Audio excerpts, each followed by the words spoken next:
Helps to turn the damn thing on, doesn't it? All right. I'm telling you, I'm just having one of these days. All right. Is it going to get any weirder? Maybe. I hope not. All right. Anyway, we're good to go here. All right. So let's start with the hellos. Let's see. Gerald Stort was in first. He gets the cookie. Congratulations, Gerald. And Java 117 was second. He gets the half cookie. And yes, this is a real live stream. Not as real as it'll get anyway. So good to see you guys here. We have Dagan Johnson, live games. Good to see you, Dagan. Dagan, I'm still not sure how to pronounce your name. John from Schuylkill River Valley. Hey, John, how's it going? And we have Quasimodo. Good to see you, Quasi. And Train Man 1. Hey, how's it going? Good to see you here. A little Tom Grassy, how's it going? I'm a little sketchy here on StreamYard. I haven't used this in forever. I said, unfortunately, I can't run OBS through this. For some reason, it slows everything way down. I don't know why. And I've tried several different ways. It's just not happening. And of course, the chat's still locking up in OBS. So I'm gonna have to find something different. There is something else that will work. Hopefully, I will find it at some point and get straightened out. But I just didn't have the time to fool with it today. So anyway, it'll be nice to not have any problems. Hopefully. Of course, we don't have multiple camera views or anything. Matter of fact, the trains running was pre-recorded because it was the only way I could do it on StreamYard. But so I quick made a recording. 10 minutes is all they'll let you run. So I did a 15-minute one. I had a quick shorten it. I'm telling you, what a pain in the ass all this shit is. It really sucks. But I'll get this straightened out hopefully by next week. I hope anyway. I get too pissed off. I'll scrap the whole shit and start over again with something completely new and different. It could happen. Fake trains. Yeah, they were kind of fake, sort of, but not. And I was going to change the engine out, the loco, because Gerald said the other one was squeak, so I put this one on. And what happened, it's still not showing the number right. And I don't know why.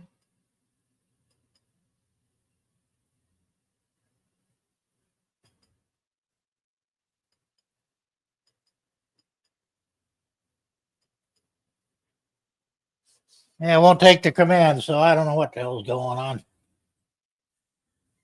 Not ready to deal with it today, so we'll just let it sit there and not worry about it.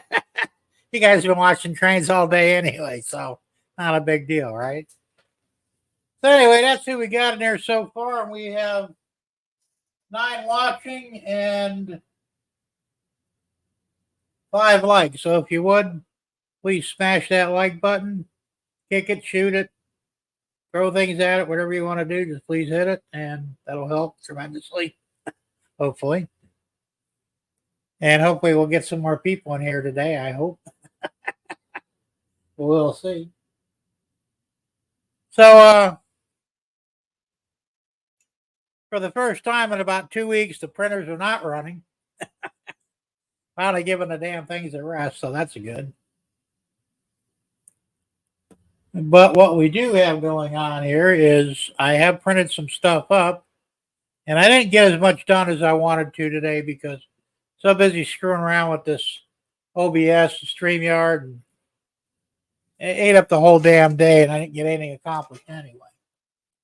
But at least I tried. So this is the final version of the syrup car. I still haven't put the couplers or the wheels on the trucks on it yet, but they will be. But everything is done here now. You can see, got a lid on the top, the railings, the ladders, both sides. There's a brake wheel. So it's going to look pretty good. I've got the decals made for it. I didn't get a chance to put them on today. My plan was to get all this stuff done. And let me get the decal.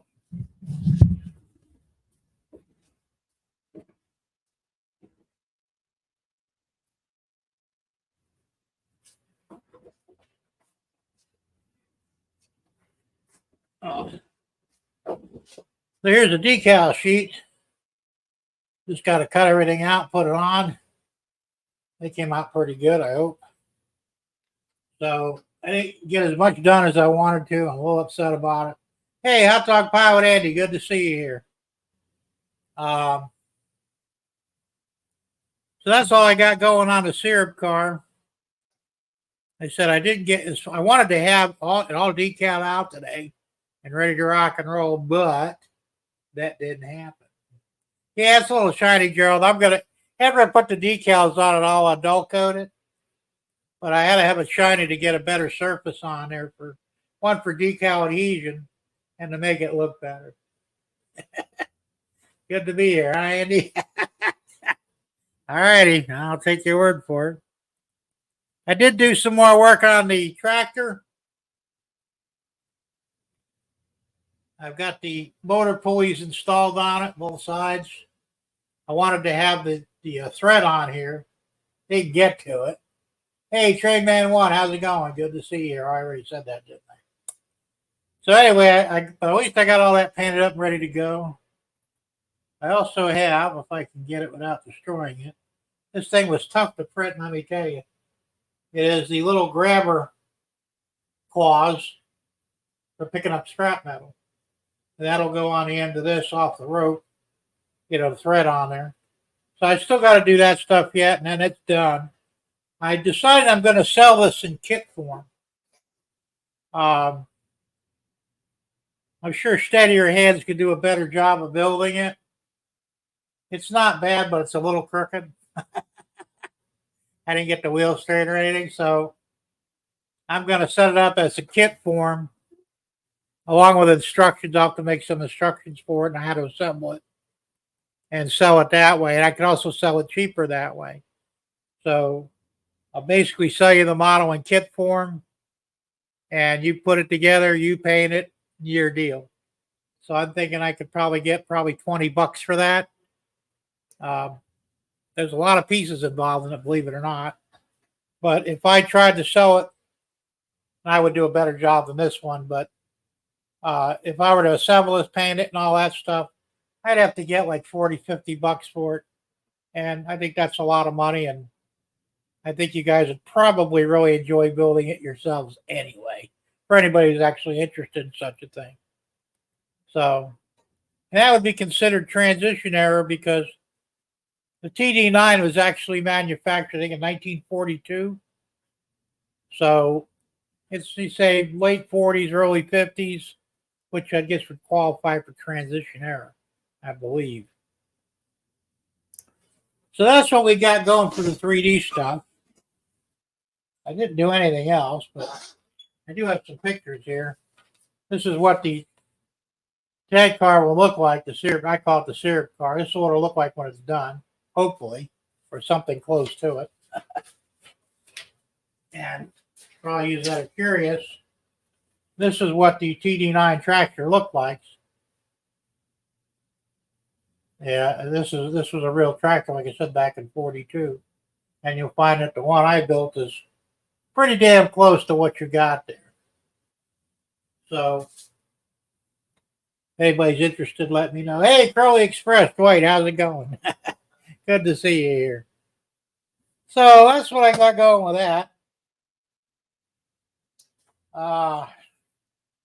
It's been a crazy week. I got all kinds of, everything goes wrong for something, It just never fails. They'd kill Dozer, they'd sell well. Yeah, actually they would. I could probably do one of those. Actually, I think there's a file for it, and I could probably improve upon it. Yeah, that's right. It's the Thingiverse's guy. I know I saw it somewhere. I would sell that in kit form too. I mean, it's just easier to sell these things in pieces and then he can figure out how to put it in. So some guys are better qualified to put things together than I am, would do a better job. So, we'll see. Let's see, what else have I got? And that was that. That's all I've done so far on the 3D stuff. Yeah, there's really nothing else going on. Like I said, I've had a crazy week. I'm trying to get things done here and there. But it seems like every time I get into something, I get interrupted. 2 days ago, I'm working on the syrup car. And my mother-in-law comes running over. She says, I got water leaking all over the house. Like, oh, shit, now what? No, I've only got one stream, Andy, as far as I know. Anyway, that's all I should have.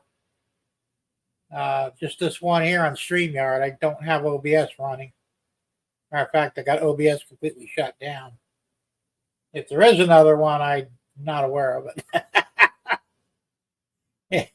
I hope not, anyway. Stranger things have happened. What the hell do I say? So anyway, she comes over here. Turns out the air conditioner, the mini split system I installed about 7 months ago, or 6 months ago, however long it was, pissed some water out the front of it. And I go, now what? We had a really bad rain here. I mean, like torrential down. And I thought maybe the water got in between the pipes that come outside to the compressor and somehow got in there. Well, it turns out the drain plug, the drain hose, I don't know how it got plugged and it was backing up into the air conditioner. Well, it was already dark, so I couldn't do anything. But this morning I got out there and I just blew through the hose, and whatever was in there broke loose, and now it's working fine. Go figure. Let's see what we got here. Tom Grassy says, hey, Tom, how you doing? Good to see you. Jim on a nozzle, they want me to put a steel needle in it to see if it's blocked. Well, that's not the problem if you're not feeding the filament through. You said the gear on the extruder is not working. So what part of it are not getting?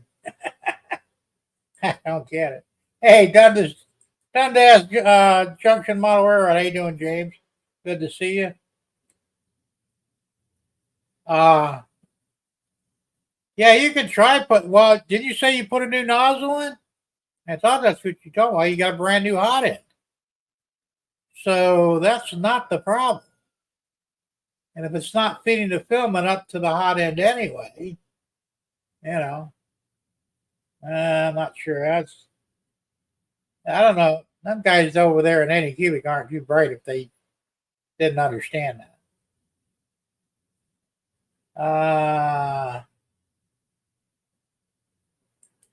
Yeah, that would be easy to do if you can get to it, but those mini splits aren't set up like a regular air conditioner. There's no place to actually put the Clorox in the main unit without literally taking it off the wall, and I don't want to do that. So I just blew through it from the outside and cleared whatever was in there. I'm thinking maybe a frog or something actually got in there. I had to blow pretty hard, and all of a sudden, it broke loose, so I don't know. But yeah, because like the one in my house, I have a closet unit, regular air conditioner, inside, outside, but the air handler's in the closet, so because it was clogged.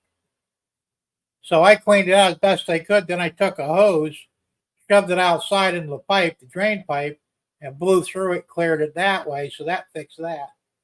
So, one damn thing after another. Andy says, yes, the other stream is hanging on. What other stream? Where did it come from? I don't know. I don't want to mess with this one, so I'm just going to let it go. I assume maybe other people are looking for me. I don't know. Damn it. I don't know. Let's see here. How would I? Let me do so. Let me check something real quick. YouTube. It's 11 watching there, and that's mine. Where's the other one? Short.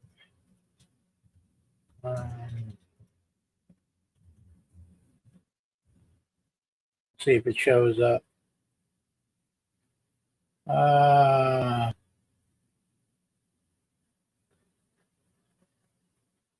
Yeah, there is one here, isn't it? I don't know how to shut it off, though, actually, technically. Let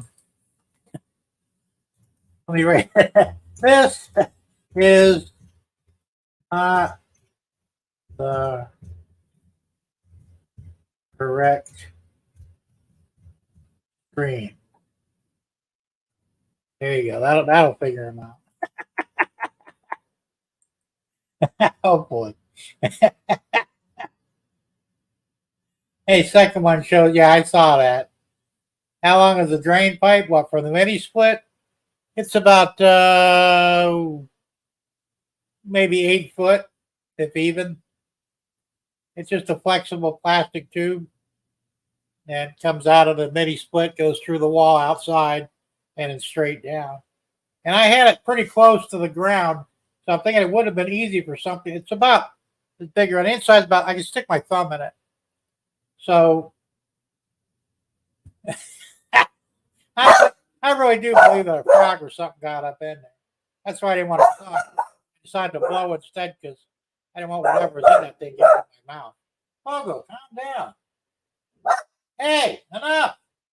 Come on there, you bonehead. Be quiet. There's nobody out there.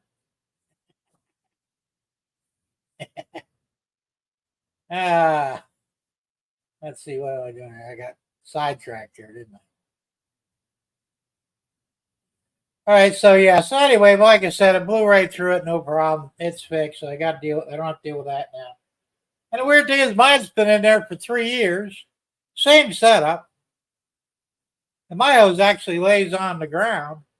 You know, it goes a little longer. Oh, trombone brush. Now that wouldn't work. Too long. Or the hose is too long. But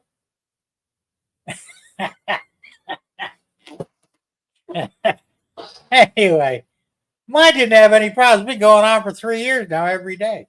And it works fine. I don't know what the hell's going on. It's just one of those things, you know. You like that bonehead, huh? Well, we're all boneheads when you get down to it. I'm notorious for calling my dog a bonehead when he does goofy things. He doesn't seem to mind too much.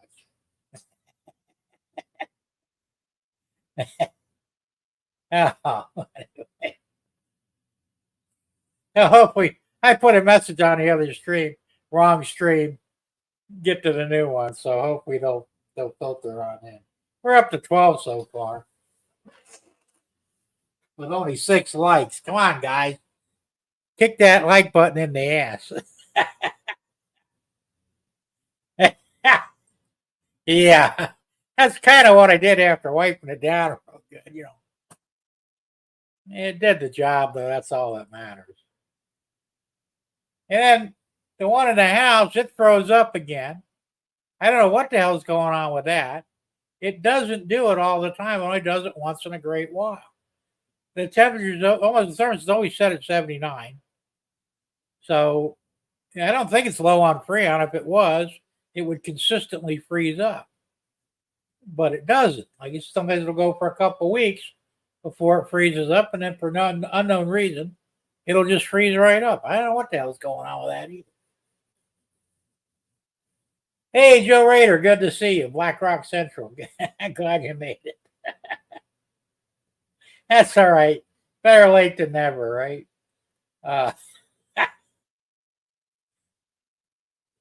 Yeah, I'm actually using StreamYard tonight. I'm having so many issues with the chat overlay in OBS. I decided I'm not going to fool with it tonight until I figure out a way to fix it. Cheryl says, we don't feel special with another live stream.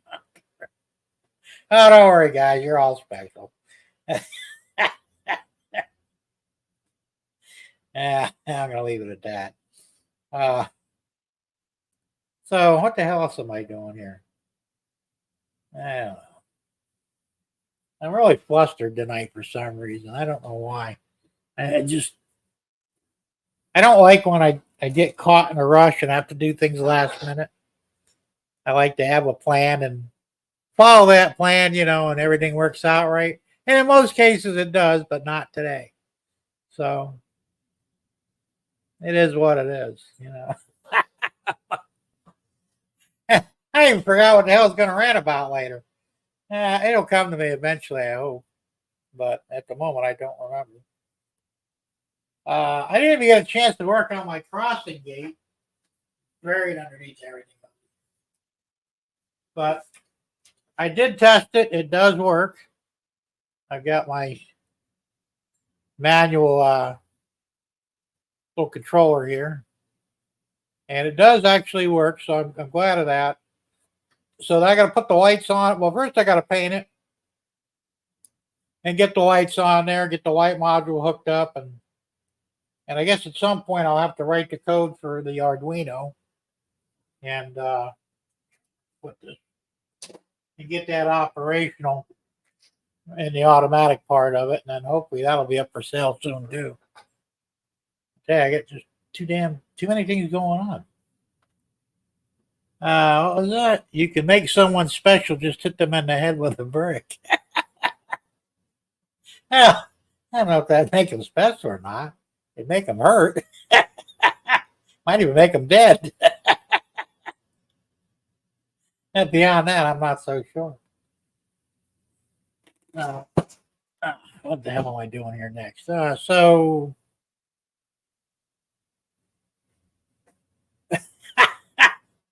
I'm completely lost. I don't know what the hell I'm doing. Not a good day for me at all, but we will push through no matter what. No trains running, obviously. And of course, I could run the other one. At least we'll have something running. Power on. Oh, okay, that's weird.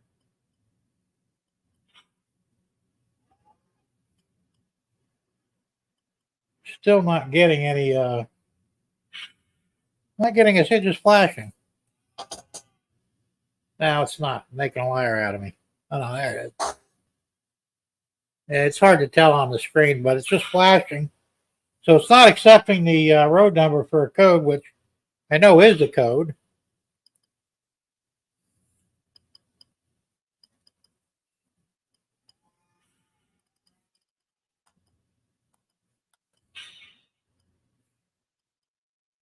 Let's run the other one.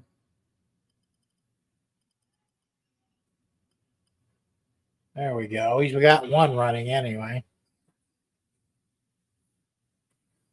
Hopefully, we'll see. If it derails or not, because it's on the outside, which I still really haven't corrected that problem with the lift gate yet, but it hopefully will be all right. So we'll see. Anyway, at least you get to see train run, right? Andy said special needs. Yeah, there you go. Keep it on the track. So that's the idea. You have a short on the layout. No, there's no short, I don't think. No, because the other one wouldn't be running. It's just something happened. I'll probably have to do a reset on that and then reprogram it. I haven't run that local in a long time, so hard to say. But I've only got, I think I've got that one. I've got two of them that have the keep alives in them. My steamer has a keep alive in it, but that would have pain in the ass to get it set up. But I was going to run the Millennium County one, this one here. But this doesn't have a keep alive in it. And my track is not exactly as clean as it should be. So, unfortunately, I couldn't run that one. I did try it first, but, Hey, so I'm just having one of those days where, the gremlins are out in force and nothing's going right. And amazingly, this is working. So hopefully it continues to work. I don't know. course, there's no way to know. I've got a monitor in my laptop so I can kind of see what's going on the screen. But even my phone's almost dead. It's asking to go in a power saving mode. Down to 19%. I'll just shut it off for now. Like I said, it's just one of those days where nothing is working right. Well, almost nothing. So, what else we got to talk about here? Oh, yeah, I got these. Sticker Mule. They keep sending me things for new stuff, and I keep buying them. They're labels. They're kind of cool. 50 of them for $19. I said, why not? I'll go ahead and get them. So anybody who didn't get a sticker and might want one of these instead, shoot me an email and I'll send you one. They're pretty cool, actually. So, you know, only one thing can work at a time. Now, usually most things work simultaneously, but not today. I don't know why. Bullshit is what it is. I just ready to pull my hair out, but I don't want to do that because I kind of like my hair, and you know, although I'm getting ready for a haircut again, I think. What else am I doing here?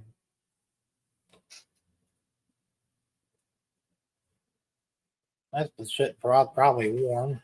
Let me get a new one.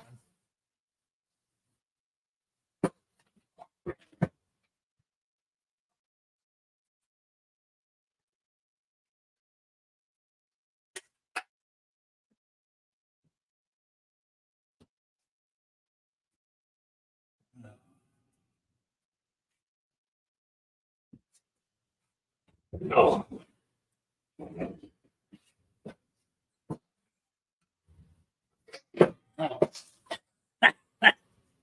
Yeah, I gotta get cracking in here. I'm not getting enough done. Not like, you know, it's not like I absolutely have to get things done, but I like to make some progress every now and then. And I literally have not touched the layout itself in quite a while. And I really do need to get cracking in there. I still got to fix the roof pieces on the terminal. They're just sitting. I don't know if you can see them or not. Probably not. They're on top of the refrigerator, but I just got to mount the lights, wire them in, and glue everything back on. I don't even have any electric turned on for any of the stuff either. Can you imagine that? I'm getting there.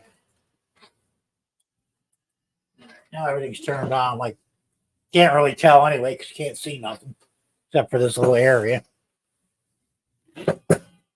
So.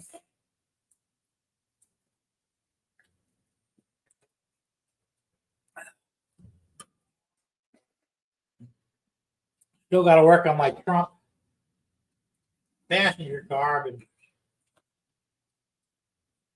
getting lazy with this. Like I said, I got the lights in on the overhead and on the inside, on the one side there. This backside where the electronics is going to go for the basically a keep alive for the circuit for the lights so they don't flicker. The only thing I've got left to do with that is figure out either buy a 12-volt super capacitor, or maybe I could put some of the 3 volts in series so it'll handle 12. I'm not sure. I have to look into that. I have plenty of the 3 volters. Size isn't really an issue because I got a lot of room to play with there. So even if a 12 volter is a little bit bigger than the 3 volts are tiny. So we'll see how that goes, but I should be okay with it. So maybe I'll start working on that next week. I don't know. I think I got too many things going on at once, maybe. So it would seem anyway. Other than that, I just got another issue of what's up here? Model Railroader. latest one. I haven't even got a chance to read it yet. Hey, you guys were talking about this on Tom Stranger Things channel. Well, some of you guys are going to let your script run out. I'm going to do the same thing. The script runs out on March of 24. They've got about 5 more months left, 6 months, somewhere around there. I'm not going to renew it. This was a 3-year subscription that I took. I've had it for twice. I did a year, and once before I did a 3 year. So I got quite a collection of these things, and they're not bad, but they're really not. There's not enough in here to make it worthwhile for me to get it. So I mean, there's some cool things like this here. I want to actually might build one of these. It's a weed sprayer. I didn't even know that there was such a thing, but you can. Let me bring that a little closer. You can actually make one of these. It's like a modified caboose. So I might try and build one. We'll see how that goes. But it's mostly ads.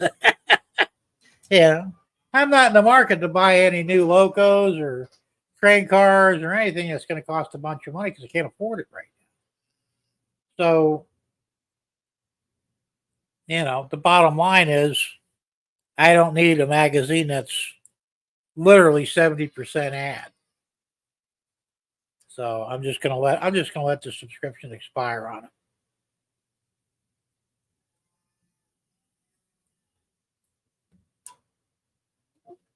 I mean, the ones I've literally got a big pile of them. There's some interesting articles in some of them, but mostly stuff I already know. So I'm not really getting much out of it. You know what I'm saying? So I'm just spending money that I really don't have. That money would be better spent in buying filament for the printer or, doing other things. I think the 3-year cost me it was a deal. I remember it was like $115, something like that for 3 years, which really wasn't bad. But I could have got 7 spools of filament for that. Actually, more than that, almost 9. I'm getting 5 now for 72. So, but life in the big city, right? So let's see, what else am I doing? Like I said, I got too many projects going on here, and not enough time to do it. I'm gonna have to sit down and all right, this I need to get done first.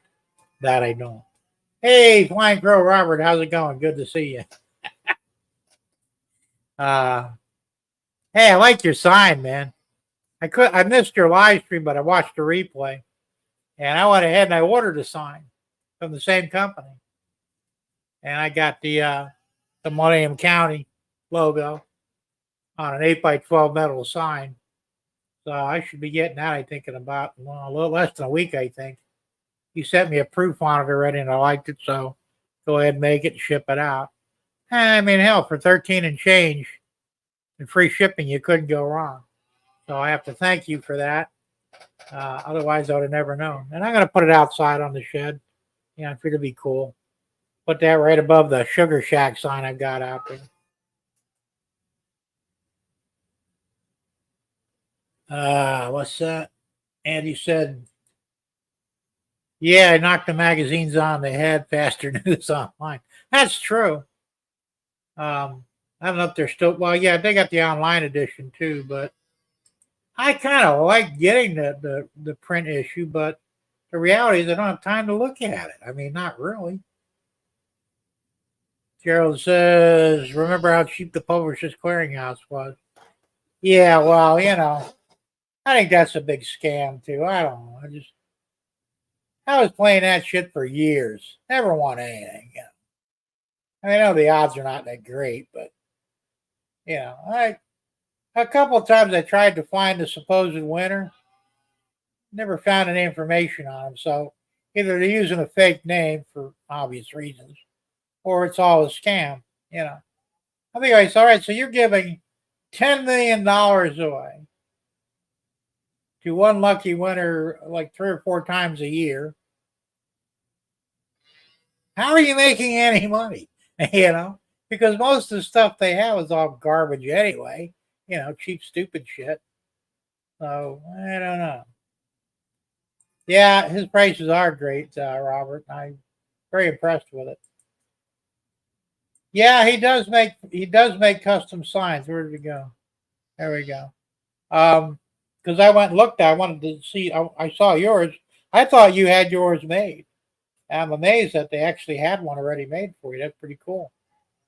But then I did some further. I went to his store, and it shows he can make custom signs. So there we go. Same deal, $12.99. So metal signs, can't go wrong. Hey, there's Tom's Trains and Things. Tom, how's it going? Good to see you. I'm on StreamYard tonight.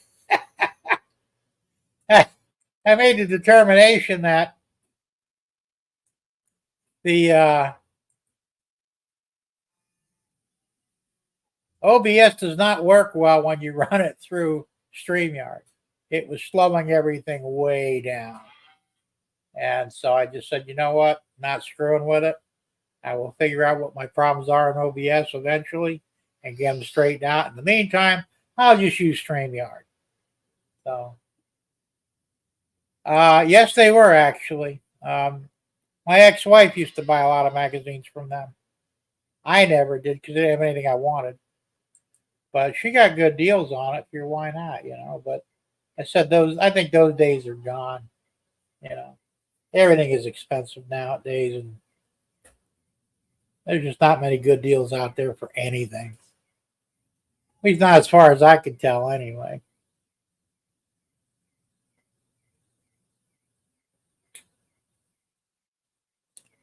So I got a few more issues to go, and then I'm done with that. And I don't know. I probably won't get any more magazines after that. They have, what is it, Model Railroad or Craftsman or something like that. Craftsman Model, I don't know what it's called, but that's supposed to be pretty good. But realistically, I don't think I'm going to waste any more money on mags. Yeah, especially now you can literally get on YouTube or the internet. Anything you want to find out is there somewhere. Won't cost you a dime. You know, so I figure, well, if I need to know something, I could just find it. What's that, Thomas? Oh, you want to get on here? Maybe a little later I will. Not ready to bring anybody on board just yet, but later on in the evening I'll bring you in. So just hang out. That's the one nice thing about StreamYard too, that I can bring in guests. I was looking at the VMix, and I'll tell you, it's very tempting. I can't afford it right now, but maybe after I pay my property taxes, I might get the pro version because it's a one-time deal. Maybe $350, and it works really good for Tom. So I'm thinking, you know, that might be the way to go. And that has all that stuff built into it, as far as I know. So we'll see. But got a bad itch on the back of my head here. I don't know why. I must got bit by a mosquito or something. I'm just having one of those days. I really am. I'm telling you, today's just a sucky day all the way around. Let's see what else. I'm grasping. What am I going to talk about next? I'm totally ill prepared, you know. Like I said, I can't remember what my rant was going to be about. I'm really just in rough shape. Earwick. No, it's not the ear. It's my head. They're like 3 inches behind my ear. Like I got bit by a mosquito or something. I don't know.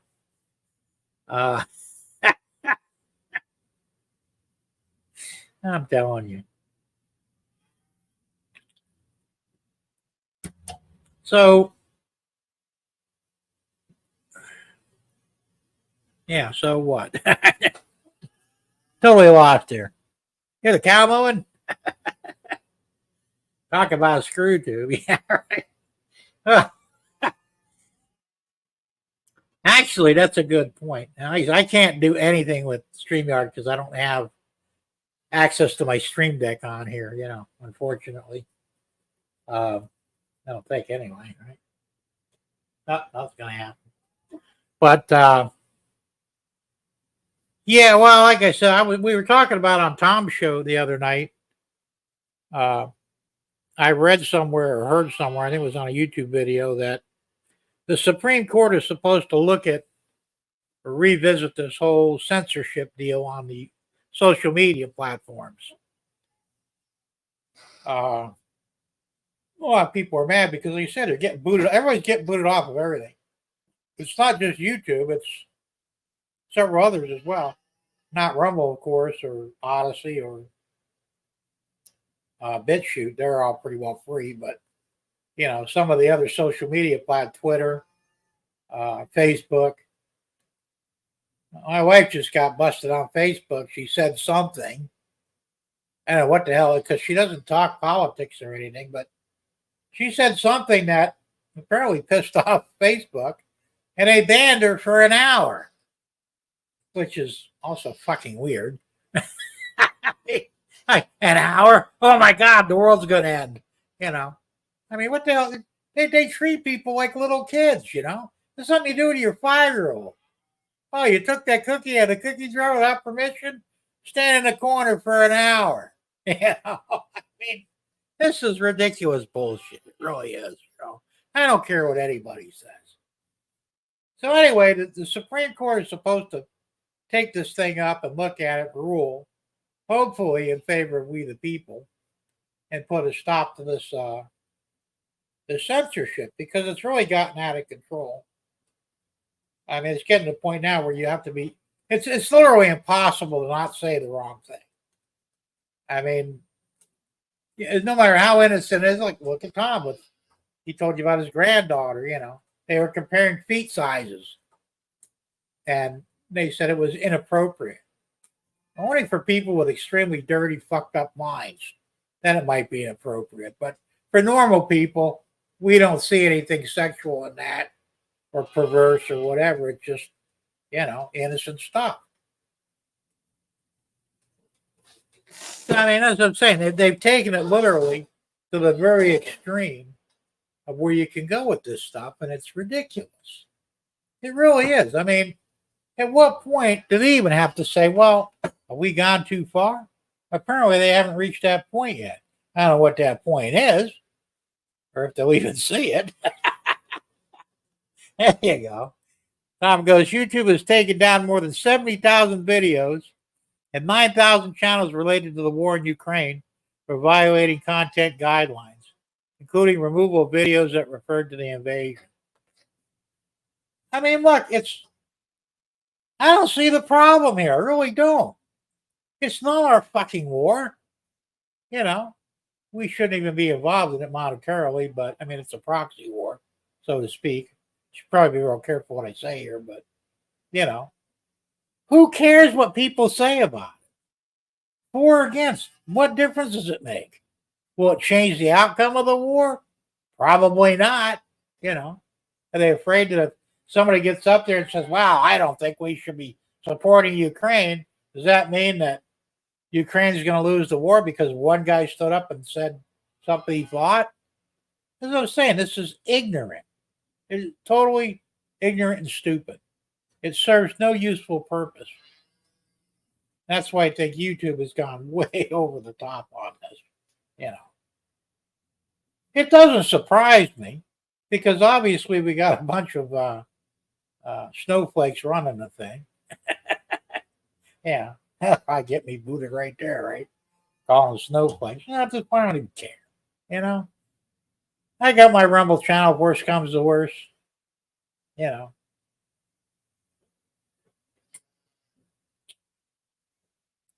that's why I started, planning for the inevitability if that happens. So I won't be down for more than a minute. Snow coming, really? Maybe. But anyway, I've got my fingers crossed. I hope the Supreme Court will reverse this stuff and basically start telling these idiots you cannot censor free speech, at least not here in America. If you want to censor people overseas, that's between you and them. But here in America, we have a First Amendment right to say what the fuck we want, and it needs to be adhered to. So hopefully it'll go. That unfortunately is true, Joe.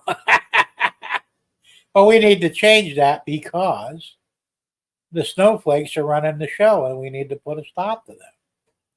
I said, the truth only scares those who, want to lie. That's all it is. I'm not going to harm anybody else. I mean, is it going to change anything if I say something that doesn't go along with the agenda or whatever? I mean, no, it's not going to. I mean, I wish I had that kind of power, but I don't. I mean, come on, people. They're really giving us more credit than we deserve. These people are so powerful, they could change the course of history with a single word. What the hell?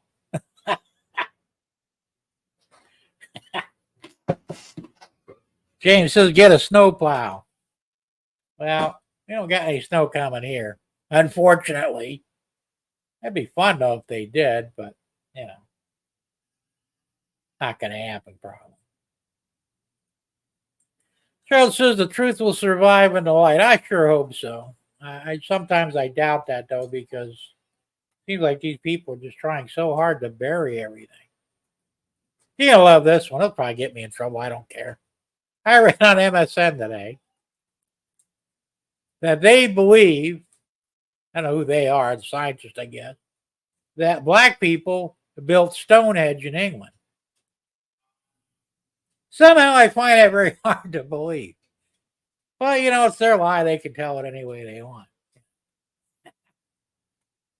I just thought it was funny, though. I says, really? Where did they come up with this stuff from? Joe Rader says, we didn't have fact checkers on Facebook until the truth started. Yeah, of course. The fact checkers are all liars anyway. So, lies shrivel up and die in the light. Most cases, that's true. Jay says, I try to stay neutral on political issues. We have our own set of idiots. Unfortunately, it's true as well. Like I said, everybody's going to have opinions on everything, Some of us will believe the lies, some of us won't. And that's everybody's right. I'm not going to tell you you can't believe something. If that's what you want to believe, then knock yourself out, It don't matter to me whether it's a lie or the truth because that's your choice to believe or not believe in whatever you want. If you believe unicorns are real, hey, maybe they are. Who am I to say they're not? I don't think they are. But, that's my right as well. But I'm not going to tell you you can't believe in them because it might offend me, And that's where we're at right now. Yeah, I know that one. Opinions are like assholes. Everybody has one, and they all stink.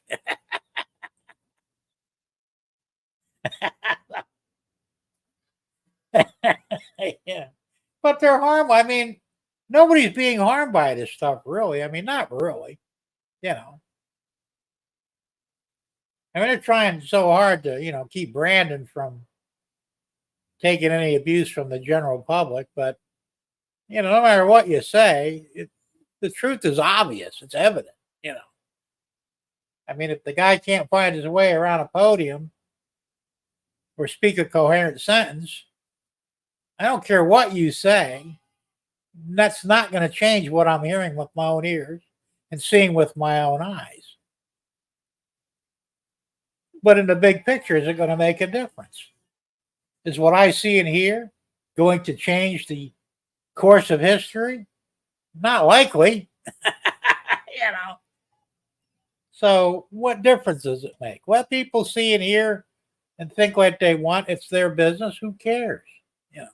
That was the whole premise of what this country was founded on, was the freedom to pretty much do anything you want as long as it didn't bring harm to anybody else.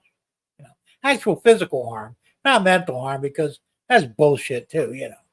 Well, you hurt my feelings. I'll never be right again. You got bigger problems than you realize if that's a true statement. You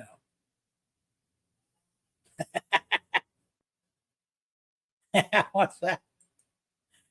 Two wrongs don't make it right, but it makes me feel a whole lot better. Absolutely. Yeah. And that's debatable anyway. Sometimes a wrong is justified to actually make another wrong right, depending how you look at it. But I won't get into that because,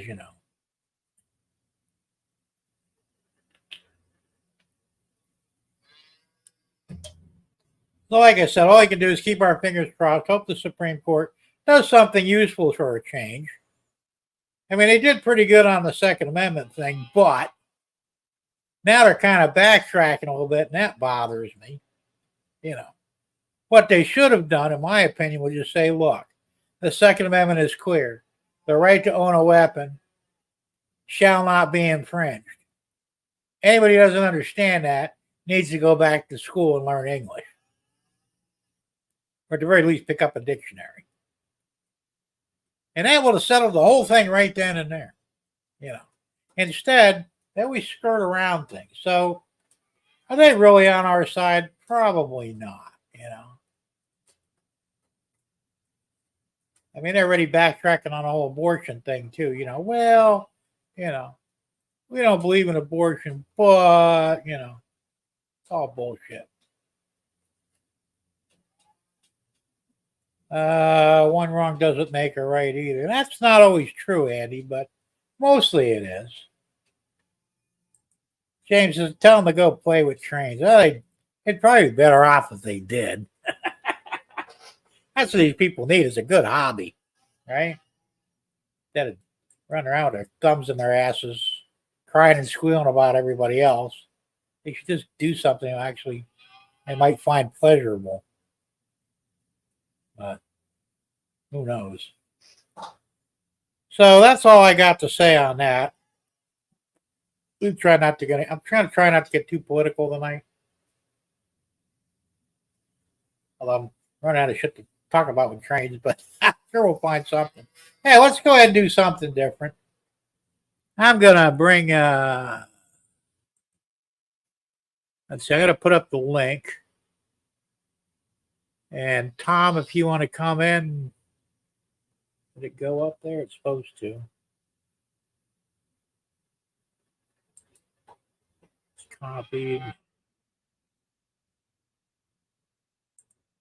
Been so long since I did this, I don't even remember how. I don't see the link. Where the hell is the link? Did I paste it? There we go. There's the link. So, Tom, if you want to come on board, come on in. So you'll be in the basement, I guess. I'm not quite sure where there you are. Okay, bringing you on now. There you go. Yeah, did you hear me, Tom? Yep, I can hear you. All right, cool. Hey, Derek, how's it going? Good to see you. Hello, everybody. Hey, did you hear about that one thing that NASA said about the comet coming in 150 years? I read that one. That's another crock of shit. Yeah, I know. Yeah, on the radio today, the radio guy was asking everybody what they would do on their last day of living and what meal would you get. It was pretty funny. I have no doubt. Yeah. Bring this camera a little closer in over here. There we go. That's better. I kind of look at it better this way. Yeah. Of course, I put it right in front of the chat. Damn it. I got to move it over anyway. Alrighty. How's that? So, I won't be here, so no worry. I won't be either, Jay. Like I said, we'll all be dead and long. Probably forgotten. 150 was it 152 or 159 years, Tom.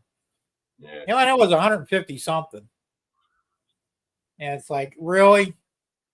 I mean, and these are the same people that can't predict whether it's going to rain tomorrow or not. So how seriously should we take this? Yeah. Hey, on the comments, you can click on them and show them on the screen. I can't, but You can? Yeah. It's something. I can't do much on this thing.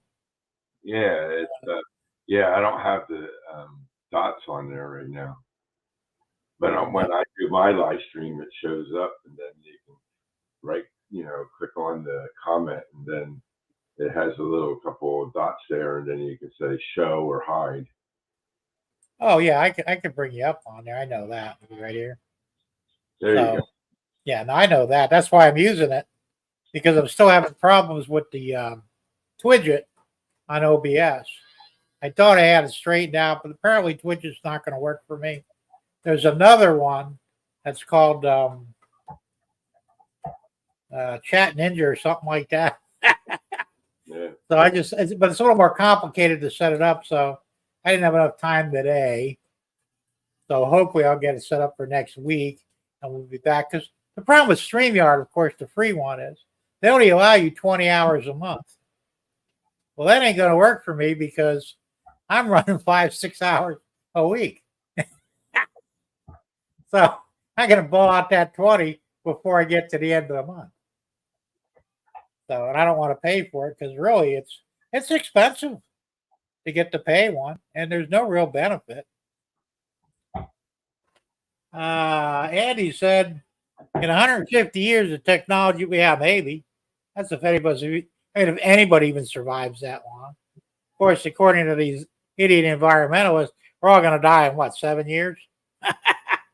The Earth is going to implode on itself because, climate change. So I don't think we even really got to worry about it.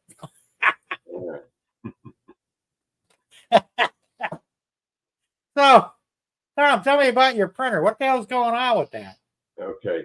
So the tech replied back, and he said, preheat the PLA, and then I did that, but I didn't have any steel that would fit in the nozzle. So I changed the nozzle to make sure it was clear, and then he asked me to check to see if the screws in this thing was tight, and they were. He just asked me if the connector was tight, which it is. Then he said, put the PLA in and the filament in, and then see if it feeds, and it doesn't. So I replied back with all his questions and put down the results and said, what do we do next? Can you send me another part? And we'll see what happens. By tomorrow, they'll probably reply. So hopefully they'll send you another extrusion thing. Huh? Yeah, because I don't know why that gear stopped. It doesn't make any sense.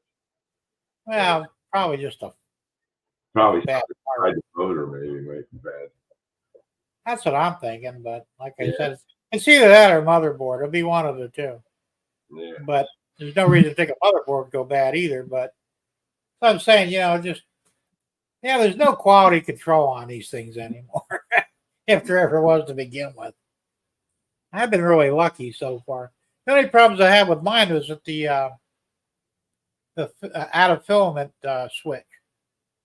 Twice now I replaced the first one and I fixed the second one. Now I know how to fix them, so I don't have to buy another one. Oh, there's a little trigger switch in there. What happens over time, the metal bar that actuates it, because the filament pushes on it, the bar actually bends, so it won't engage the switch anymore in the little trigger switch.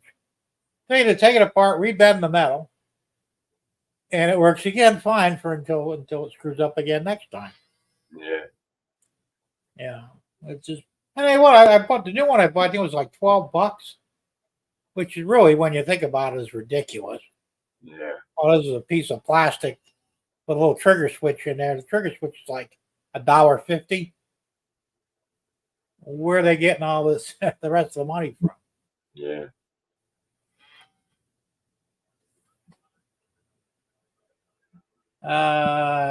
Derek says, Big Jim, that sounds like it could be Thomas's problem. How's that, Derek? I don't quite understand that. It's not really his problem. I think it's the printer's problem.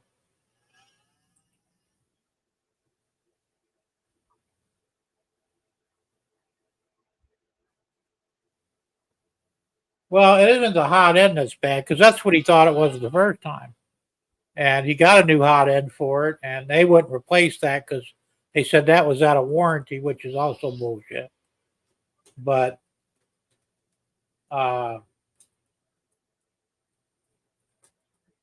it's what it is. It's the extrusion motor.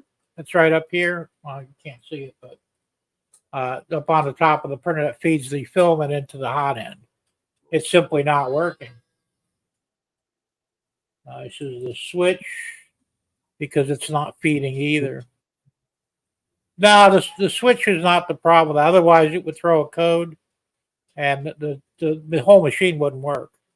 So, because basically, when it shows out a filament, it shuts everything down.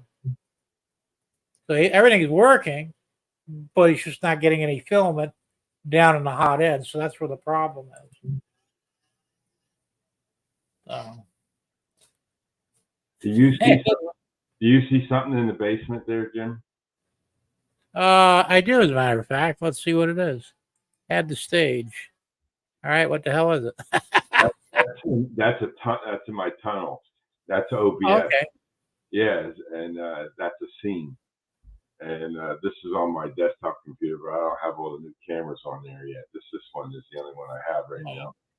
But that's how you do it. You just click on that present button down at the bottom and then say share. But I have two monitors, so I can show that. Okay. Yeah.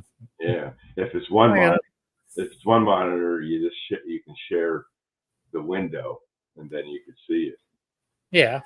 So if you bring up OBS while you're on StreamYard, you'll be able to show your scenes. Yeah, except for the only problem is it slows everything down for me.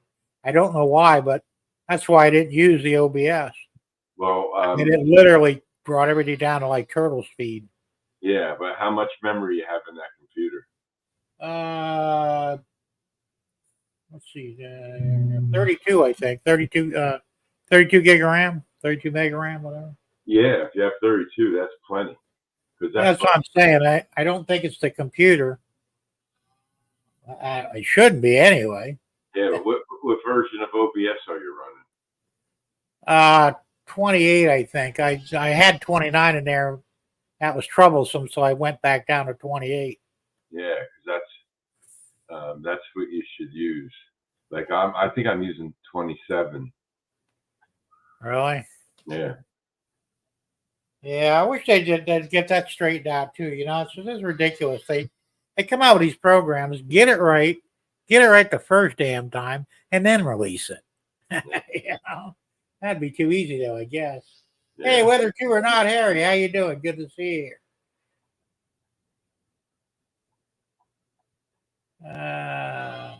Hi ho ho ho. Okay. Ho ho ho. Not that time of the year yet. It's coming. Yeah, it's coming around the corner though. The wife said, "When can we put up the Christmas tree?" Jesus Christ, it's not even Halloween yet. That's not good at all. Yeah. But typical. Yeah. So how are you coming along with that whole tunnel then? Are you almost done, or you still have a lot to do, or what's going on with that? Oh, that was my original part of my layout. That's a tunnel on that part of the layout, and right. Yeah, and the new one, I just put the foam down and glued it down, and then I was just putting the foam putty on all the cracks right now, and that's working good. So I got that done. And just waiting for it to dry, and then I got to paint it. That's cool. Yeah. So I'm doing a video of that, and then I'm doing it in sections. So that'll come out later. Oh, and I just hit 300 subscribers today. Did you? Yeah. Hey, did you guys know you could buy subscribers?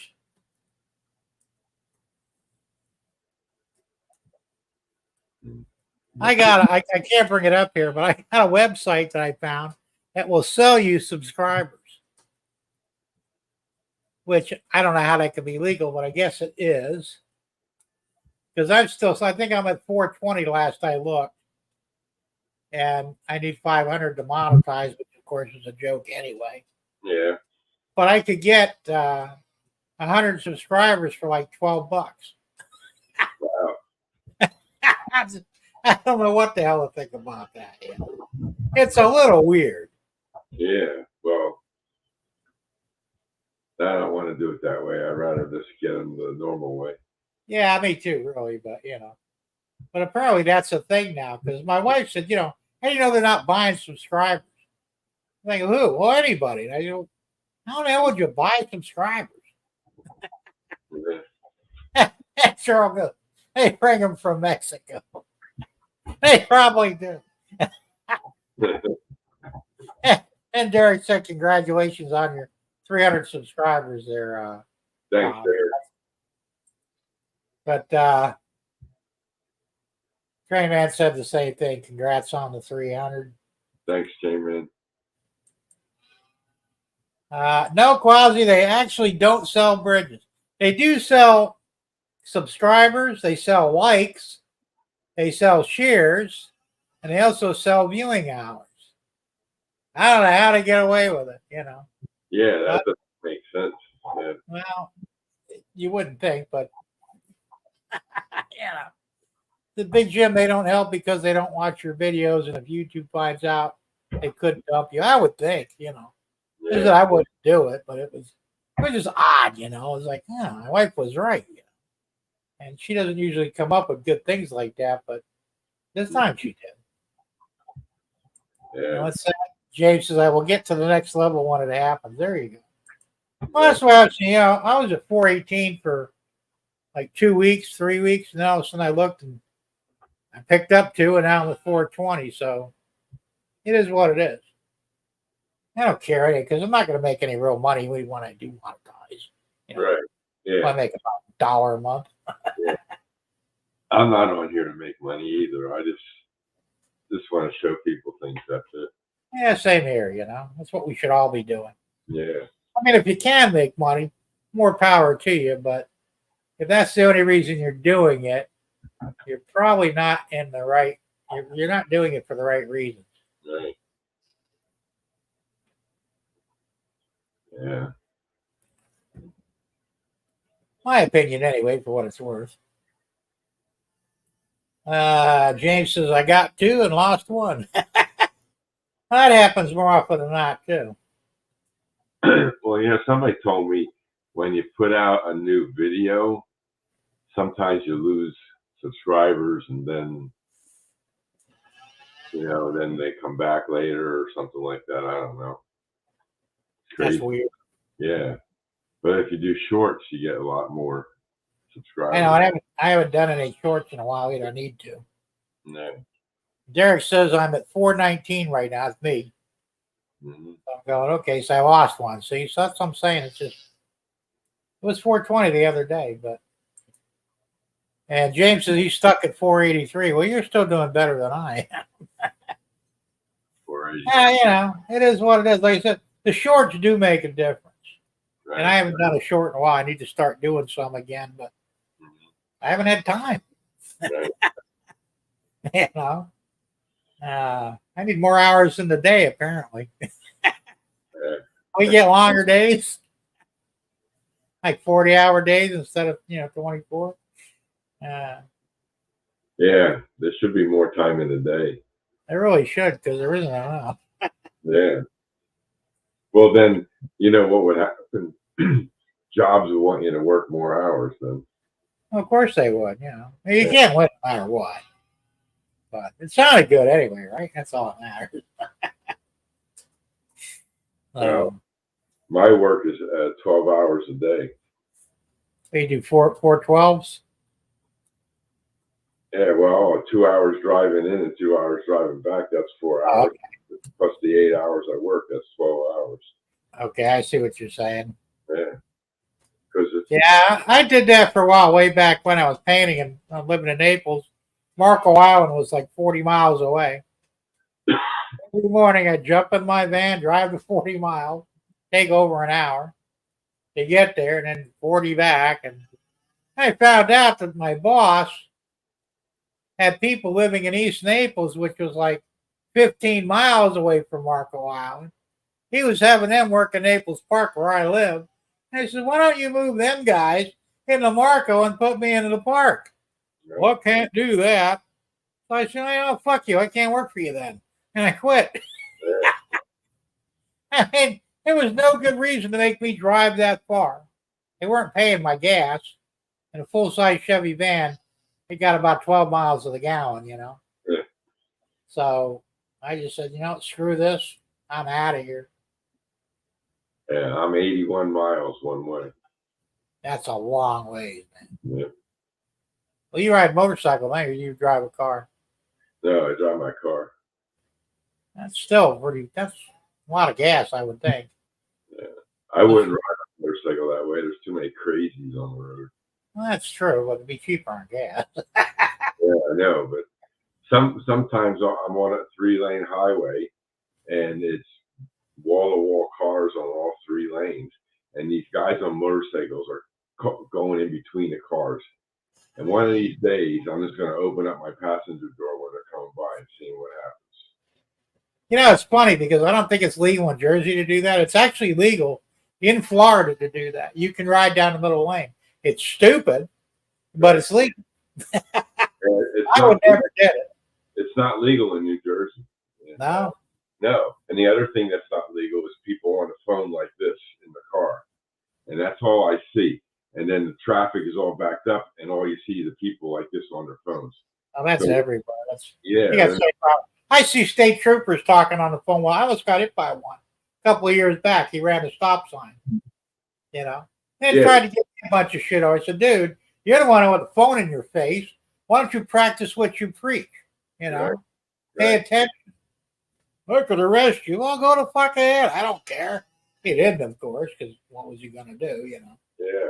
Well, that's it. You're on a phone. You're not paying attention to what you're driving. I got Bluetooth, so if I'm on the phone, I talk through the radio, no big deal. But Right. I rarely take calls when I'm driving anyway.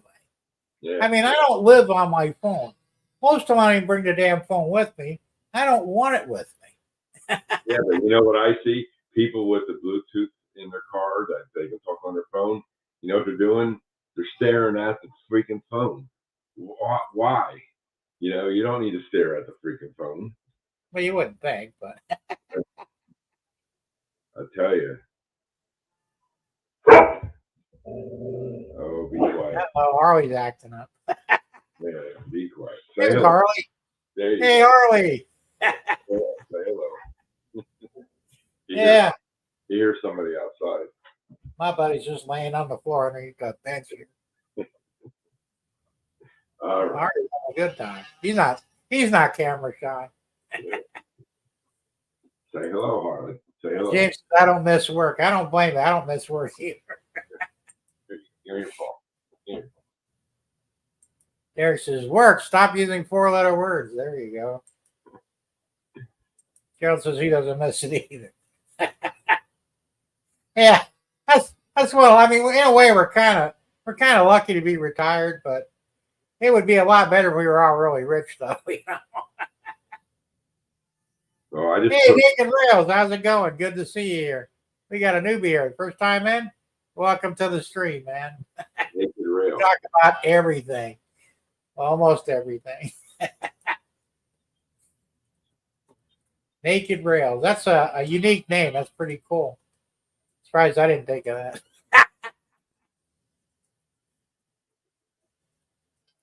Yep, I There's just stylish Your dog doesn't like phone users either. LOL. There you go. Naked said he just started his channel brand new. So you probably need some subscribers then.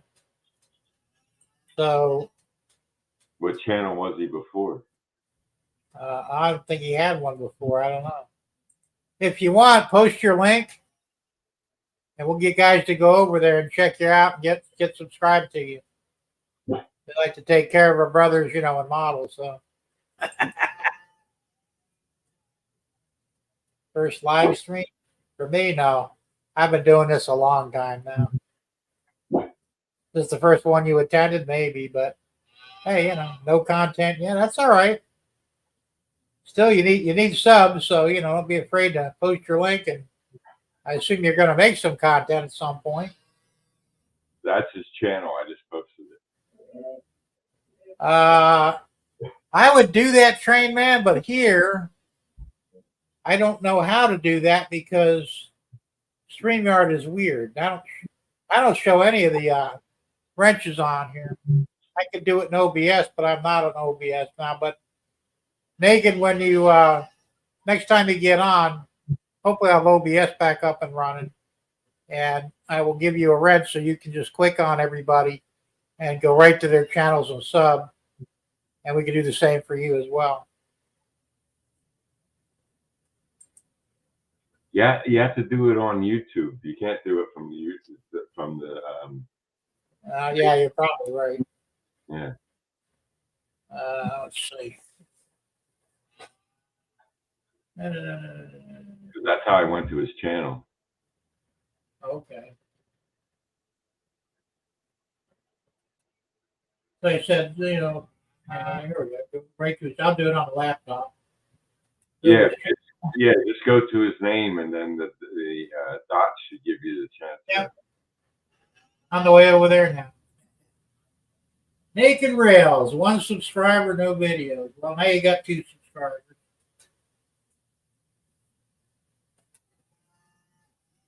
No videos yet. That's right. He'll have some in time. Yeah. Well, I'm sub to you now, so Yeah. if anybody else would like to sub to him, I'd really appreciate that. Helping out a fellow modeler, man. Yep, 4 subscribers now. There you go. See, we're getting there. Another person I'd like to ask you to subscribe to too, and I don't have. He's not on here tonight. That's Curtis, CNL Lines.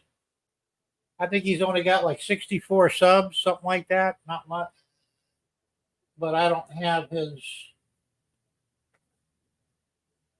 link right now. But if you think of it, or I'll provide it next time, we'll get you guys a sub to him too.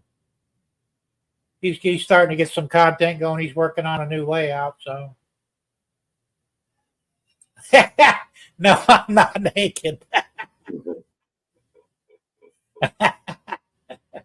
Well, you get a lot more subscribers. Yeah, you probably would. Then Derek says, Naked Rails literally started today. No videos, no subscribers, not anymore. I subscribed to that. Yeah, well, you'll get your subs up. But yeah, so are you planning on making a layout, Naked, or what's the plan there? All right, thanks, James, for subbing to Curtis. Appreciate that. Yeah.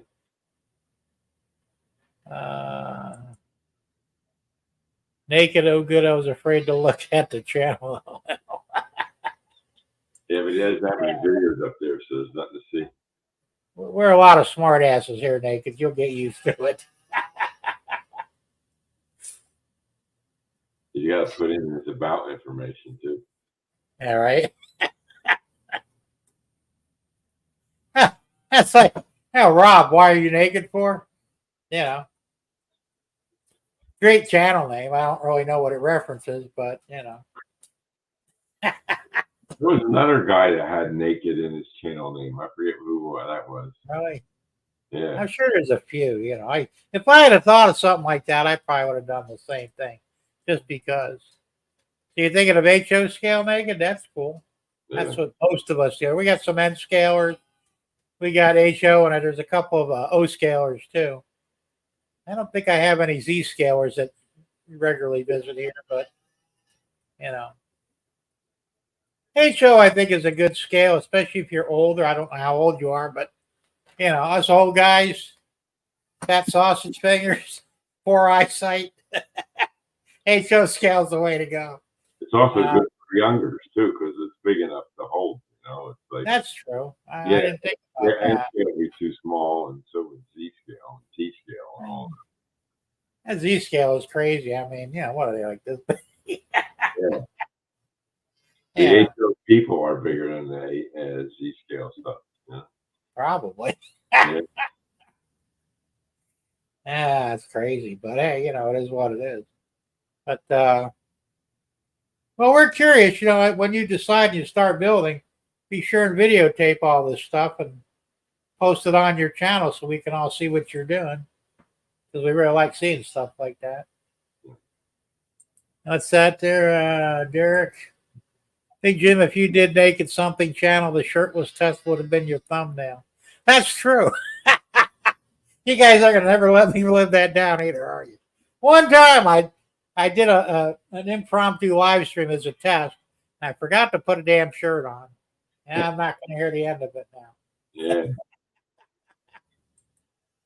Yeah. Well, that's good to hear, Naked. I'm happy to hear that. But, you know. Yep. That's it. Yeah, well, luckily, you know, you couldn't really see below this, so you know. Right. Any rest of me, you might have been. You never, you can never unsee that. You might be blinded for life. You know. It'd be burned into our eyes. See? Yeah, exactly. Yeah. There's some things most men should never see. Up, down, stay down. Good boy. Yeah, maybe Ari's got something to say there. That's true, Gerald. I don't look good naked anymore. Probably did it one time. I'm not really a judge of that, but not so much anymore. Of course, I can't think of too many of us that probably do. At least I'm in good company, right? Oh, craziness. That's that, Derek. He says, we kid because we care. And why should you get over it? I can't get over what I saw. That's a good point. All right. On account of that, I'll let it slide, right? It could have been worse. Be glad I didn't stand up, right? You would have got a whole midsection, you know. It would not have been pretty at all. James says he's making progress on his lift gate. Oh, that's cool. Did you do a video on that yet, James? Not yet. Not yet. No. I'll be looking forward to seeing that. It's going to be a lift up or a turnout or drop down. You decide how you're going to do it yet? The lift gate's going to go up. Well, some people call them lift gates even though they go down. And I guess that would be considered a drop gate, huh? Hey, Low Country Road, how's it going? Good to see you. Yeah, don't worry about being late. It's cool. Hey, Low Country, how you doing?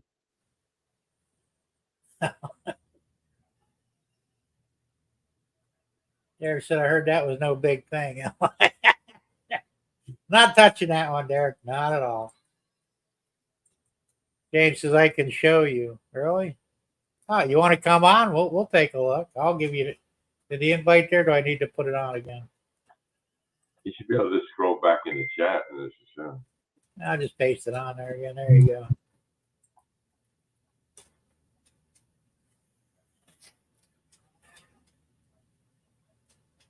Oh.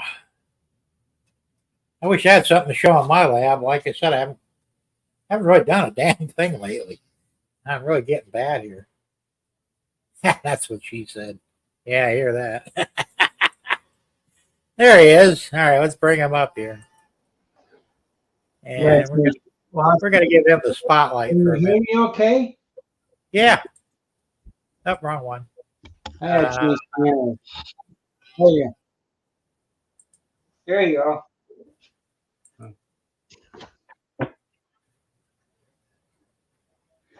Yeah, so I had to make a modification to the lift gate because they didn't have enough room for the hinge. Ah, Yeah, let me cancel something.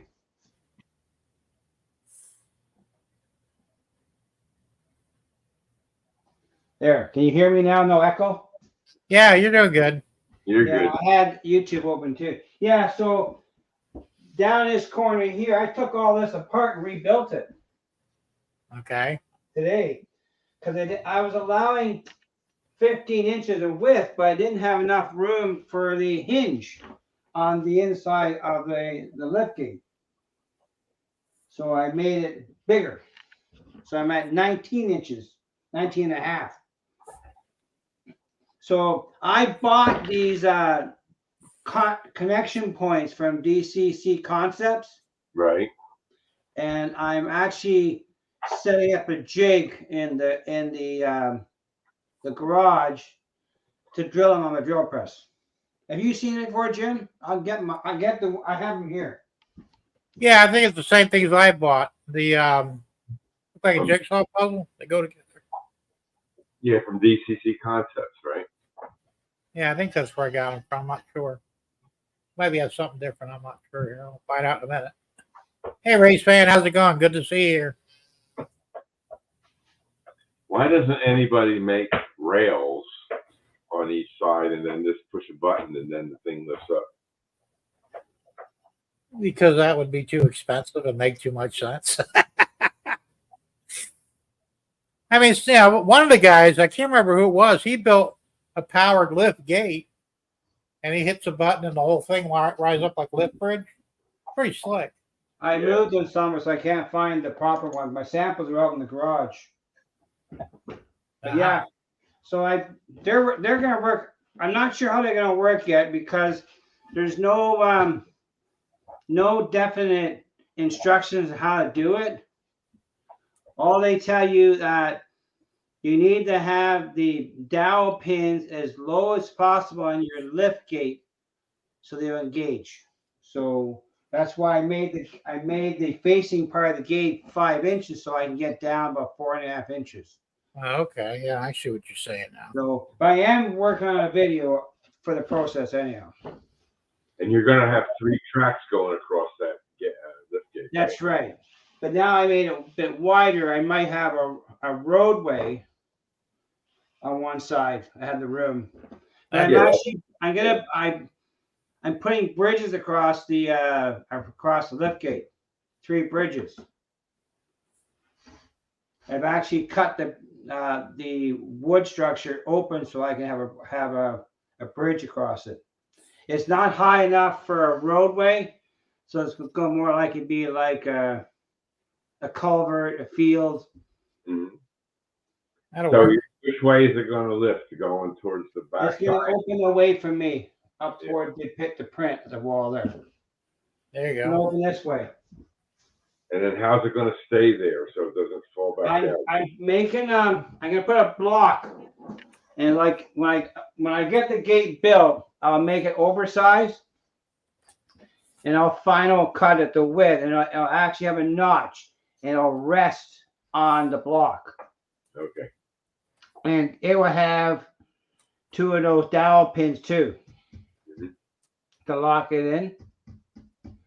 That'll work. Yeah, that's gonna look good.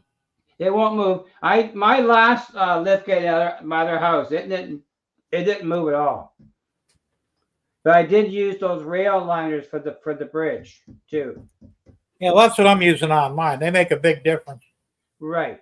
The only problem I had with that layout, I used 1x4 pine, and the wood grew in the basement a bit, so it literally jammed the track.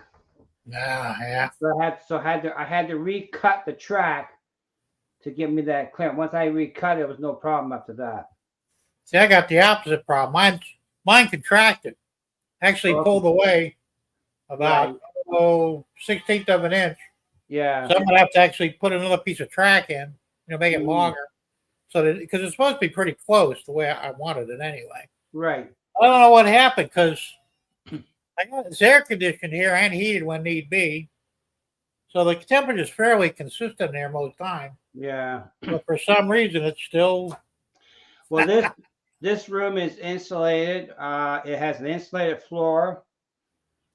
And being a condo, we have 2x6 walls.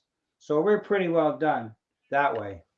oh yeah. I have a humidifier, a dehumidifier I bought. I unboxed it, but I gotta get some plumbing for it. And I'll get it hooked up.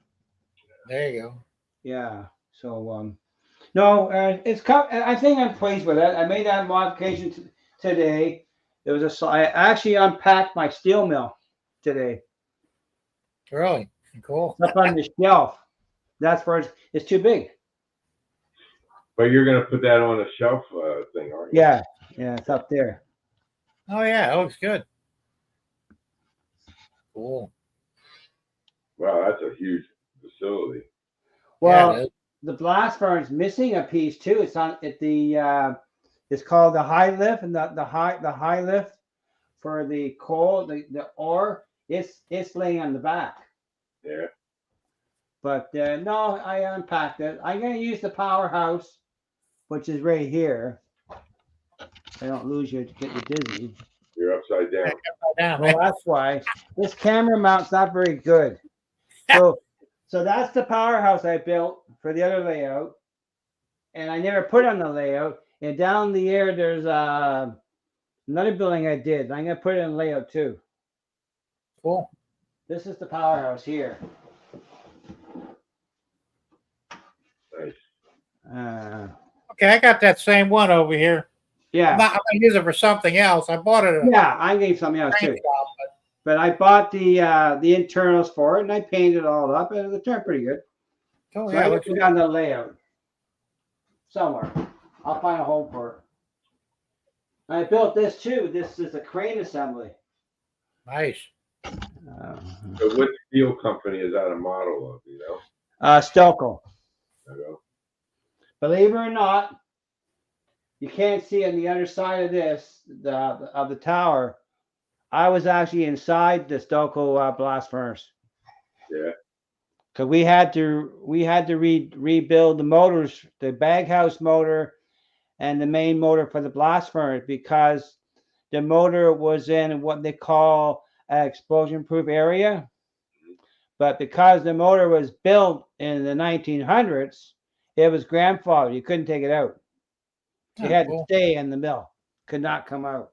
And it's all gone now. They tore it down. It's history. James, Derek wants to know what the last building on the right is. Last building on the right. Yeah, all the way over. Yo, I was way over there. That I forget that one's called. It's a machine. It's a machine. It's a machine shop or Vulcan Manufacturing. I think it's Vulcan Manufacturing. Let me turn it this way.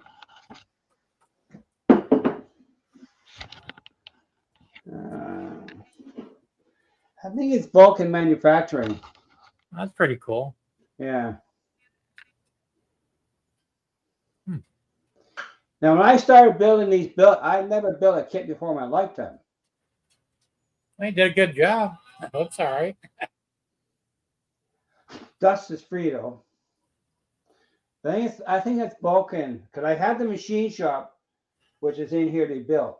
I bought that for the new layout. And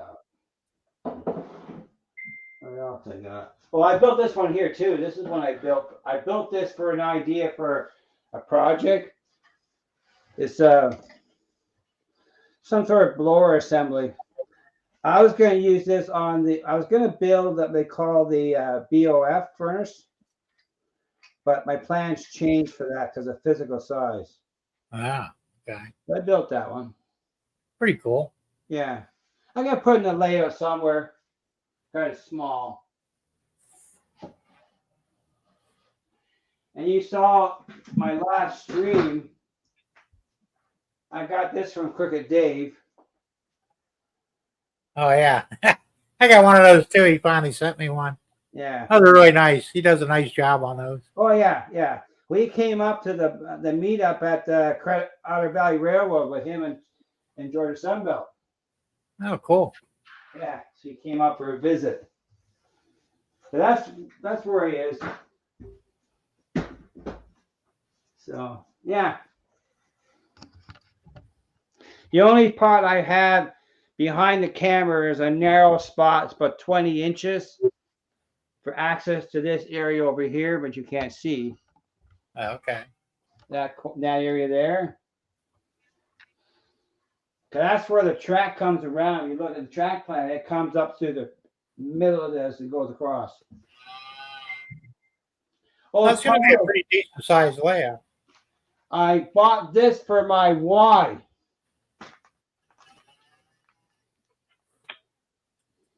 DCC Specialties PSXXAR.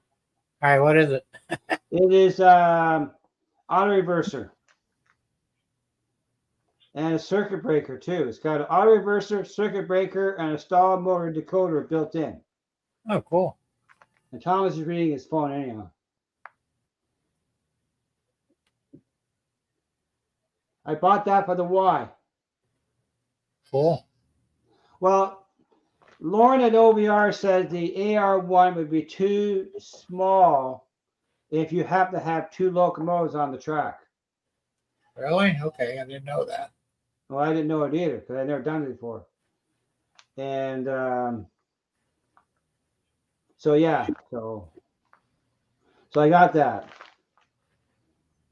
$100 Canadian. Geez, not cheap, is it? No, no. Damn. Nothing is cheap. Nothing is cheap. Good thing you're rich, huh?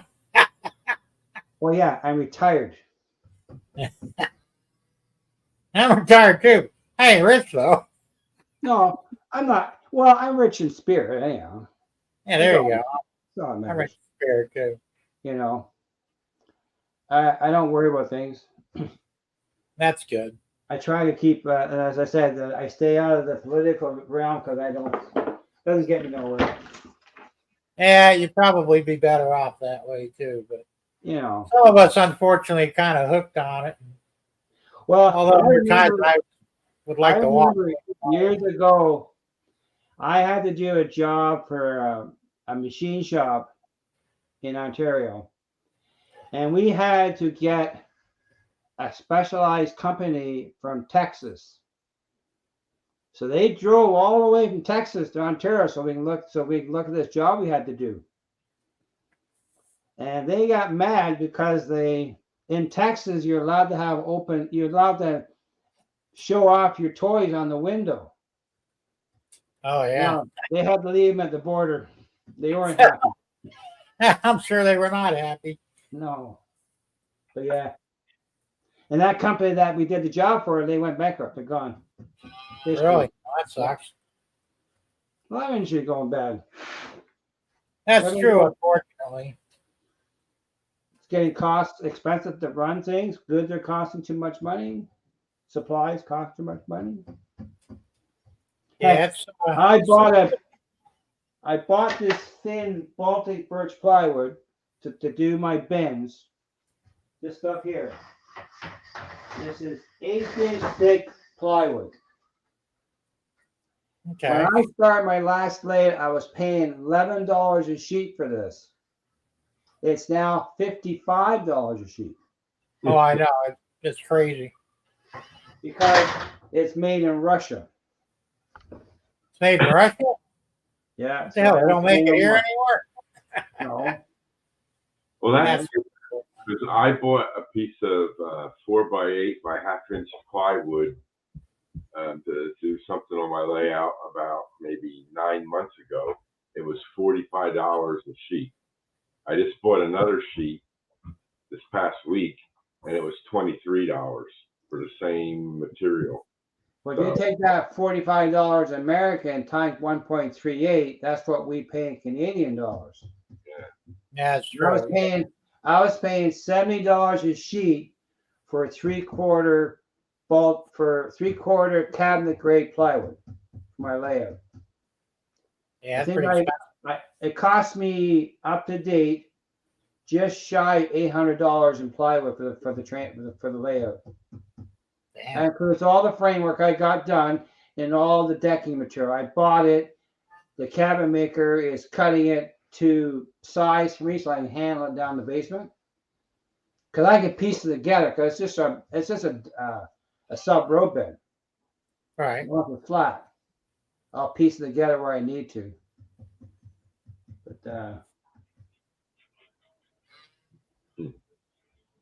But yeah, well, I think it's gonna be good when it's all done. Yep, sure will. I'm Yeah, I still think looking at trying to figure out what to buy for wire. I like Heath's idea, but you go to Amazon, you look at the description, you don't know what's right or wrong. They all say the same thing. He uses he bought 2 number 14 in a jacket, so the wire is keeping close together, better for DCC. But you can use speaker wire too, because that's the same stuff. See, depending how you look at Amazon, they'll call it extension cable in one description, and next time you'll look at it, it'll say speaker wire. Yeah, even though it's 2 different things, but yeah, it's the same stuff in different labeling. I'll send you an email with the link to what I get. And but I wanted to keep the red and black color code so I can see it better. But I'm using the suitcase connector that Heath's using too. Because before my last layout, I use T90 from work. I work electrical, and I use suitcase connectors and Waco connectors. So I still can service it, but it was easy to hook up. But now you know what I did, James? What's that? I had the suitcase connectors on my first part of my layout, and I yanked them out because once they're on, you take them off, and the wire is cut all the way through on them. So what I did was I put terminal blocks up where I wanted to set it up. I have a sample here. Yeah. And then I used the lever connectors, which you call Waco. They work much better because then you got to flip them, and then you can change the wires and do everything. But I don't like the suitcase connectors. Not for train. But what I did, I put the suitcase connectors to the T90, and I ran a short length of number 16 wire, and then I took a number 20 feeder from the track, and I used these things right here. These Waco connectors between that joint there. Yep. I got this idea from RG Grab Bags layout on YouTube. That's what he did. Mm-hmm. But using the lever connectors all the time, they're even better. Right. So you can run your bus into the lever connector in and out, and still hook up your feeder wire to the same lever connector. Right. I bought a whole bunch of them from the Amazon. There's 2. You need to have a minimum of a 4 connector because you got to go in and go out with your feeder, with your bus line. Yeah, I use T-tap connectors for my feeders I have some of those put in a box somewhere. Right. I also found another connector I have. Well, I got it from a place out west in Canada called BC Robotics. It's called a breakout board. Uh-huh. It's a solder board. You can solder 4 or 5 feeders to it, and then run 1 pair of feeders to your connector too. Right. Yeah, there's a million ways to do things. Oh, there's millions of ways too. Yeah. You got to do what works. What's the best way yet? Well, I don't think there's the best way. I think it's just many different ways, you know. Because one way might work for you and might not work for the other person. But I got lots of scrap wire though. Yeah, so do I. I got 2 boxes of scrap wire. Well, I took everything off the old layout. I saved every piece of wire I took. Right. Yeah, you can use it for feeders or something else, you know? Yeah, see, I ran 110 volt plugs around the layout too, Right. so I can plug in transformers for the switch machines. Right. But I came across a new switch machine, and he was talking about it too. This is pretty neat. That's the small one, right? Yes, it is. It is. It's an MP1 version 2. This little guy here. Now, if you ever watched Charlie in the UK, he did a video on these. You can mount that switch machine to the surface of your layout. You can mount it 4 inches away from the turnout and make it operate your switch. It's only a half-inch high. Right. And if you're using it underneath your layout directly, right below the switch, the grab screw to hold your throw rod, you don't have to cut anything. It just slides down and where you want it and leave it. Right. And it has inside a way to adjust the your tension for wherever you're doing, for HO, whatever. There's a specific spot to adjust it up preset inside it. Easy to do. But there's a place in the US you can buy them, and there's a place in the UK. How do you address them? Well, they do make for a decoder. Yeah, because you have to. They do make a version, a next model up, which has a decoder built in. These ones here, strictly on, off, on. Right. Simple assignment. Really easy. You don't have to have a decoder built in. I want a decoder for my crossover though, because I won't be able to access that crossover from inside this room in this space. Right. Yeah. Because you need 4 motors over there. Well, I got about 30 or 40 of them. I got all the ones in the last layout, and I got a box of 20 new ones I bought from a guy who was getting out of the hobby. Yeah. They're in a box. I haven't touched since I bought it last year. But yeah. So.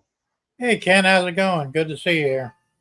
Hey Ken, how you doing? I don't see the chat here. I have to watch my tablet for the chat. Well, in StreamYard, if you're in StreamYard, all you do is go over to the comments on the. Yeah, I know. I didn't do it.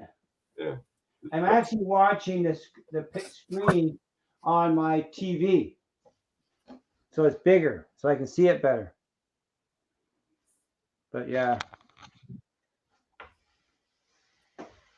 Yeah, and Rick's River Raising Cranes. How you doing, Rick? Good to see you.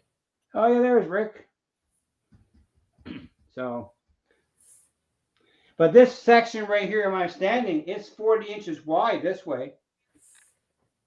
And this section here is 40 inches wide, but I can access it from both sides. The turntable is going right here, right where my hand is. You can't see. When are you going to start putting, what are you going to put on top? Half-inch plywood. Half-inch plywood. No foam. No foam. Cork only. And hey, Robert, how you doing? Yeah, I'm hoping to do 1/8-inch cork on my yard. If I can. The problem is they sell it in packs of 5. So they're 2 by 3 per size sheet. So they're about $45. So problem is I don't want to buy 10 sheets. Right. And are you going to, what I learned over doing different sections of my layout, what I do now is I put the foam down, then I paint it before I put anything back down. That way you don't. I'm going to paint the cork for sure, the road bed. I'm not sure about the plywood yet, but I might. Right? If you're I'm gonna not put, using foam. Hi, GB Jack. yeah, if you're gonna put scenery down, if you're planning to put scenery down, I would suggest you put it down before you put your track down. It makes I it. will have the track. It's I gotta do the track first. I have no idea what the scenery is going to be done. I can't even envision that far ahead in the future. Yeah. But I'm gonna do the main line first, complete loop. Because when I do the layout, I want to adjust the spacing a bit more. I want to increase the spacing on the track a bit more for the curves, Right. just for passenger cars. But my main line at the back, I gotta stick to 2-inch centers because the crossovers from Walters, they're set at 2-inch centers. Mm-hmm. So I got what radius you gonna use on the curves? 30? 30, 28, and this area here I got 32. Okay. Yeah, that's And good. the approaching track from the staging yard, it's 26. Yeah. I had 24 and 26 my last layout. I didn't have an issue. Nope. But I'm make it a little bit. That's why we did the layout where we had to try and get a better radius. But this part right here, it's 30 and 32. So that should be all right. Yeah, you'll be fine with those. You can run anything on that. Right. But I want to run the passenger trains. And they're 72 footers or 80. I think I got both. Both. Well, the commuter ones, they're probably the biggest ones a bunch. Yeah, well, 89 are the longest, aren't they? 89 foot. Yeah. So they'll work fine on 30 inch. Mm-hmm. I got a bunch of River Rossi passenger cars, a bunch of Concords. I've been collecting them up for the CN line. Cool. I see them go on sale. I find somebody selling them, I grab them up. I probably got more than I need, but I got lots of them. Oh hell, James, you got way more than what you need. Trust me. Got more of everything. Well, I have stuff I bought for a project and I changed my mind. Right. There you go. But that's the way it is. I got room to store it. I think. That's all that matters. As long as you got a place for it. That's right. Well, I slowly purging things too I don't need. It's like I went from a 4-bedroom house down to a condominium. Yeah, that's Our condominium is pretty big. I talked to my neighbors and I go down his basement. Holy cow, he's got the same house as I do. And his back room is huge. He's got a pool table down there. And I didn't take that part of the room for a layup. It cost me a fortune. I'm glad. You gotta save some money for the trains, right? Yeah. Well, I got lots of 6 pairs telephone wire. I got a whole box of that. Bell Canada, thank you very much. Right. Well, that's handy for a lot of these. Make feeders out of that and everything. Yeah, but I prefer 20 over 22. It's more better to it's more rigid to solder. When you bend it, I prefer the 20 over the 22. That's true. And I can see it better too. Well, I think bell wire is 24 or even 26 in some cases. It might be, yeah. I know Cat 5 is 22. Yeah. I don't have any Cat 5 left. I got used it all up. No, I got Cat 5. When I worked electrical, I was electrical service. I just got a wire for free. Yeah. I gave I gave spools of number 12 away. I was giving it away. I didn't have room. I didn't need it. Wish I had it now. Maybe Quasimodo brought up something interesting. He says DCC signal prefers stranded versus solid wire. I was not aware of that. Are you guys aware of that? But I'm not sure. Larry, the DCC wrench on that because the wires are twisted and they're close together. So it stops the cross. That's why he was talking about that before, about when Bell started doing their wiring for their phones, they started twisting the wires in their jackets. And that's what Yeah, solved just for the signal loss. right. Just Okay. better for it. But solid does not give you a good connection, especially if you're using suitcase connectors. No, I started using solid for my feeders, and then I found that the solid broke, and then you didn't know what was going on. Well, you gotta be careful with solid. This is 20. My hand here, that's 20. I got lots of it. But it's tinned. It comes pre-tinned. But the problem is trying to find this wire here, this 20 here is American made wire. Some of the stuff they call it primary wire. That's not made in USA or Canada. It's made in China. Yeah, no surprise there. Yeah, really. Oh, I got a computer card I bought from Amazon. It was made in good old China. It was pure piece of garbage. I made a new one that's I'm using right now. All the scrap plywood. It moves fantastic. And it fits underneath my lathe. I'm not using it, my computer, because my computer's going to stay. This is going to stay out here in the train room because I'm going to have another computer in the workshop area. I have it. It's just boxed up. I have a big one. I used to be into photography, so I had computers designed for photography, which I haven't touched in years. But yeah. Yeah, you got a lot going on there, James. Oh yeah, that's for sure. Yeah, you'll be busy for some time to come. Yeah. Oh yeah, I got a lifetime. So did you order the plywood for the top yet, or are you still waiting? I ordered it. It's I paid for it too. Yeah. Just my cabinet maker, he's having some family issue with his dad, so he's delayed a little bit. So we're trying to get a certain part of the house done so I can store it. So he's working on it. He's gonna cut all the pieces for you. He's already cut it. Yeah. Just cut it to size I can handle it down here myself. Right. Because else I got to stick in the garage, and I can cut in the outside. But we're getting into fall weather up here. Right. It's getting colder. Yes, that too. You know, getting colder. It was 13 this morning Celsius. That's a little too cold. Yeah, well, we're used to it. Yeah, well, it is what it is, though, right? Well, That's okay. I don't have to go anywhere. I can hibernate here. Right. I don't have to go anywhere.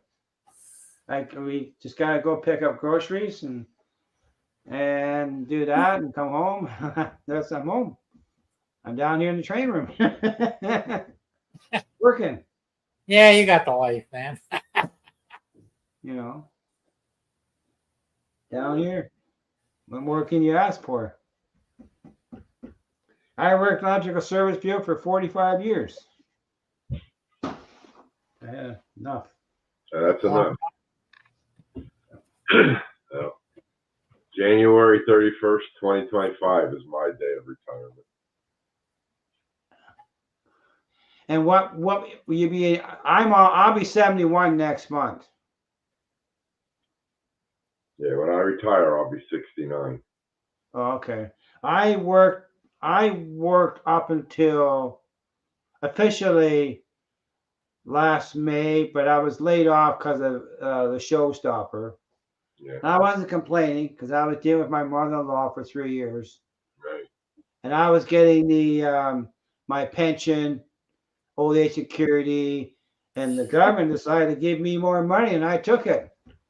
And then my employer decided to end my job, and he offered me a nice package, and I said, "See ya."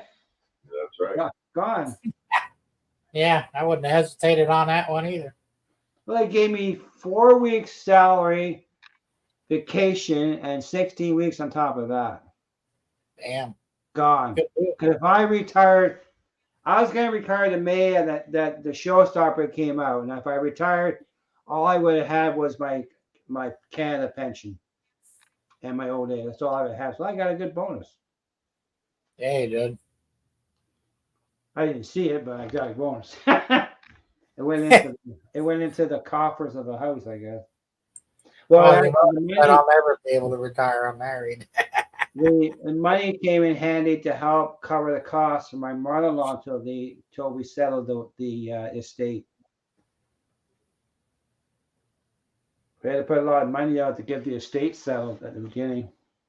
Yeah, Dave. Yeah, I work in the computers, but I'm not on the network side. I'm on the system Speaking side. of computers, I was watching a video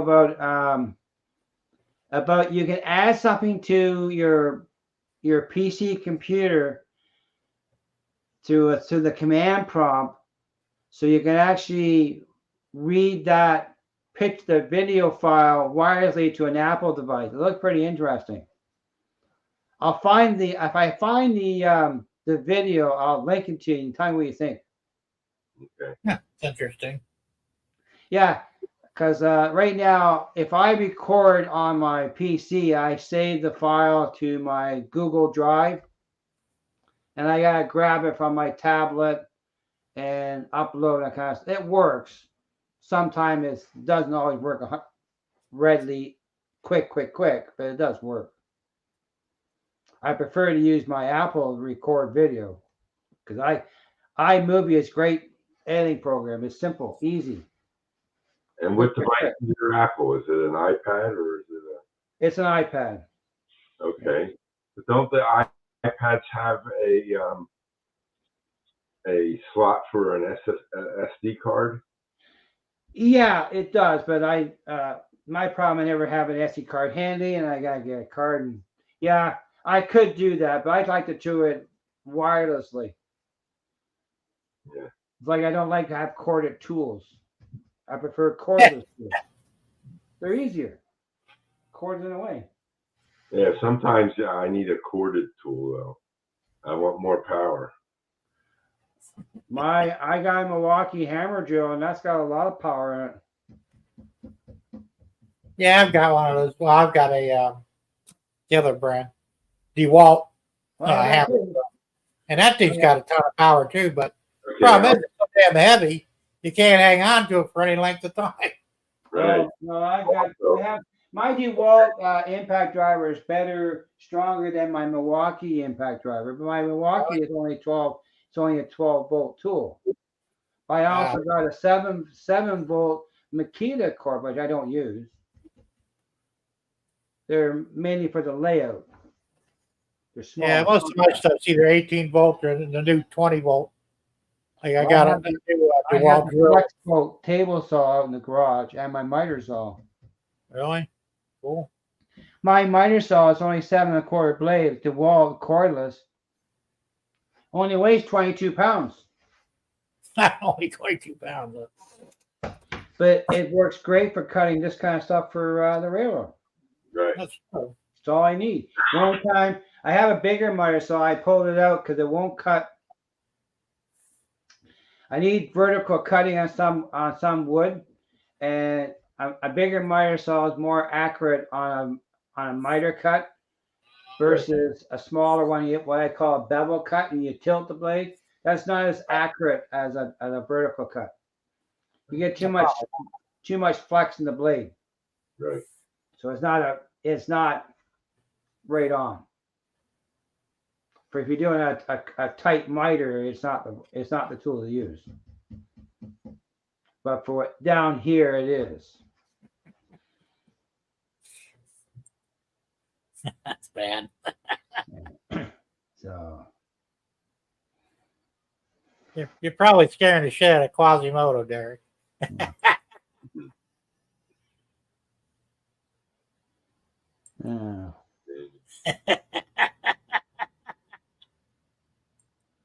That's bad. Hey, I'm married. I retired. Well, Ken, that's right. You need because I wanted a blade for cutting of 45. Definitely. But even on my 10-inch DeWalt, my 10-inch Makita, still, I don't like doing a bevel cut on it because when you tilt the blade, Right. I prefer a miter cut when you twist it, when you rotate the taw.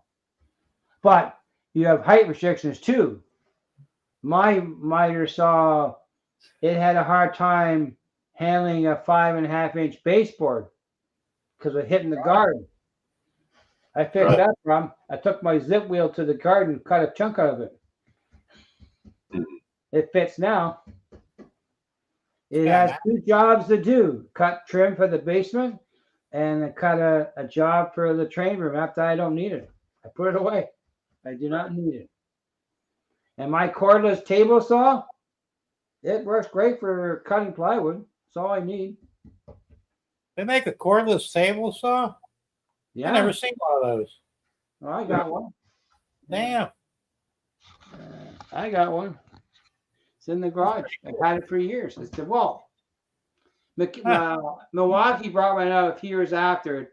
If you look at it, looks exactly the same as DeWalt.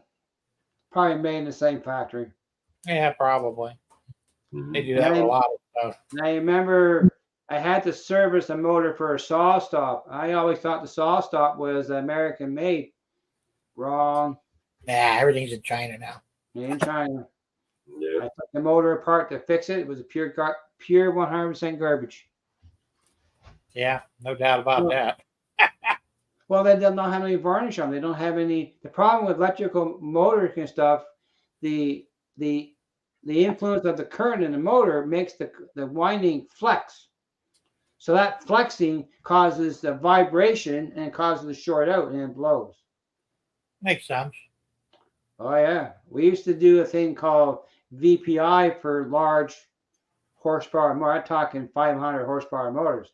They were VPI with epoxy, so they didn't move because see up here in Canada we run industry runs at 600 volts, not 460. Right. Damn. And you get a 500 horsepower running at 600 volts. That's 500 amps. Mm-hmm. That motor is that winding is gonna move. I bet you get an inch deflection on the coils inside that thing when it powers up. Really? Wow. Oh yeah. I've seen motors blow up and have a golf ball size of a copper ball inside the motor from the short. Talking about shorts on railroad tracks, this show you some real shorts. Yeah. My table saw only has one battery. It's a 60-volt battery. And it's rechargeable, right? Yeah. It's rechargeable. It's a big battery. 60 Can volts. you run it with it plugged in? No, does not have that option. Okay. I don't need it. I got lots of batteries. I had one go defective, and I got a replacement under warranty, and I got a bigger one out of the deal, so that's okay. There you go. Yeah. No, it's handy. It's in the garage. It's very lightweight. But I don't go and do any work nowhere. People ask me, "Do you do cabin work?" Not really. I'll give you a cabin maker. I don't want to do any work. Can't blame me. Well, I had neighbors approach me at the other house. Can you fix this? Can you fix this? Because I fix things. Heck, one lady I know in town wants me to fix their pool pump motors. I used to fix pool pumps. I don't have the tools no more. I got rid of a lot of that stuff. I don't want to fix it. I don't have the test equipment no more. Don't want to do it. I'll help somebody do something. That's not a big beef I was squawking about. Like, if you're a homeowner and you have a light switch in your house and you need to replace it, well, technically, they say you need to be a licensed electrician to replace that light switch. Yeah, who uses one of those? Right. But the problem is, if you're a homeowner and you got one switch, a licensed electrician is not going to come down and do that one switch. Not worth their time. They're going to come down and charge you half a day's labor for one switch. So it doesn't get done. So they're going to do it themselves and make it up. That's why I think they should be licensed handyman that are trained to replace switches and outlet plugs. Simple repairs. Do it yourself. What's the difference? Well, yeah, there's some people that know what they're doing, some people don't know what they're doing. Well, yeah, for those people that don't know what they're doing, they need to get Well, something to do. I found the evidence in this house and the other house of people not knowing what they're doing, and I find the evidence in the house. Right. I Yeah, know I've I'm got the same trained. problem. According to my apprenticeship, it says electrician, armature winder. That's what it says. It's not like I don't have the same paper that Sparky has. We did work in different fields. But Yeah, but there's a lot of things that are similar though. oh I mean, yeah, with house electric, it's simple. As long as you know the basic codes, that's right. how to do it, you're fine. Yeah. You know. And the But code. I know most of the codes, so just like you were saying, I found in the main house, I replaced all my electrical switches and outlets. They were all wore out. Yeah. And there were so many mistakes made. I'm going, who the hell did this? Mm-hmm. I know. It's like, that's not the way I do it. Yeah. Like in here in the shed, I wired all this myself. Yeah. Breaker panel, everything. You know, I've been doing this stuff for years. I'm not licensed for it, but Well, you're in Canada. If you own the house, you can do your own work. it's the same here for the most part. Yeah. Sort of. But there's It's some just a people gray that don't know. Like I won't go on the panel and work. I can't see it. Sparky came and helped me one time and helped me a few things. And I hired an electrician and a licensed Red Seal electrician to come and do the panel work, and I didn't want to do it. Just can't see it. It I could be could, dangerous. I didn't want to. It could be dangerous. I've done a lot of panel work, but I generally don't like messing with it. I can't do it now because I got a pacemaker. I can't get shocked like I used to. No, you can't. Dead. No. But I have a good friend of mine. She's an MD and she's in Germany. She specializes in that device. I Really? can send it to you. Yeah. This one's so good for a few more years before I get a new one. But Yeah. I was kind of concerned because, here in the layout room, Yeah. you got the static grass applicators. Yeah. They pack a little bit of a punch. So I said, can that hurt me? He says, well, I don't think so. But, try and avoid getting shocked if you can anyway. I was telling Sparky one time years ago, we didn't have a lot of test equipment. We had, because everybody created their stuff as they went along in the trade. Well, I had to start a 200 horsepower motor up across the line with we called a step transformer. It was all manual switching, I tell you. Well, I blew the 3-phase meter off the wall and the transformer on the post. They weren't too happy with me. Well, yeah, there's a sequence to start those, isn't there? Yeah, back then all we had was an old line transformer in the alligator clips, and the 3-phase power is run by an old knife switch. And the problem with that, the knife switch was not fine-tuned, so as you push the switch, one blade of the 3-phase power was making contact before the other two. So you had a delay in the power. Yeah, it was arcing. That's what it was doing. Oh, it was arcing all right. Guaranteed. Yeah, that would have definitely did it. And my hands are on the transformer. That's live open circuitry here. But we did it. I hook up, I ran plug in the wall, and I test our alligator clips across the line and check it. Temporary hookup. Comes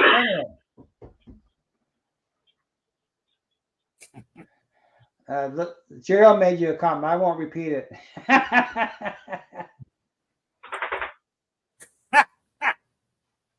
Yeah.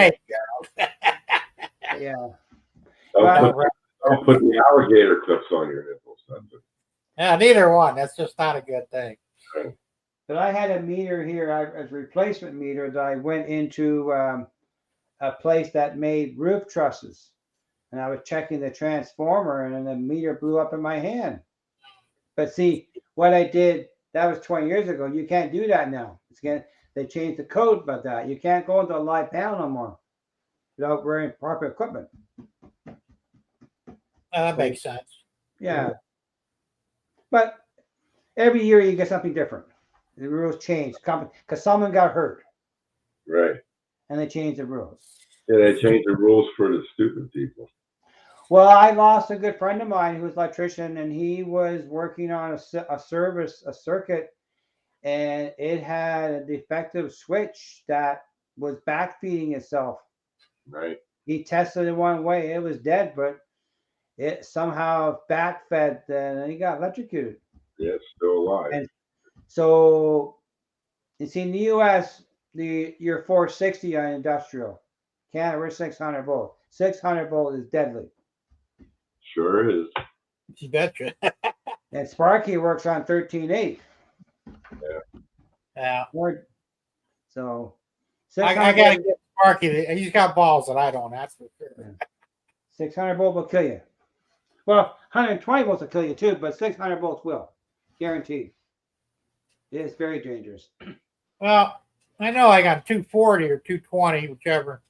Well, There's that's less also, amperage. that's right. You have 110 neutral, 240 hot. That's right. Yeah, In the so- UK, they do everything at 240.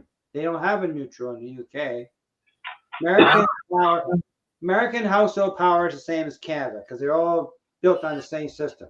Except the only thing they do down in the States for industrial, they don't use 600 volts for their power. They use 460.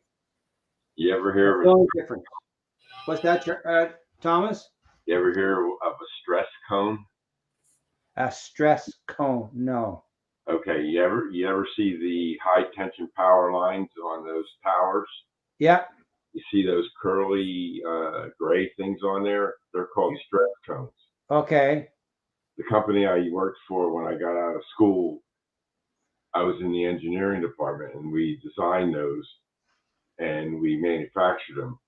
And then we had to go out in the field, and I was up on one of those towers with a long thing and Right. testing them out. And Right. that, the hair on my head was standing up because of the static energy around.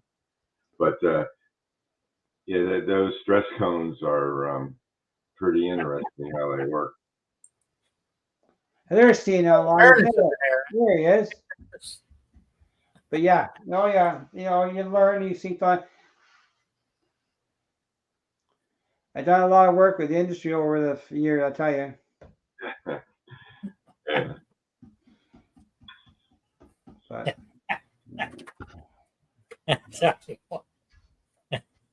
Everybody's a comedian tonight. Yeah, green here, huh? Yeah. Well, this is all by yourself. This isn't lost here. This is all by yeah. You might want to try the static applicator. Yeah. It might work. Yeah. That's probably better than a spray on hair. You ever see Well, that stuff? Spray on hair? Yeah, Ken said you can't fix it. No, you cannot.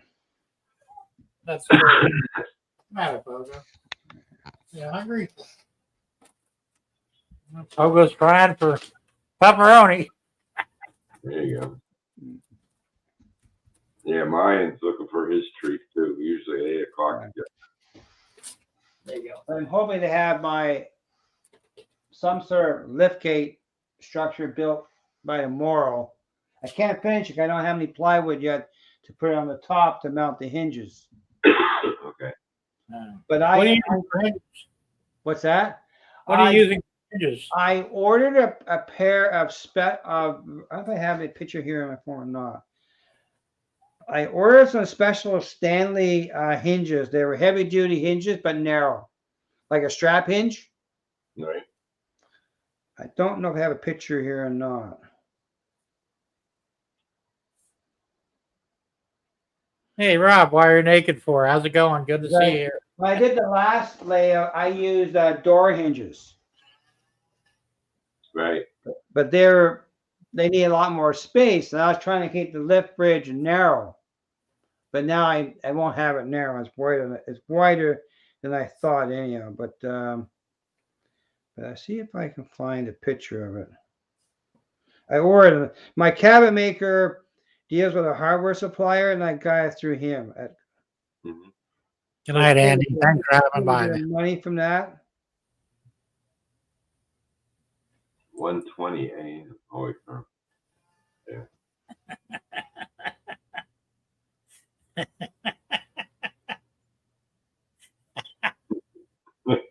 I use these here. Yeah. You see that? Oh, that's similar to what I'm using now. Yeah. The only problem with mine is mine were cheap and there's a lot of play in them. And that's the only thing I don't like. I'm going to have to replace them at some point. Well, I learned one thing. You do it right the first time. Don't buy cheap. Exactly. Right. And show you something else.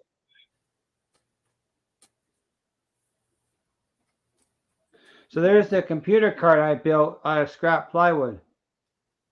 Okay, that looks good. There you It moves around. The wheels are Amazon. They are Chinese wheels, but the rest of it's North American true blue plywood. There you go. None of that wood's from China. Well, there is wood coming into Canada that's made in China. Oh yeah, guaranteed. Yeah, you can put your fingers through it. Oh, it's just junk. And then we're getting into some plywood is 19 millimeter, some plywood is 3/4. Right. Yeah, I know. What the hell's the deal with that? You can't even find 3/4, ½ inch anymore. It's all millimeter. I have to sit there and think about what that actually is. Right. You know. Yeah.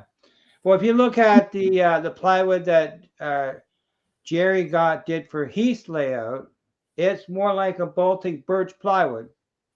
But he went to a place in the U.S.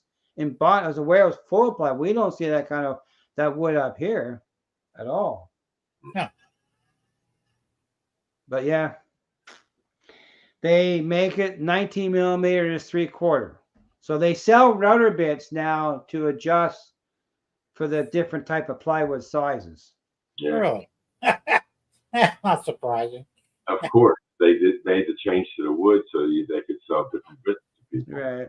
You know, when's the last time you saw a true 2x4? 50 years ago, 75 years ago? Back in the 67, we had 2x4s that were actually 2x4s. Yeah. But did you know that the Ford cars that were made in the 60s, they had an oddball nut on the engine, and Craftsman used to make a special socket just for Ford cars? Yeah. That's not surprising. It was oddball 100%. It was in between every size you can think of, but you had to have it if you work on a Ford car. Yeah, like I said, not surprising. I swear that the car companies had to deal with Snap-on. You know, they would like finagle things so they could make special tools. And Right. I the first time I worked on a BMW, they had the reverse Torex screws for bolts, Yeah. and I had to buy a set of Torex sockets for that because all the ones I had were male and these were female. It's like, Yeah. you know, what the hell's wrong with you people? Stop doing this shit. I know. I remember when I first started in the trade, I bought a set of sockets. They were Craftsman. They were made in the U.S. And I bought a set of Craftsman deep sockets. And they were really, that's when Sears changed over to Chinese sockets. You could tell the quality was night and day. But I had a deep socket on a Johnson bar, and I was taking out a starter bolt on my buddy's Chevy Nova, and I split that socket down the middle.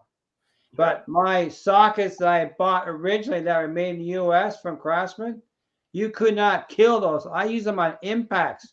I tried to break one time with a 20-pound sledge. It ain't moving.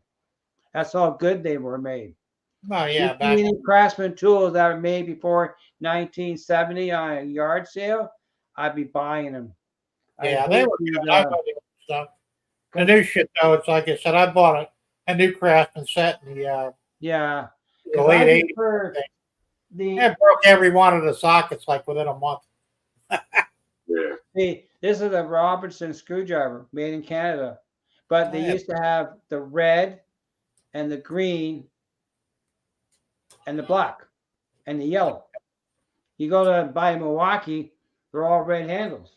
You can't tell what they are. I want a red. That's not a red, it's green. You know. But this is not made in China. Same as these things here, these Jorgensen clamps, American made. They stopped selling these in Canada because they got too expensive. They went to China. Yeah, the Chinese make shit. Cool. Everything from China's garbage, really, pretty much. Well, that's right, because of the cost, the value of the goods that you be able to buy it, pay for it. Well, I heard too that there's a component in our iron ore that they don't have. That's why their steel is substandard. Yeah, that's one thing that I did my layout, and I tell you, pocket screws, I didn't realize how good. I've had my pocket jig for 15 years. I never used it. I bought it at a wood show. It is the best thing for plywood. Wow. Because you're screwing into the wood fibers, not into the end grain. Yeah, there is a YouTuber called MR Benchwork. I asked him one time about that, and that's what he told me. He says you're screwing into the wood fibers on the face of the wood, you get better grip. But if you do an end grain screw, you need to drill a nice big pilot hole to hold the screw. Huh. Didn't know that either. Did you know that Craftsman design except not this one? Stanley had them too. The bigger ones, yes. Stanley had them too. This one, no. And this is made in Canada. And Fuller, another Canadian made. There's no wrench on that one. Huh. There's no wrench on there. No socket. Doesn't have it.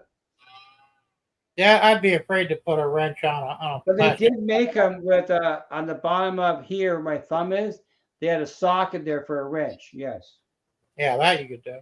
But we don't use screwdrivers slots up here anymore. We're using Phillips, Robertson, or Torque. Yeah. And Torque are better. Yeah, they are. So I wish they'd convert all of that and get rid of Phillips. Me and Phillips screws don't get along. You know why there's Phillips screws, right? You heard No. the history of that? Mr. Henry Ford. Oh, really? I didn't know that either. That's the worst damn screw they ever came out with.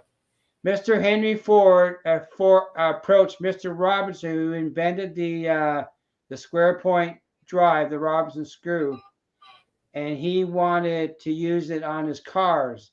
But Robinson wouldn't let Henry Ford have control of his company.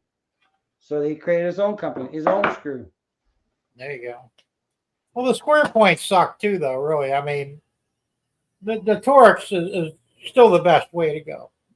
Torques are good for power driving. Yes, they are. Yes, they are, without a doubt. Because like you said, me and Phillips just don't go. If you torque with a Robinson with an impact driver, especially deck screws, the bit will jam into the bit, and you can't get it out.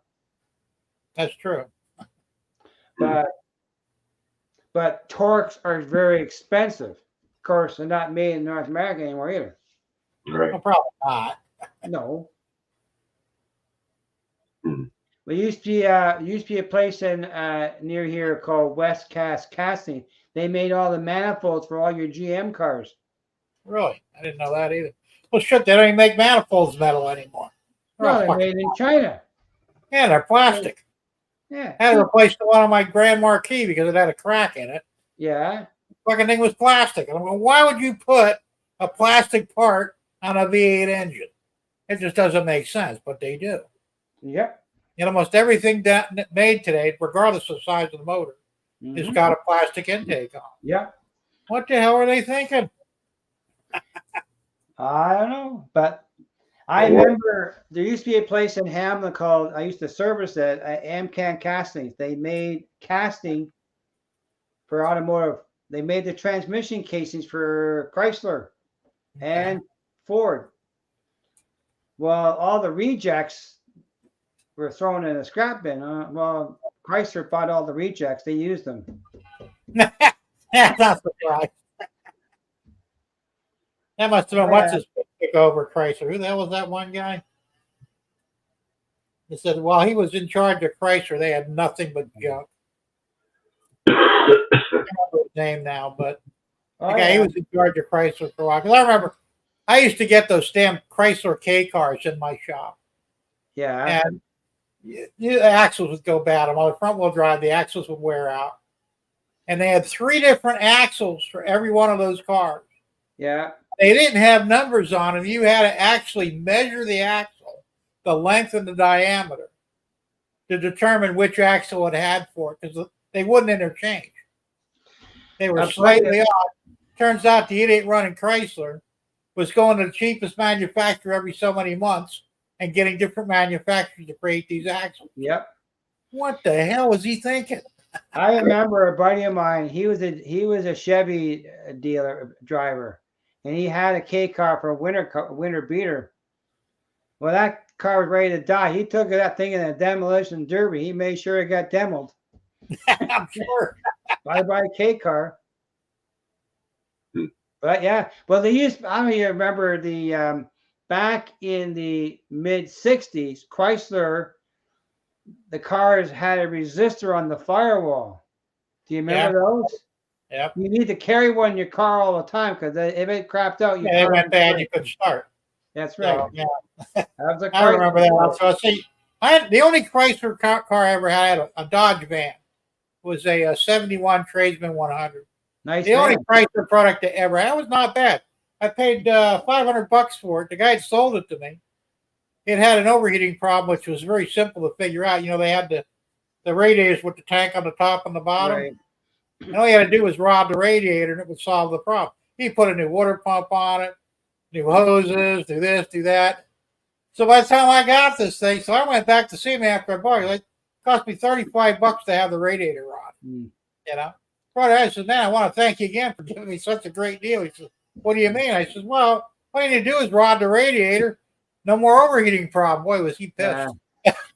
I used to own a 1974 Econoline van with a 302 in it. Wow. That van was stolen and burnt to the ground. You know where they found that van? Next to the CN Dundas sub railway tracks in Dundas. Not too far from where I live. I had a 65 Econoline. I had a straight 6, and I think it was a 200 cubic engine. Maybe it was a 170. I don't remember. Oh, that was a good truck too. Those old Ford vans back before the mid-engine ones, they were a nice van. They were. I liked them. I ran mine. Basically, I bought the truck. Well, I got the truck from my dad. It had over 400,000 miles on it. Yeah. 3-speed on the column. Drove that thing all over the place. I sold it for $65 because it had wiring issues, and I didn't want to fool with it anymore. Oh. So I don't know whatever happened to the guy who bought it. I mean, maybe he still has it for all I know. Yeah. I like my old, I had a 66 Falcon, a 68, and I had a Gremlin. That was a good look. I had a Fury, a 75 a Fury. With 318. That car had a lot of power. It can move. Well, that was the thing with the Chryslers. They really did have a lot of power. But I was always a GM fan. I liked my Chevys and Pontiacs. I really liked the Pontiac out of all of them. But, you know, when they quit making the Pontiac, I said, well, I guess that's it for that. I was mad because they were putting Chevy motors in them, too. I said, look, want a damn Chevy, I'll go buy a Chevy. You know? I think it was in 73 or 74, somewhere around there. They started they did away with the Pontiac 350 big block. Yeah. Putting Chevy 350 small blocks in them. Not even the same car. I mean, they ruined them. Yeah, those kind of cars are gone now. They're all made in. Yeah, everything now they turn out as shit, basically. I got a Grand Marquis at 04. It's a good car. I like it. It's a big sled. Still got a V8 in it, but watch your old Hawaii 5 we're watching right now, and look at all those old Ford and Mercury cars back in the 70s. Oh yeah, yeah. Those are nice cars. Oh yeah, you can't touch them anymore. Tanks. I look at some of these cars. There was a time when I was young, you know, my teenager years, I'd buy cars all day long for $25. Oh Good yeah, working cars. Today you can't touch anything for less than 10,000.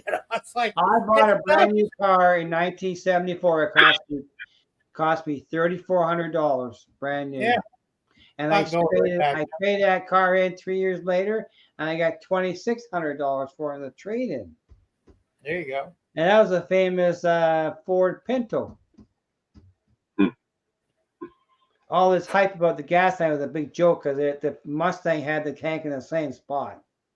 That's true. And all these, Well, supposedly there was a piece of metal on the differential that on impact would puncture the tank on the pinna. yeah, they All they had to grind do was it up. grind it off, Yeah, I and that know. would have solved the problem. But Look at I those almost bought a pinna 67, for my wife.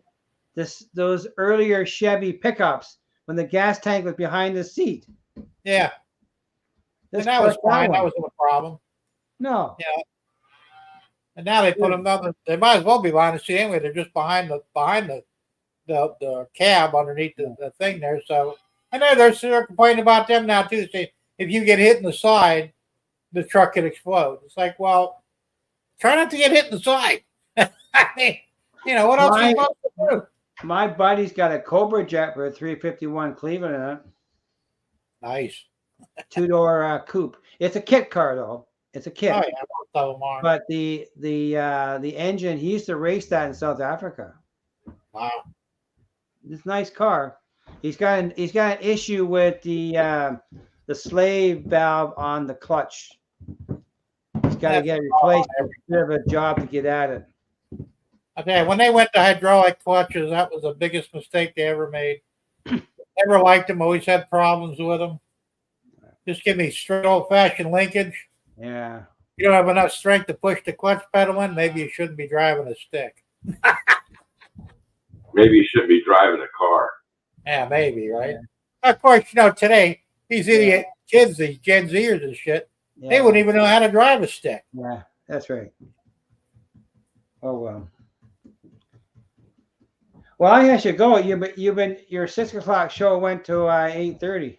It usually does. It goes to camera. Well, we do these marathon things here. Govia didn't have a show tonight either, too. He was off tonight. He took the night off. I generally don't worry about it anyway. But it's just we get to talking about stuff, and it just goes crazy from there.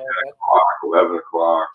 Yeah, it's not unusual, but this is the first time I've used StreamYard in probably 4 years. No, I use OBS, but I'm having issues with the overlay. Put stuff up on the bottom there. I'm going to look into I get the other computer going about OBS. My cousin can help me with that.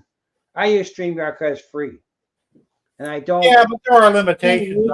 I only use it twice a month, and we never have more than 4 hours a month, so that's okay. Yes, no problem. See, I'd have a problem because you only got 20 hours you can use per month. I'd blow that out in 2 weeks. I'm not going to buy for it. I'm not into it. YouTube is YouTube, like a yo-yo. Yeah, right. All right. Well, listen, thanks for popping in with us. And no problem. Well, I like watching your show. I like the harangues you create. Well, yeah, I do do some weird things, but well, anyway, it's better than watching TV. Hey, they make it easy for us, right, Jim? Yeah, that's true. All right, keep us up to date on what you're doing. We want to see videos and. Well, I've done my last video, almost 200 views on it. My last one. Good. Yeah. Then again, I'm working on one now for the lift gate, but I just can't finish. I'm gonna have to get some plywood to temporary hook it up to test it out, the concept, and test it all. All right. Then we'll see.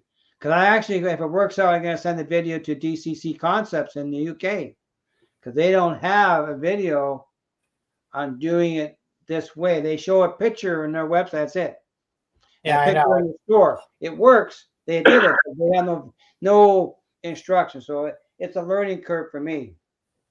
Yeah, I hear that, but that's typical though. So. But when I did my last gate, I did a lot of experimentation before I actually built it, and I found out the secret to lift gates is that hinge needs to be a ½ inch, needs to be above your track line. In fact, Fred E, I he went and watched my video I did 3 years ago on that, and he wished he had saw it earlier. He That's changed. where I got my idea from you, actually, because I've always had issues with the hinge placement. No, it's gotta be above that track line. You get rid of Yeah, that. that's You what put I it did above this that. time, and it worked beautifully. But I did experiment. I did a mock-up on the thing to see how it's going to work, and it worked. No problems. The only issue I had was the growth in the track. So what are you gonna do? Put some blocks on This time I'm going to take some 1/2-inch plywood, Yeah, just and I will rip on the table saw, and I'll probably bevel them so they look nice, and I'll glue them and screw them to the plywood, and I'll mount the hinge. But I also, when I come to the track, I'm going to make some wood pieces of wood. I did last one to match the bevel of the cork.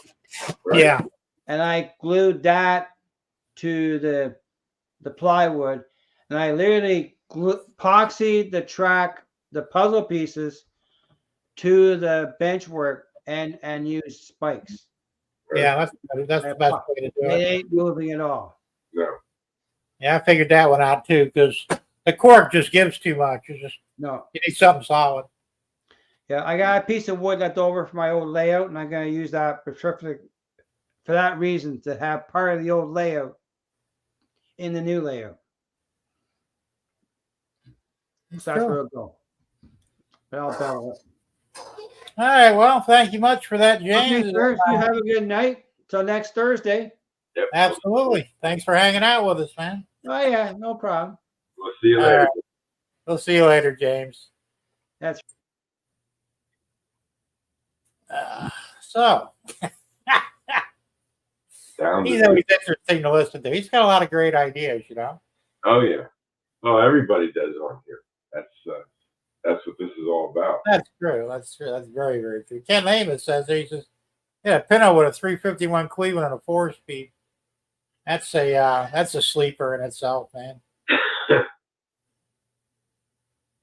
I had a lot of guys that did a lot of that stuff. I was starting to do it for other people. I didn't do it for myself, but we were putting massive engines in small cars, and you get some crazy performance, but it's a little dangerous. I didn't even think you could fit that big of an engine in that small car. You have to cut out the inner fender wells. I mean, it's real tight. Yeah, I'm But sure. it can be done. So we put a 350 in a Vega. That was common at the time. The biggest problem we had with that was a lot of guys mounted the radiator outside of the grill instead of behind the grill, because you couldn't fit the 4-core radiator between the grill and the engine. So they would mount them on the outside of the car. It looked weird. Hey, but it worked, you know. Right. Take it off, Derek. All right. Well, thanks for hanging out, and we'll see you next time. Yeah, let's see what else is going on here. So yeah, I think we could probably learn a lot of stuff from each other on that. Yeah, because everybody's got different ways of doing things, and Right. some work, some don't. But you know, it's always good to see it, because I said I got the idea for the hinges from James, and they worked out beautifully for me, because I've done a couple of these tip ups already, and I always had issues with them. And I didn't want to do one again because of that. I didn't really even want a damn tip up. But if this shed was about 2 foot wider, I could have done my original track plan and having 2 loops, you know, a loop on each side on one end. But I'd have to be about this thin in order to pull it off, because with a 30-degree radius, you basically need right around 5 foot of area, real estate, for that loop. So 2 of them, that's 10 foot. There's only 11 foot wide in here. That leaves you a foot left to try and fit between. Not with this damn gut, it ain't happening. So I had to change things, and I had to go with the tip up, which I didn't want to do, but here I am. So, you know, thanks to James, I'm able to do a better job of it. But he is right, though. I shouldn't have chinched on the hinges. Yeah. There's so much playing. Yeah, there's a lot of play in hinges. You got to get something You more. got to get. They make good ones. Yeah, They're kind of pricey, but you're Yeah. better off with it. You know. yeah, but then you only have to get them once. You don't have to get them, every other day. Exactly. But oh shit, there you go. I've seen that done before. A guy put a 350 in an Opel GT. Another tight fit. Yeah. I had a 6-cylinder in my 65 Impala convertible. It was blueprinted motor. It had pop-up pistons in it, shaved heads. I mean, a radical cam. I didn't even know they made them for a straight six.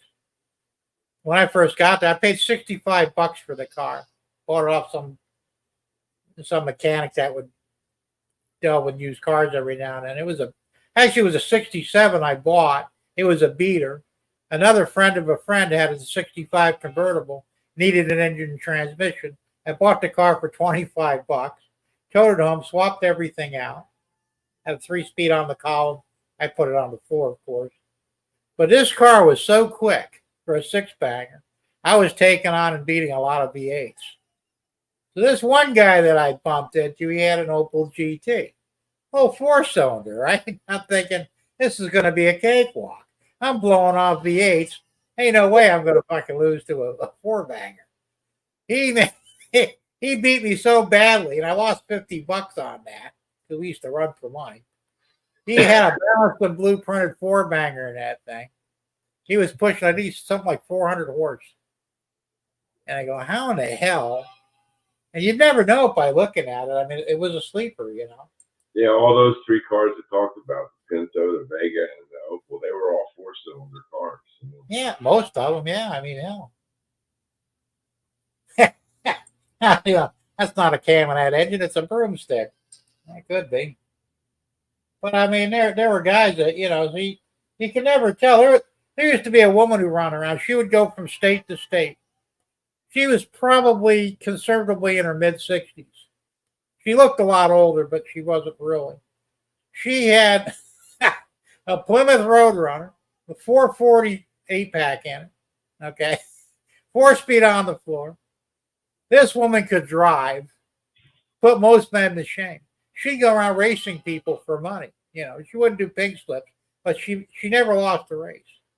Because people, that old lady, she ain't gonna win, quick $100 or whatever to beat her, right? And she completely blow them away. And I met her once, and I was really surprised. But I say that woman could drive. She'd put a lot of men to shame. Really, she really would. How you doing, Derail Daryl? How you doing? Hey, Daryl, how's it going? I didn't even see you pop in there. There goes. I wonder if that signal will break. Yeah, he's still working on the box in the outro. I think he'll be there forever. He's probably got 1,000 hours overtime already. Somebody was smart, they'd fire him and get somebody to know what the hell they're doing. Fortunately, I can still run that. I loaded it up in StreamYard, so that'll still be the outro. But the only thing I really couldn't do is, like I said, the multiple cameras and stuff, because I don't know why it was slowing down everything, but it was. So, Jim, are your cameras hooked up directly to your computer? well, they're USB cameras, so I've got a USB powered hub. Okay, so in the device manager, you see cameras listed, right? Yeah. Okay. Well, in StreamYard, you can present and switch to the other camera. Really? Yes. I didn't think you could do that without paying for it. Yeah, you wouldn't know a lot, but you would disappear. The camera that you would be presenting would show, and then you could then switch back to your camera on your PC. Oh, okay. Yeah, you can switch them around. I didn't know you could do that, but either way, I'm not going to be making a habit of StreamYard anyway. Yeah. Although I do miss being able to bring on a guest, because that was kind of fun to do every now and then. Yeah. Exactly. But, yeah. Like I said, I may wind up. I can't do it right now, but I may go to vMix. vMix has all the best options of StreamYard, OBS, and Stream. There's another one, Stream something. But you got to pay for it. It's $350 for a lifetime license.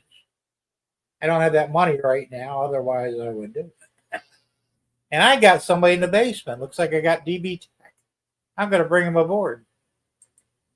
Hey, DB Tech, how's it going? I just now noticed. I don't know how long.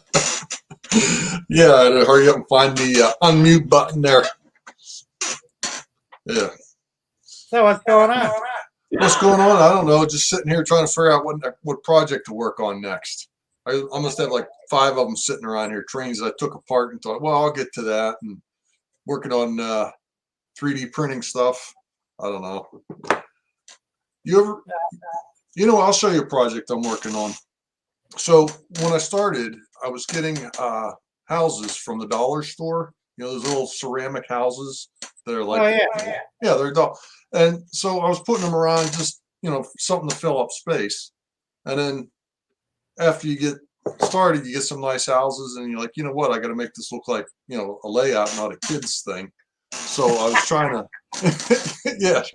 So I was trying to like 3D print them. So like basically, yeah, take that as a design, and then 3D print it without the snow and all the Christmas stuff on it, things like that, to make it actually look like a store or a house or something like that. Yeah. So trying to figure out how to do the CAD work so it looks decent and the right size and everything, and so the parts fit together. That one's actually 3 pieces. The bottom, the top, and the middle are 3 separate pieces. Okay. Yeah. So when I do a house, I try and design it so it's in different pieces, because like the base of this is going to takes like 4 hours to print. Right. So you try and break up your models so that it so you can print more than 4 hours at a time. So because you don't want to be sitting here and realize it's 1 o'clock in the morning, you still got 3 hours to print. That's not good. I set it and forget it. I don't worry. I go to bed. I don't. Do you let your printers run all night, Jim? Or well, yeah, I guess you do. I do. And Tom, you do that too? Yep. Okay, I'm not allowed to do that. No. Well, it depends which printer you have. The newer printers aren't a problem. The old ones, like the Annette A6, that you had to worry it goes to the flames. You mean like the ANET A8 there? That Yeah, that one there. Yeah. Yeah, the one the one that catches fire. Yep. That was my first printer. They recommend. I bought some. They call them MOSFETs. Yeah, So- I put them in. Okay, yeah, so that you're not draining too much power off of it, and So I won't burst the flames either. yeah. It didn't happen to me, but I was so worried about it that I wouldn't let it run unless I was there with it. Yeah. Well, it seems to run a lot cooler since I did that. I'm sure. But I did have a problem with it when I first got it, where I melted a wire on it from the power supply, Wow. and it turned out that the wire wasn't connected tightly to the power supply. They're screw-down terminals, and it wasn't tightly connected, so it was drawing extra power and actually melted a wire. I'll be damned. Yeah. So once or twice when nobody else was home, I'd let it run all night, but normally I don't. So. Yeah, I'd be a little nervous about doing that. But instead the new ones, you don't have to worry about that. So I had an Annette. What the hell was the designation of that? Dave, you got An E6 or something like that. E4. ET4, that's what it was. That was nice, but it wore out eventually. I decided to go with the anti-cubic. So I wound up with 2 anti-cubic, and those things run 24/7. Yeah, it looks like you're always doing something there. Yeah, constantly, like I said, working on a third car. Yeah, this is for Dave Server, and I'm also working on an old tractor. Yeah, I saw that. It's a International Harvester TD9 made in 1942 with the crane attachment. Uh-huh.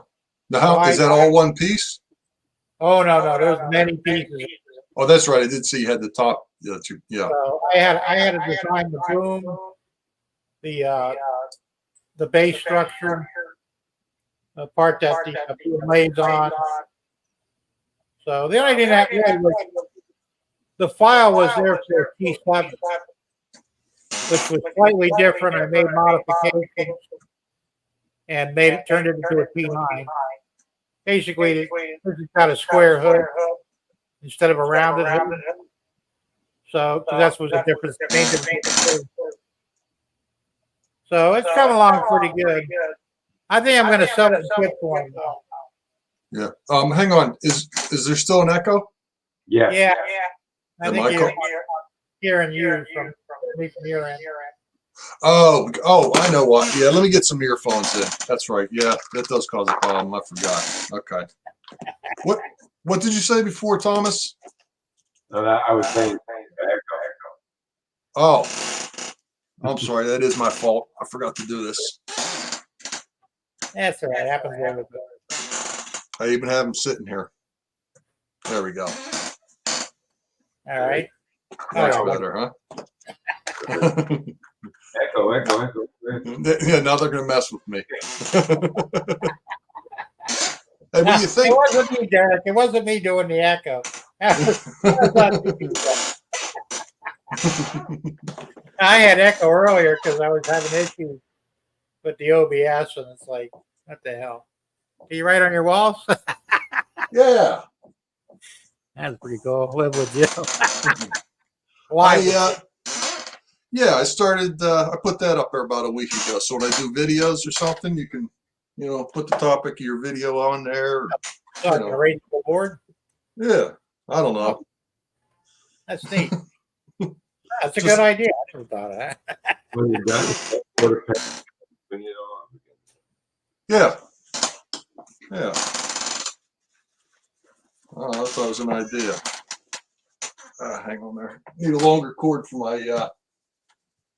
I should have left that on there. Oh well. But yeah, it wipes right off, so that's cool. Could have left it on there. No big deal. Hey, guys, put it back up. No big deal. So you do a lot of 3D printing then, I guess, yourself, huh? Yeah. Well, when I first bought this, it was running, constantly. And off and on, I get back to it. And like I said, it's the issue of you go to design something, you're like, okay, I got 3 hours until I got to go to bed. So can I start this? And then things I start to design things, and then I forget about it. So I've got like 4 different things that I started designing, and then like, where was I on that? And then I forget. So yeah, doing different things. You guys ever hear of Project Echo? That's before my time, I think. I'm only 64, so I don't remember it. What's it about, Quasimodo?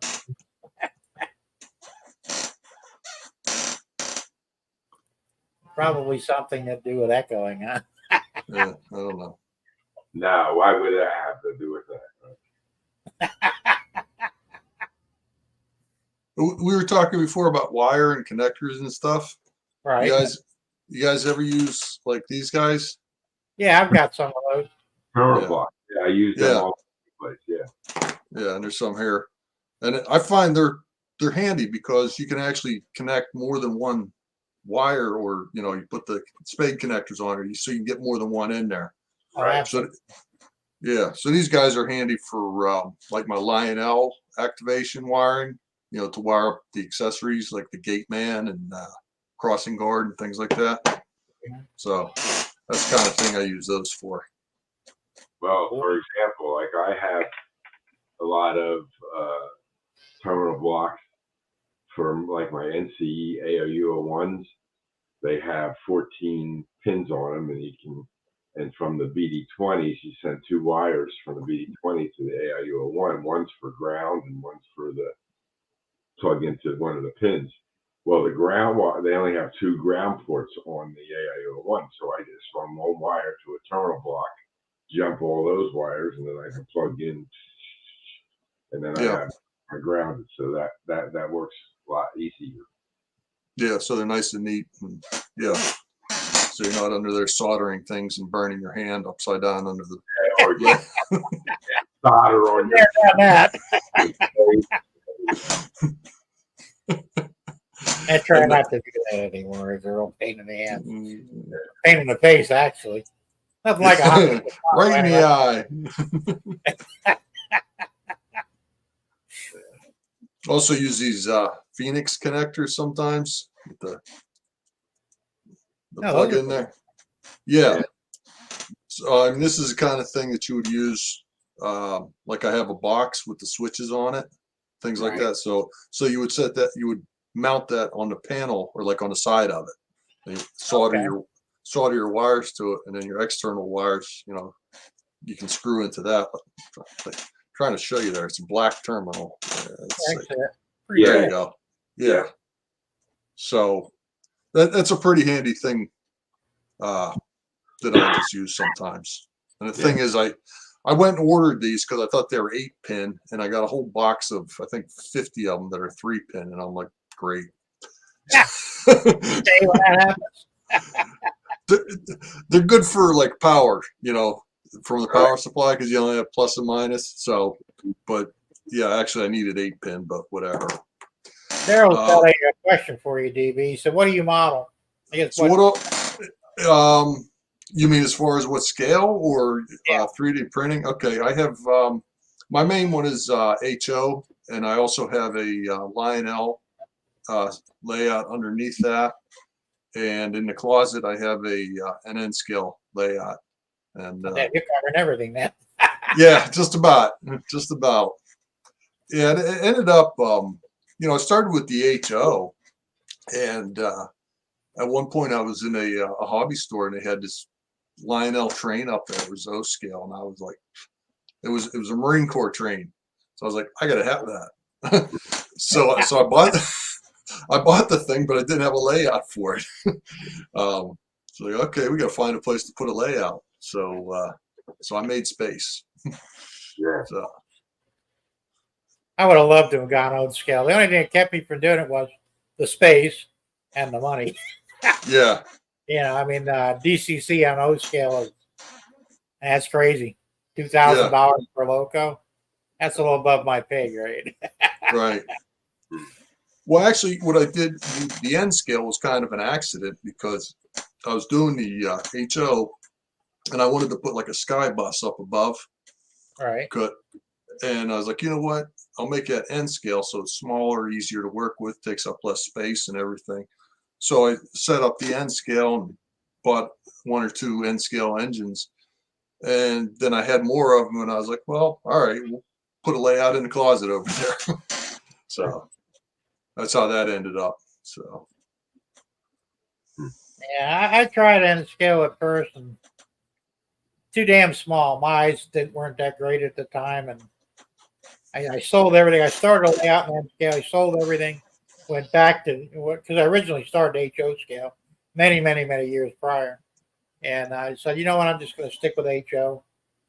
Reasonable size, reasonable price, and go with it. But so that's what I've stuck with, and as long as I can still see what I'm doing, I'll just stick with HO scale. that's where those rack or the re-railers come in handy, right? Yes, they do. I don't have any on my layout. I should put some on. Oh yeah, I got to really screw around with it. Now, these here are just readers. I had cataracts a few years ago, so they give me new lenses in my eyes, so I can see beautifully far now. I used to be nearsighted. They says, "Do you want to see close? Do you want to see far?" So like an idiot, I want to see far. And I'm thinking, wait a minute. After I got that, everything I do is up close. I got to really see readers all the time now, but yeah, it is what it is. But and of course, things get too small. I break out the old magnifiers. Oh my goodness. Hey, let me tell you what. When you're doing really small things, these come in handy. I don't care how good you think your eyes are. That's what I said. N scale. I couldn't even imagine trying to do N scale. That's just way too small for me. And I heard other guys running the same problem. But then you got like cousin Vinny, BNSF 6951. He's strictly N scale. He's older than dirt. I don't know how he does it. Right. How does he do that? What does he like feel them or I have no idea. He's using the force. Yeah. I know, but he's good at it. But you got to give the guy credit. I'm thinking there's no way I could do that shit. Yeah, I'm up there. I mean, I got reading glasses in every room. So, I mean, yeah, they're always up. Yeah, you sound like me. I got them all over the place too. And here I got like 4 pairs in different areas. Yep. There's like, oh, there they are.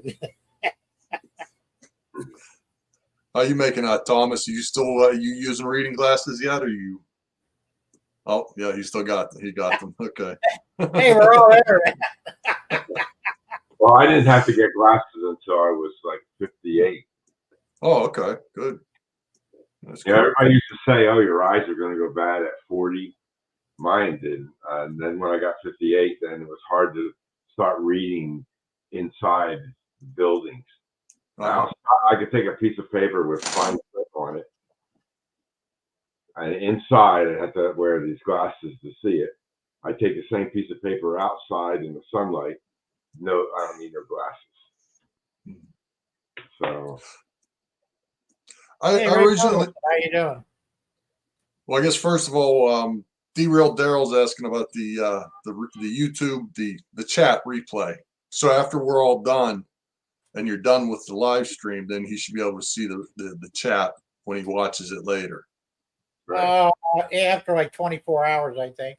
Yeah, something like that. So Yeah, you won't see it right away. Probably at least an hour or two afterward, you'll be able to see the something chat. like that. I'm not sure how long, but Yeah.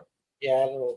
So he can't see it now. Why can't he see it? What are you using your phone? That's there? right. Well, I mean, if he's watching it live, he should be able to see the chat. But Should. the replay, he won't be able to see until at least 2 hours after it's over. Oh, that's true. Yeah. Yeah. As long as you selected the button that says show live chat. Oops. Yeah, you may not have selected that. That's possible. You never know. And Quasimodo. Rumor has that Vinny was instrumental in the development of the electron microscope. Probably. No, I was originally, well, since I was a kid, I was nearsighted and I always had to wear glasses. And then after a while, I got contacts when I was like in my 20s. Did that And do? that was, yeah, and that was great. And then I hit like 35 or 40. Oh, I know what it was. They quit making the kind of contacts that I liked. And the stupid things constantly got dirty and wouldn't get clean again. They made those disposable contacts and they were junk. Yeah. So then I got the eye surgery. So since I got the eye surgery, radial keratotomy. So then since then I got reading glasses. Oh, cool. So yeah. So I thought about doing it. I was kind of afraid to do it, but I did the same thing basically. I started wearing glasses from 10 years old on. And by the time I think I was 20, 26, 27, I was going out with a girl. She wore contacts. And she said, "You ever wear contacts?" I said, "No." She said, "I'm going to try mine." Sure, why not? So she had these green contacts. And she had the same script as me. She's blind as I was, you know. And I'd put them in. And it wasn't hard to figure out how to put them in. I said, "These are really cool. I'm going to get some of these." So I went and got some. I didn't get the green ones. I just got the regular ones. But I looked a little weird with green eyes, let me tell you. But I wore them for maybe 20 years. And I had a stroke when I was 47. And that really screwed a lot of things up for me. I'm still not 100% right, but better. The putting in contacts now would be a trick. I could probably do it, but I'd have to do them both with one hand. Because I'm not, I used to be ambidextrous. I'm not anymore. This hand is pretty well useless, you know. But then I was going blind and shit. So I went to see the eye doctor. He said, "You got cataracts." So I'm going, "Oh shit," you know. I think I was 58 when I got them, and it's like, "You got to be kidding me." He says, "Well, we can fix that now." I said, "All right." So went and had them done, and it was weird because I got the first one done, I think it was the left eye. No, it was the right eye because the right eye was damaged in the stroke too. But still, it helped. Before I got a chance to do the left one, I had a massive heart attack. And the hospital down in Naples wrote me off. They said, just go home and die. Swear to God. So another doctor says, look, you want to live, you got to go up to Orlando. I spent 3 weeks in Orlando. They got me fixed up. And I had all kinds of problems. The heart was failing. The kidneys were failing. I had sepsis, pneumonia. I mean, I didn't feel bad. I felt great. So I don't know what you're all talking about. But anyway, so I finally got out of there. I've been walking around with one good eye for literally about a month. It was really disorienting, right? So the first thing you got to do the left eye, right? So guess that done. I'm good to go. And then, of course, a year afterwards, I still get my eyes going bad again, both of them. So I said, I don't tell you. Went back to the same doctor. He goes, well, you got scar tissue in there. We can laser them off. Go ahead and do it. So he did it, and I got perfect vision again. So knock wood, hope it stays that way for a while. But like I said, it's only for far, so the reading glasses are a must for close-up stuff. But So they use the laser on your eye to remove cataracts? no, they used the laser to remove the scar tissue from the cataract surgery. They're finding out now that when they put the new lenses in, it causes scar tissue to build up. Oh, okay. So nine times out of 10, you have to go back at some point. Most time it's within a few months. Me, it took a year, and they laser. It took like 30 seconds each eye. Zap, zap, zap, and I got perfect vision. It was the coolest thing ever. But so you don't normally wear glasses. You just need reading not glasses. anymore. No, these are just readers. Like I said, I don't really need them, but when I'm working in here, I kind of need them. So But outside driving and all that, no glasses. So Dave, BNSF, how you doing there, Dave? Good to see you. And Thomas Moore, good to see you too. Yeah, and Ray Myrtle. Who's the other one here? Yeah, Ray Bertelstein, you would poke your eye out. Yeah, I saw that. Oh, it was funny. I went to get the contacts. This was back in the would have been early 90s, I guess. I went to the eye doctor. Said, I want contacts. He says, well, you can't wear contacts. So why not? Swear to God, he said, well, you're a man. I said, yeah, what's your point? He said, men can't put contacts in their eyes. Who the hell told you that? I said, dude, I've worn them before. He said, what do you mean? I said, I have a girlfriend with the same script. I use her contacts every now and then. Well, that's not a good idea. I don't want to hear a lecture from you. I'm just telling you I can put them in. He didn't believe me. He says, give me a pair. I'll put them in right in front of your face. So he did. He didn't think I could do it. Boom, boom, they're in. He says, I've never seen that before. It took me probably a good 6 months before I was able to put contacts in. Really? It took me a while. So, the concept of poking yourself in the eye took me a while. I guess that was the thing too. What's that, Thomas? That's everybody's stigma about putting something in your eye. Well, yeah. I had a friend who has to get a needle in her eye every couple of months. She's got diabetes like I do, but something wrong with her eyes, and they have to drain fluid or something. You stick a needle right in her eyeball. I'm going, I don't know if I'd go that far or not. I'd have to be dead for that. Probably, and that's a little scary, sticking needles in your eyes. And needles don't bother. So I'm diabetic. I shoot myself with insulin all day long, every day. But something about a needle in the eye that's just a little weird. Anything. The vital part. So maybe. Go ahead. No, go ahead. No, I was to say either one of you might have a comment on that. I was talking about my ANET A8 here, and the prints are kind of rough sometimes, and I'm trying to decide. I wouldn't mind buying a new one, but I'm not going to buy a new one if I still don't know what I'm doing with the Cura settings, the slicing. Is the problem I'm having just because I don't know how to run the stupid thing, or do I need a new printer? No, you need a new printer. The A8 was great. No, I'm sorry. That was my first printer. I think I paid like $110 for it. You assemble it yourself. You know how it works.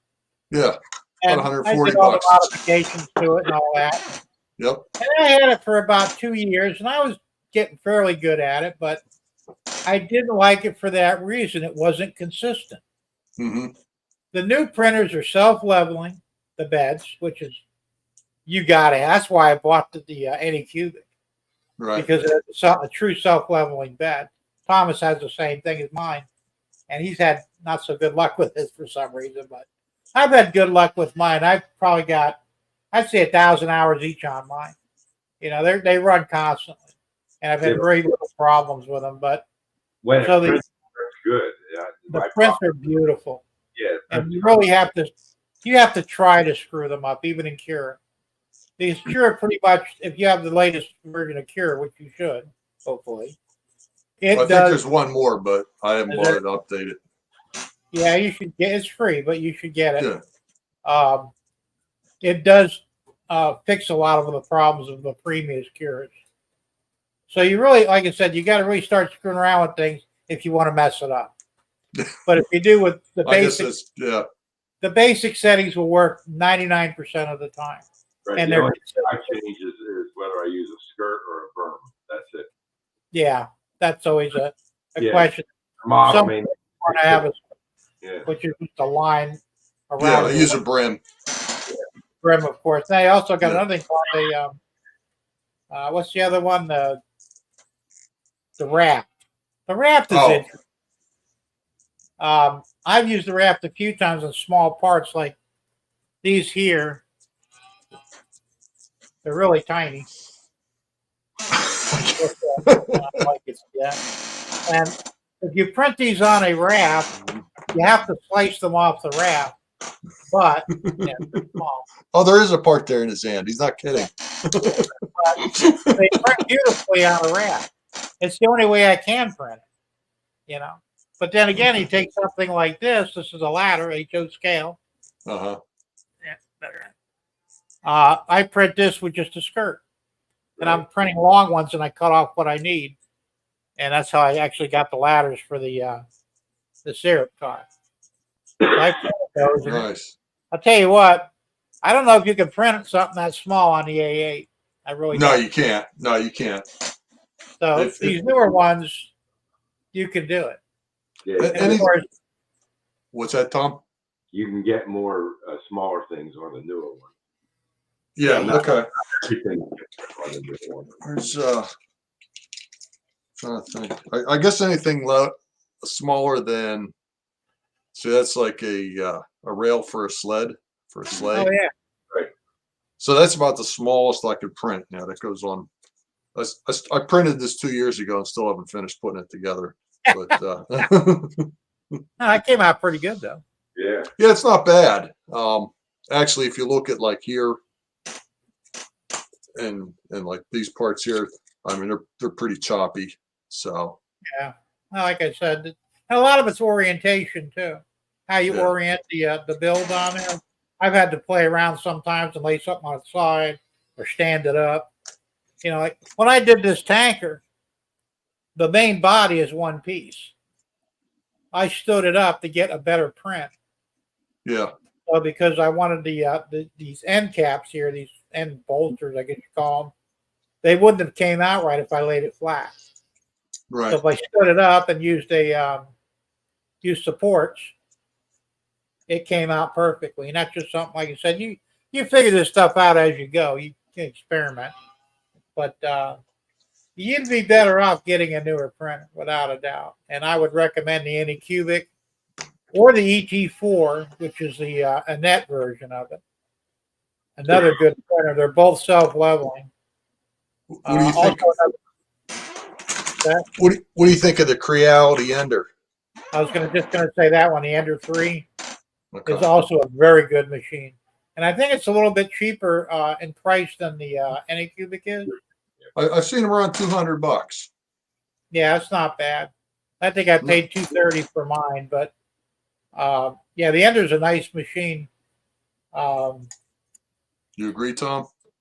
Yeah, I've heard good things about it. I never used one. But I heard good things about Yeah, Dwight Curley, he has one, it. So and he does some beautiful prints.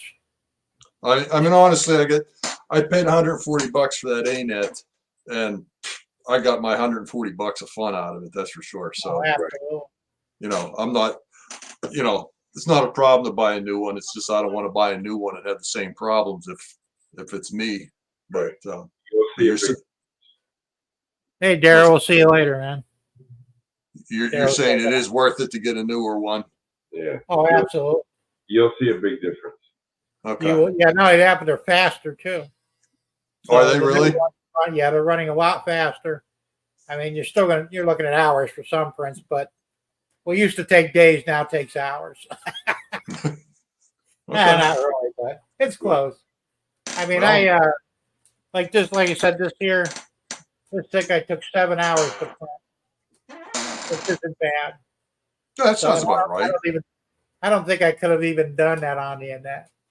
So that's you got a nice smooth finish on that. Well, I sanded it. Oh, did It you? was, yeah, this one here. Here's another one I'm making. This is another older tanker. I know you can see the lines in it a little bit. Yeah. Are you using black filament? I'm using the PLA Plus, but it's just the way these print. Now you can sand these real easy. But I mean, is It's it black, sand them. the color black, or are you painting it black? No, I'm doing everything in gray. Yeah. You know that this is what one looks like before I sanded it. Oh, okay. So everything's great. Yeah. Okay. I picked one and I use the what the hell's the brand of that? Tom, you remember the brand? Or you're using the same thing, I think. I'm using it. Sun, The what? Sunlu. Oh yeah, Sunlu. Sunlu PLA Plus. Best stuff in the world. I buy it on eBay. I'm getting 5 rolls for $82, free shipping. Well, that's pretty good. And that's Yeah, 2 kilogram spools or Yeah. whatever it is. Normal size. Yeah, that goes a long way. It goes I- a hell of a long way. I buy the Inland PLA Plus. Inland, it's for like $20 for 2 kilograms. That's not too bad. Yeah, I'm That's getting it. mine for like 16. Yeah, that's what it sounds like. That's pretty good. Yeah, like you say, it was a bulk deal, and this is the second time I bought 5 rolls. So, because I do tend to go through a lot, constantly printing something. But Well, I was always buying it one roll at a time, and then I thought, you know what, this is silly. Why don't you buy the extra stuff? And now I've got 5 spools here, and the problem is that it's sitting too long. And actually, the stuff kept breaking. I was mentioning this the other night. Yeah, and actually, if you put it in the oven for a little while, then it. I've heard that too. But the thing is, if you don't open it, if you keep it in the sealed vacuum package, it will last forever. Oh yeah, but that's the Once thing. you I change colors. I do different things, and then see, I don't do that. I use the basic gray because it's like a primer. Yeah. And I just paint whatever I got to do, and I rattle can it, And like I said, everything I do here is painted, but this here painted that one silver. I still got to paint the tanks yet, but this is an old style cement hauler. There's powdered cement in these containers back from the 60s. Just the way they used to haul it. So nobody makes this except for O Scale. They have one, but nobody makes it in HO or N or anything else. So another guy that I know, Curtis, he had me make him a few of these. So I designed them and printed them out. And they come up. I've been doing a lot with train cars lately. So, anything I think I can build, I try and build it. Same with this one here. This is back from the 60s as well. I still have to finish this one painting wise, but this is a chlorine carrier. The canisters hold chlorine. They don't ship it like that anymore, but of course they all, they come out. And I printed all this stuff. They're cool little canisters. I think this was actually a wheel that I modified into a canister. Pretty cool. Like I said, I use Tinkercad at all online. I opened it up one time and started playing with it, and I was like, "Oh, okay, that's Tinkercad," and it just I use TurboCAD. Do you? Yeah. Tom, you It's use just like TurboCAD, don't you? Yeah, I use Tinkercad. So, but yeah, as long as you got some CAD program you can work with, you can actually design stuff. Oh yeah, I've designed a lot of things. Blender. I got Blender on my computer. Blender. Yeah. I tried Blender. I had too many problems with it. So it's I like to keep things simple, you know. that's complicated application. Need a longer cord on my headphones here. Uh-oh, I broke that one. Uh-oh. Hey Artie, how you doing? Hey, Did you Artie. just- long time Did no you see see. Artie's comment there? Artie threw his threw his printer in the water. Yeah. Not really. He had one. It blew up. Wow. My trains almost ended up being deep It sea blew up. fishing. Oh, that's not good, man. Yeah. Sorry to hear that, Artie. Well, we were talking about that. If you put the weed whacker string in water, it keeps it pliable. But if you put the printer filament in water, it makes it brittle. Right. Yes, it does. Weird, isn't it? So yeah, you got to keep the printer filament dry and in a low moisture situation. But mine's sitting in the basement, so if I have it for more than a month, it gets brittle, and then Yeah, I ran into put the it in the same oven. problem. I used to do different colors. I had about 30 spools, all different colors, all opened. I go to use them one day, and the son, this is falling apart in my hands. Yeah, Oh, I want to throw them all away. Yeah. no, you can reuse them. See, I didn't know Wait. that. I just figured it was toast. So I wish Do that you have air? I'm sorry. Go ahead, Tom. I said I wish they had those devices a little bit cheaper. The ones that you can take the filament and then reuse it. You know, the pieces and stuff. It'll melt. Oh yeah, to heat it up and yeah. pretty slick too, but I know probably what you not mean. worth the effort though. That's what I was thinking. I mean, it's $20 for a kilogram or 2 pounds, and you're like, you know what? I mean, if it was cheap, I mean, I guess I could throw in a box of scrap here. Yeah, I- if it was like under Oh, yeah, $100. shit. I get buckets full of scrap every month. And well, just the just the stuff that you throw away, that you can't use. And it's a shame I can't reuse it, but it is what it is. Like I said, it's so cheap, I don't worry about it. But I saw that device that you use like soda bottles and stuff. Yeah, right. To You, make you film get and like get like the lids from your bottles, and you throw all those guys in there. That's good printing material. But I use it to put glue in and stuff. Yeah, there you go. That's what Yeah, I use those for. It's too much effort to try and make your own film. Although Thomas, if we got together on one, we could send you all our scrap, and Right. Hell yeah, you'd be neck deep in that in a few months. Right. So you- Dave B&F's N scale said, you thinking about a dehumidifier? They make those too. You can put the spools in. yeah, That keeps your filament dry, but they're pricey as well. that's what I was thinking. You should be able to get a small dehumidifier cabinet or something. Yeah, not Um, anymore. Yeah.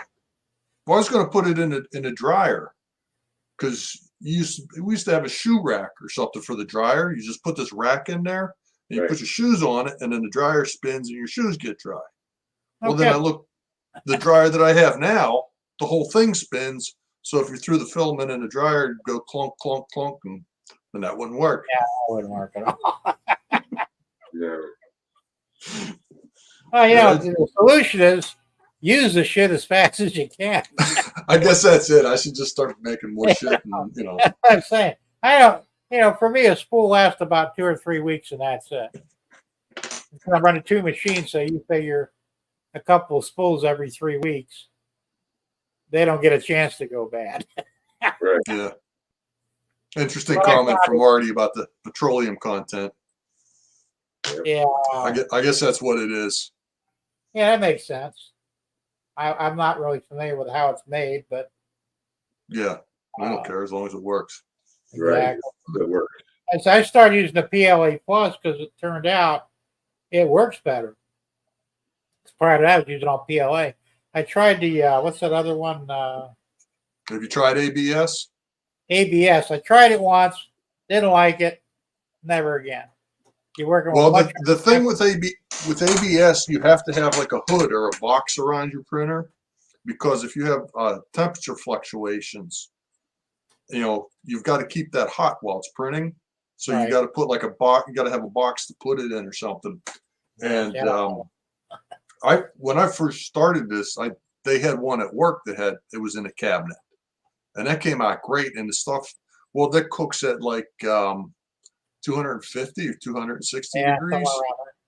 Yeah, that's really good. Have you ever printed something with PLA and left it in your car? No. What happens to it? It melts. Oh, yeah, because it gets what, 170 in your car? Yeah, I made like a phone stand or something like that, and I had it in my car, and I went to a train show, and I came back and it was all warped.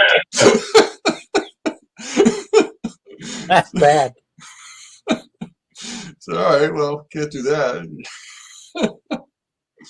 Maybe a rosin printer would be able to be better. Make a rosin.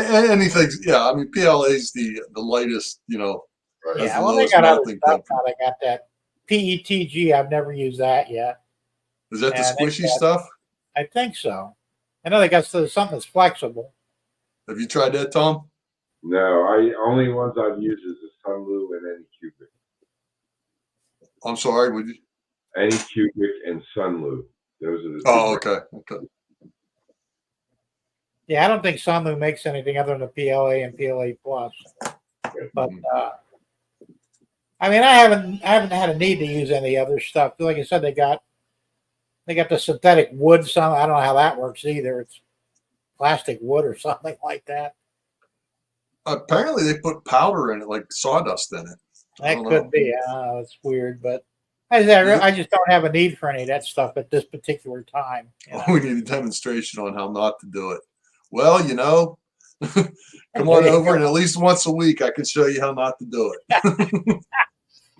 Hell, we've all taken our turns with that anyway. Right. It's called trial and error. I never thought about that in the car, though. You're right. I mean, I've never used anything I made in the car. Yeah. I'm glad I did now, thinking of it, because they had a thing for your glasses to put on the visor. Mm-hmm. And I'm thinking, yeah, I never got around. I'm glad I did now, because it probably would have melted all over my damn seat or something. Right. Well, on your visor, it probably wouldn't be quite as bad. I mean, I don't know, but it didn't like melt like a crayon, but it just kind of warped and fell over, and I'm like, oh, okay. Yeah. And it was at the point where I could do this with it, and I was like, okay, that's not gonna work. Live and learn, right? Yeah. So that's the melting temperature of PLA. Okay, we learned.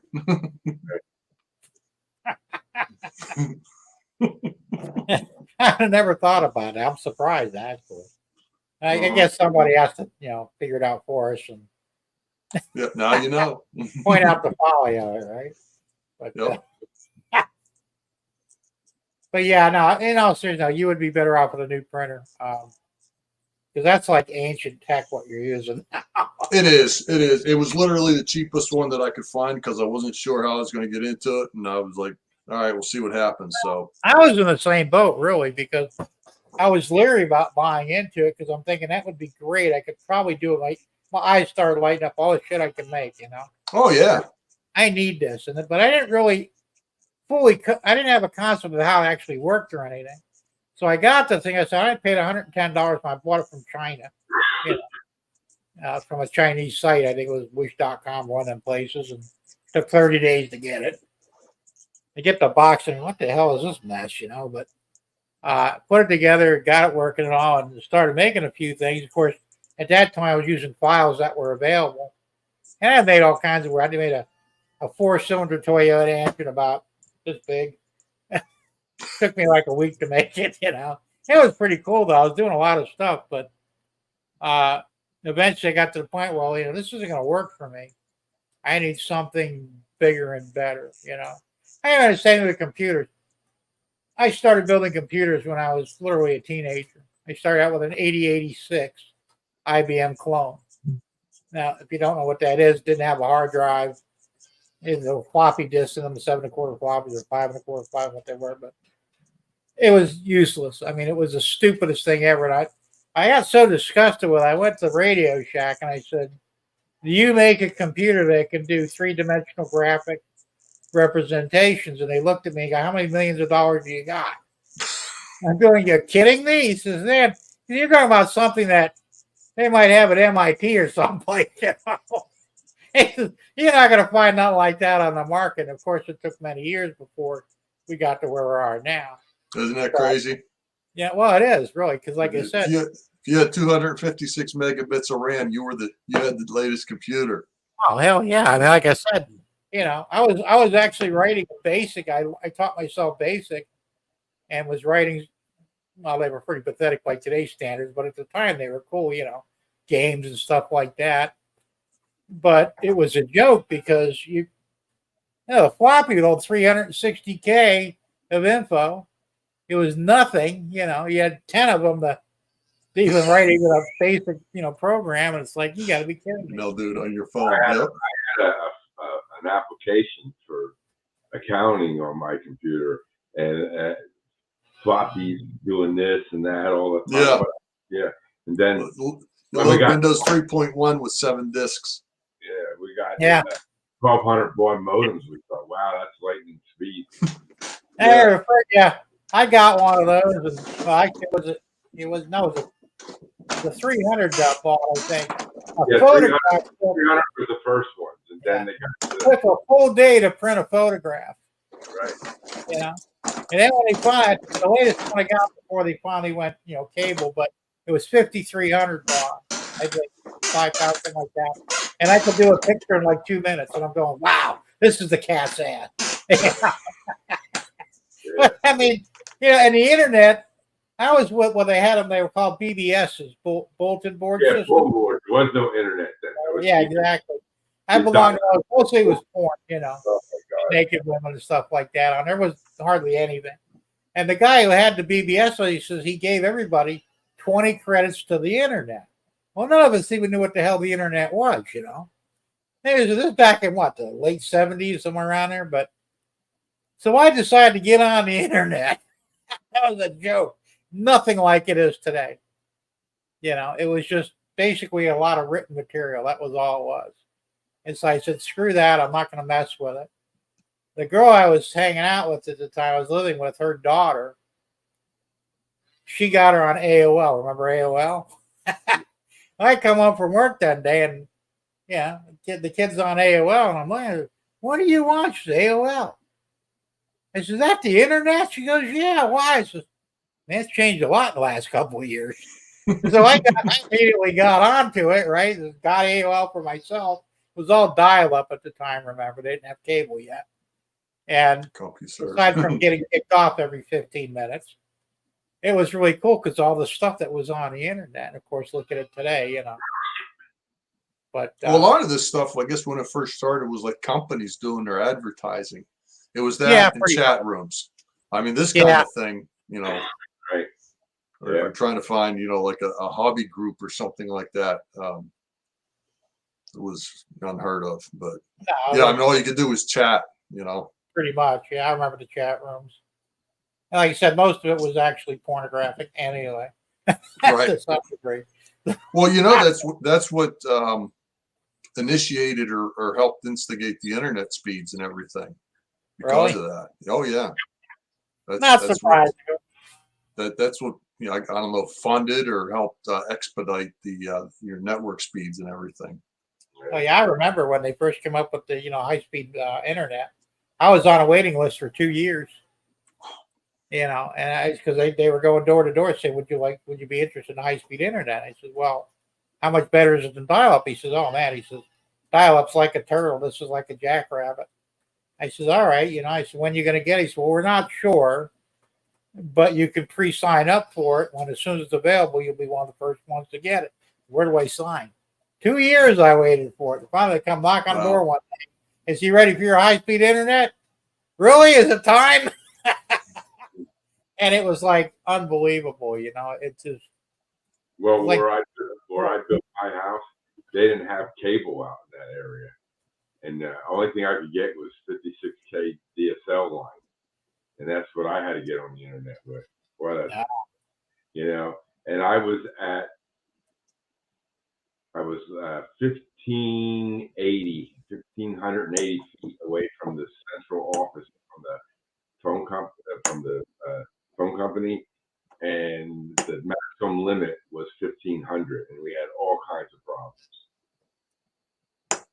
Then finally, I said we got to get cable, and I called the cable company up, and they said, "Well, it's going to cost you $10,000 for us to come down the street to put cable in." I says, "No, it's not." So, yeah, so I Right. called the Better Business Bureau, and then they filed suit against the cable company, and then about 2 months later, the cable company was down the street putting cable in. Ken's leaving. We had cable because down there in Florida, everybody had cable. You know, where I come from, I'm sure everybody had an antenna. You know, down Yeah. here antennas, you get we call them the three fuzzies. You know, Yeah, you're like at ABC, NBC, and CBS, and it was terrible. So if you wanted to watch any real TV, you had to have cable. well, So this is about the first year when we were in our house. That was in 1980 when the Rams in Pittsburgh were playing in the Super Bowl, and I was a Rams fan, and I had to watch the game, and I had an antenna up on a telephone pole, and I had to move it around to get the channel to come in. That was before we had cable. the internet was created by college students with DoD money. You wonder why it was pornomatic. Well, I knew that the military used it first. They actually, well, I guess they invented it to some degree, but Well, Al Gore said he was the one that created the internet. Yeah, right. Remember that? That's right. I was trying to think of who that was. Al Gore. That's right. hey, this is the third time his name's come up today for me. I was talking to my mother-in-law earlier about that idiot that's the anti-pollution guy or whatever. There, I can't remember his name. Oh yeah, Al Gore. Now I remember. I tried not to remember, but he just can't pop up. What a liar he was. Well, he's the one who predicted the end of the world, what, 4 times already? He's been wrong ever since. Yeah. We were going to be underwater once, and then we were going to be frozen once. I mean, make up your mind, dude. We can have a global cooling or global warming. Make up your mind. Yeah. And then the guy said, well, you need to quit driving your car because you're cutting into my private jet time, you know. Right. It drives me nuts. What an idiot. Unbelievable. Roadrunner. Roadrunner Oh yeah, Roadrunner. Let's say, I remember no, is that an application or a device? Roadrunner was the cable internet. No, that was a cartoon Roadrunner. No, you don't have the cartoon. They had the Roadrunner cable service because it was Oh, okay. Cable service. Yeah, I know what he meant, but it was before Comcast. We know you know, Tom. We had the other guys. I can't remember who they are now, but they Wile E. had Coyote. Wile E. Coyote. Yeah, that's what we had. We were cheap. We had Wile E. Coyote service. So Comcast muscled its way into Florida, which sucked. Are you serious? Florida? What's that? I said, are you serious? In Florida too, huh? Yeah. Well, I'm up here in Sebring now. I was in Naples, but had to get the hell out of Naples. It got too expensive, so sold the house, bought a place up here, had a little over 100,000 left over, and I got a way bigger place and some land now.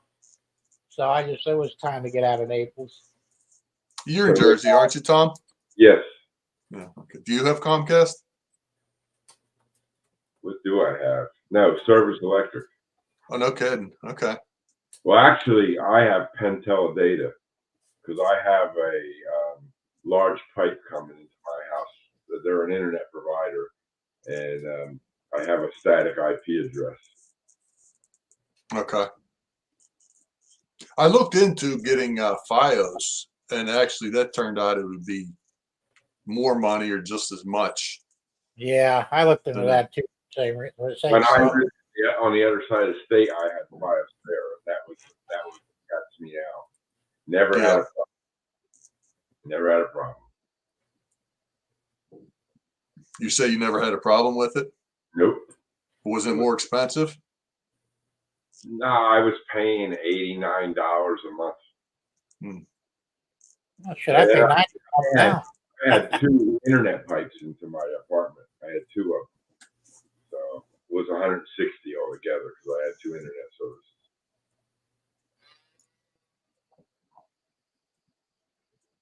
I would like to see internet prices come down. I wish we do it like they do in Europe. See, over there, everything's in one deal: your phone, your cable, your internet, and it's like $10 a month American. How come we don't have? And their cable, their cable is way faster than ours. Right. You know, but we need to get ours down and the speed up. Google Fiber. Well, what we need is a competitor against Comcast, so that Comcast doesn't have the market on it. I mean, they just charge. They're brutal. They just charge whatever they want, and Well, pretty much. you can't do nothing about it. Break them up like they did Bell. Yeah. Hopefully, they'll do that soon. Oh, they probably will. I think they're not going to have much choice because, like I said, they've got a monopoly going here. I mean, we have the telephone company, which used to be, I think it used to be AT&T. I don't know, get some new name now, but their cable sucks. I got that first when I came up here because I had a real problem with Comcast down in Naples, and I couldn't wait to get rid of them. I shit canned them. I went to the phone company and actually got better service and faster cable speeds. I came up here, I figure I'll do the same thing. Well, I got their cable and their phone line rather, and the DSL. It was shit. It was down more than it was up. So I finally called up Comcast. Said, you know, what's it going to cost me to have you guys come down and hook me up? And they did. I've been with them ever since. And they've been pretty good so far, though, because I had a lot of problems with Comcast down in Naples. Mostly billing. You know, they were constantly trying to double bill me, and then the prices would change from month to month. It was never the same. So, but here we don't have that problem, so I don't know what's going on. But at the moment, they're the only guys in town, really. Unless you want to go with Dish. Dish Network sucks. It's way more expensive, and the speeds are terrible. Well, when I lived in Key West, I had DirecTV. DirecTV, huh? Everybody else had Comcast down there. I had satellite on my house. And then when hurricanes come, I was the only one that had TV while they were all out of cable. No, that's true. Yeah. Then I watch TV, so it doesn't matter. I mean, I belong to a movie site out of New Zealand. Yeah. And for a monthly fee, I could download whatever the hell I want. If they don't have it, they'll get it for me if I ask for it. So I watch what I want when I want. But I haven't had cable TV in probably 10 years, you know. And I don't like commercials. Me and commercials don't get along.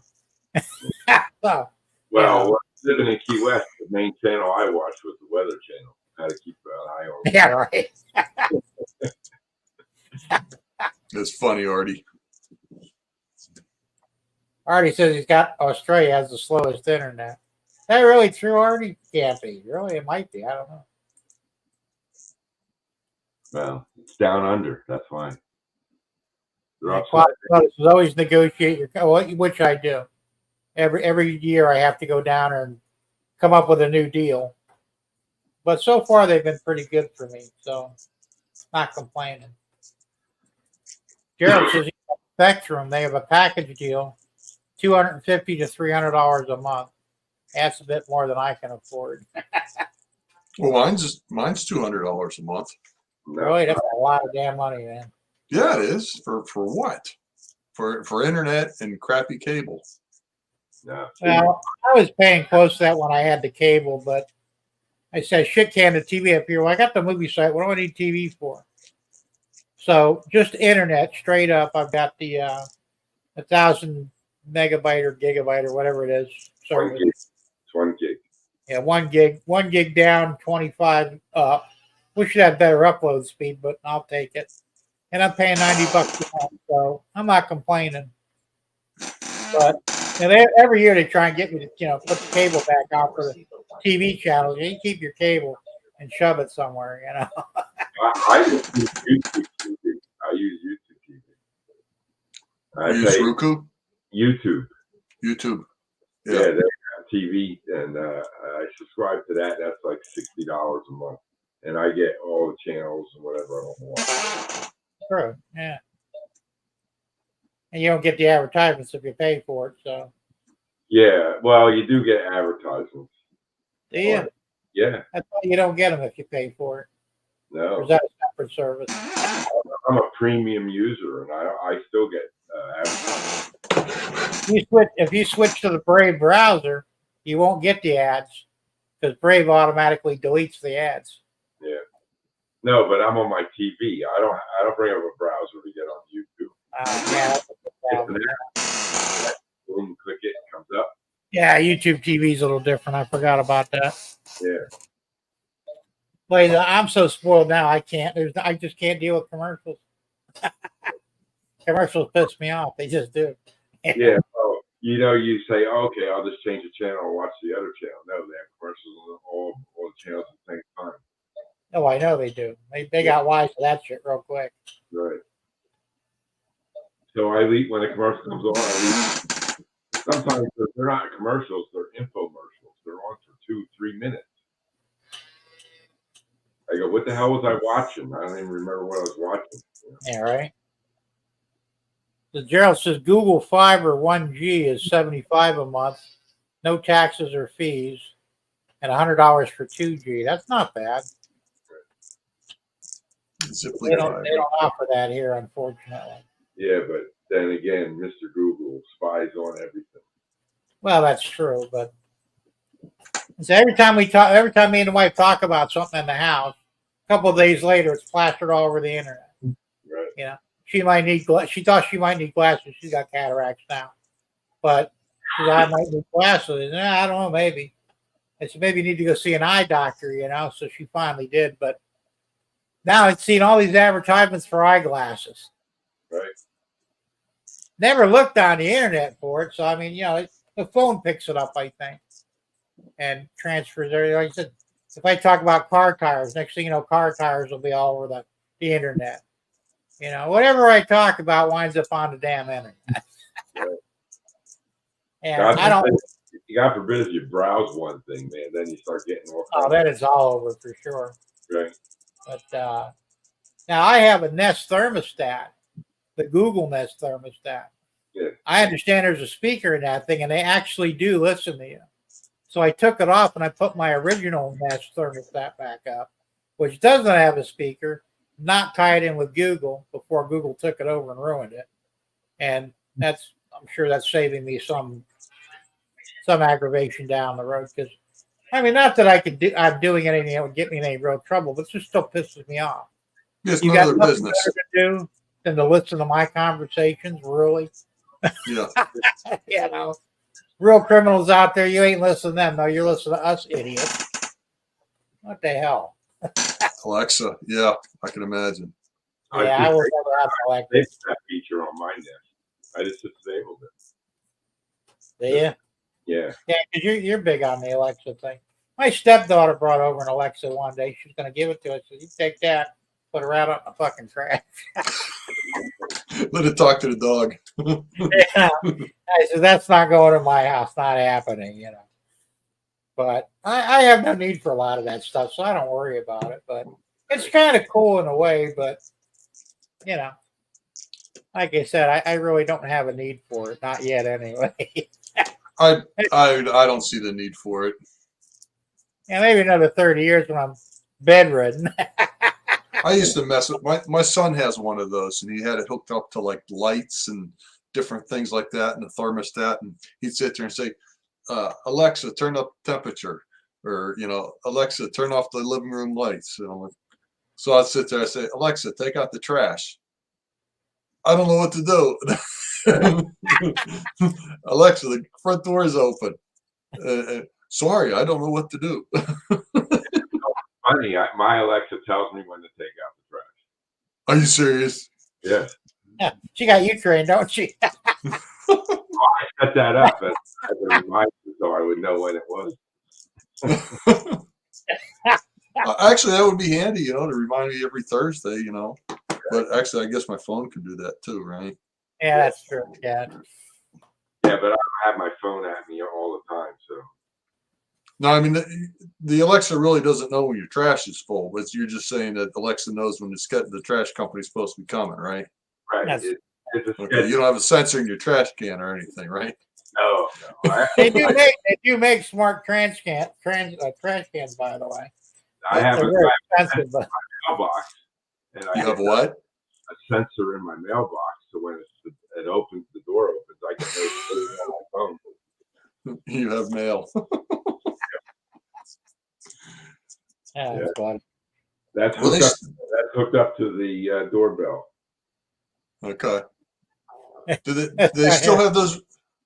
Do they still have those refrigerators that know what's in your refrigerator and tells Yes, you they like when do. you're out of eggs and stuff? I will never have one of those. Thank you. I was in a client's apartment and she had one. This thing it was all fully computerized, and it would tell you when you were low on groceries, certain things. It would lock you out if you tried to eat more than you're supposed to. And I'm going, the day my refrigerator locks the door and tells me I can't eat something, I'm getting the shotgun out and we're going to fix that real quick. It's going out on the curb right now. Absolutely. Yeah. Artie says, I call my Alexa bitch. Yeah, look like it when I use it. Artie, only you would do that. Well, I'd probably do it too, but I didn't think of it. He calls it a bitch. He doesn't. It's not called a bitch. He called it a bitch. Yeah. Yeah. No, Siri. You can only rename the Alexa to a few canned names that they have. Like There's only I have an Alexa right here on my desk, and every time I was watching Heath's show, he would say, "Alexa, do this. Alexa, do that," and my Alexa was responding and saying, "I don't know what you're talking about. I don't know what you're talking about." So I had to rename it to something else, especially when I'm on here. So like you were saying Alexa before, mine doesn't act. And the other ones in the other room, one's Alexa, one's Ziggy, one's Echo, different names. So that hey Ziggy, turn his lights off. yeah. Probably don't want to get drunk in here. I could be misnaming everything. With a shotgun hole in the curb. I was wondering if you were serious about that because, I remember Heath doing that on his show. He's like, Alexa, turn the lights off. And somebody said, my lights just went off. Right. Yeah, exactly. Well, yeah, it would work. I mean, Depends on what routines you have programmed in Alexa app. Right. Like I can say, Alexa, let there be light, and then all the lights in the house will turn on. Except for it's not Alexa anymore. Right. Because that fridge won't be good for me. It will keep saying you're going to starve. You're going to starve. Funny. Probably not true, but still funny. Well, my kitchen sink, the spigot on there, I tell Alexa dispense 8 ounces, and it'll dispense. You got one of those electronic faucets? Yep. Yeah, those are kind of cool. Yeah. Don't you let the water run first for a little bit? Nope. And I don't have to touch the spigot at all because that's good. Because when I go in there to wash my hands, your dirty hands get all over the spigot, right? Okay, I can see the advantage of that. Right. And then I say, Alexa, wash hands, and then it sets the water to come on. You lather up. It turns the water off. Gives you time to wash your hands. Turns the water back on to clean them off. So, Hey, so nothing like putting a foot pedal on the floor to start the water, huh? Yeah, right. That'd be too I'm much. more used to that than anything else. We had those in school. In the shop class, they had foot-powered sinks. Just kind of cool. Yeah. Says we're all spoiled. I guess a little bit. I said, I'm kind of weird with stuff like that. I like to do stuff myself, I don't really want to. That's why I will never own an electric car because I don't want nothing driving my ass around. I don't trust it for one. And I prefer to drive my own car. I don't want it driving me. If I want the car to drive me, I'll hire a chauffeur. I trust the chauffeur more than I would the damn car. Right. Exactly. So, And the other thing too, with turning the lights on and off, I haven't had to clean my light plates. That's hands always get around and everything. Oh yeah, I don't have to touch the switches at all.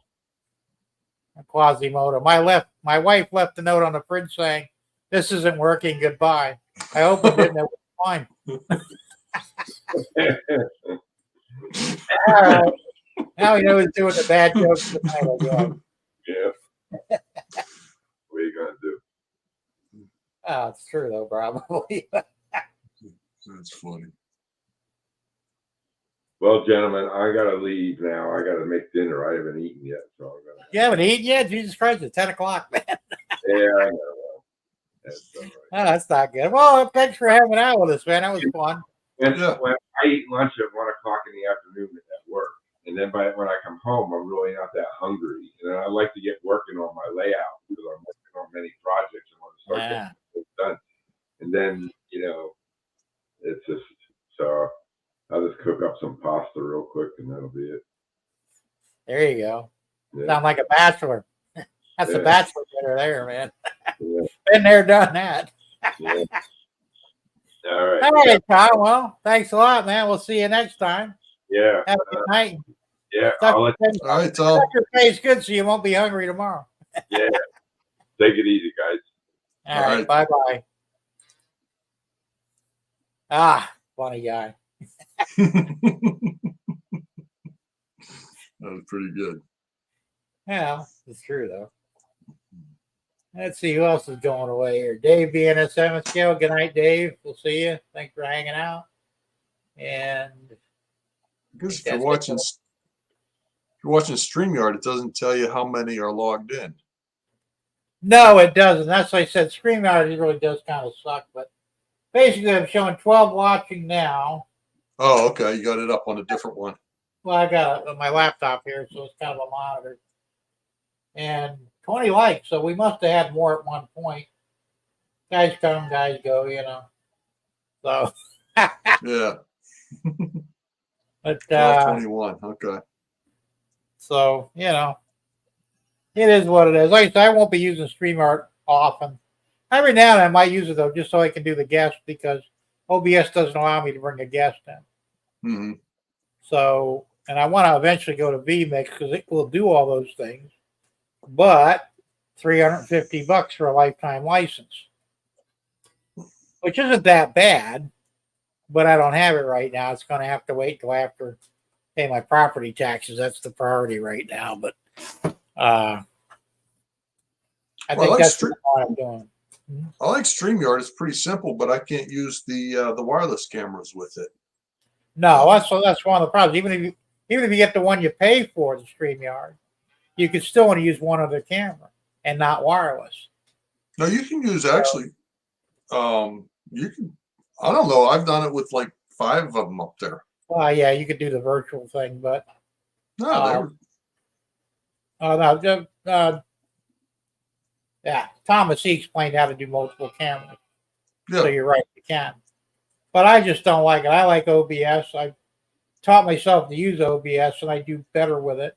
Plus, I've got the Stream Deck, which I love the Stream Deck.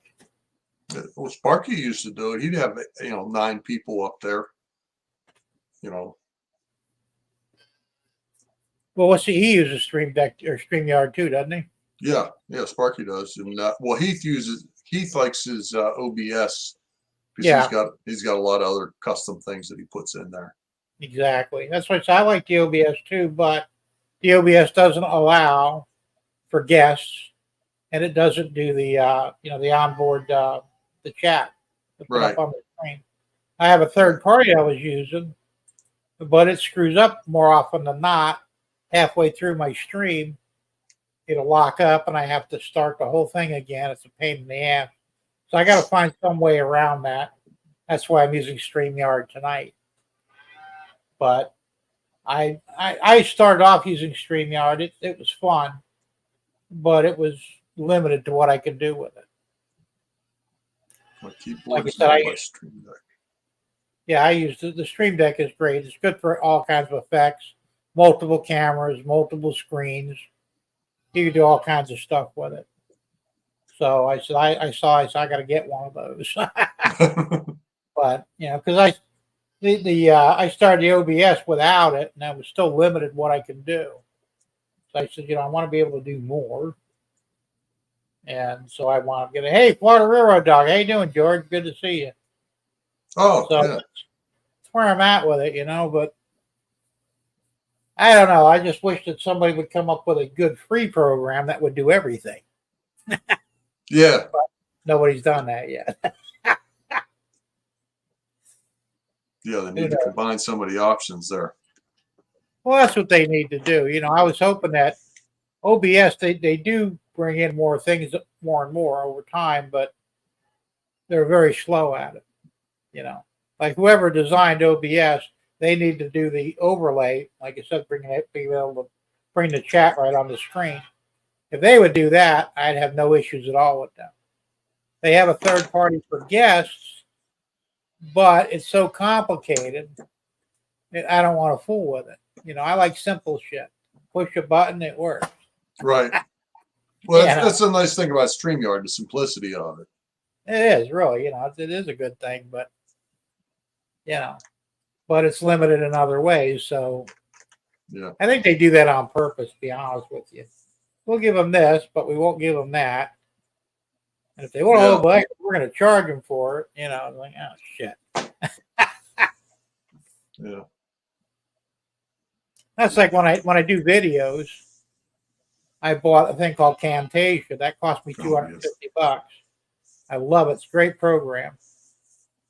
And normally I would not have spent that kind of money on something like that, but it's so easy to use.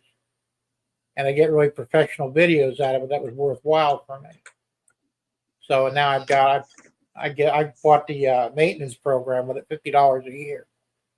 And every year they give me the new version for free, which isn't bad. Plus as many updates as they get. But I gotta take a break real quick here. Hang on, Jim. All righty.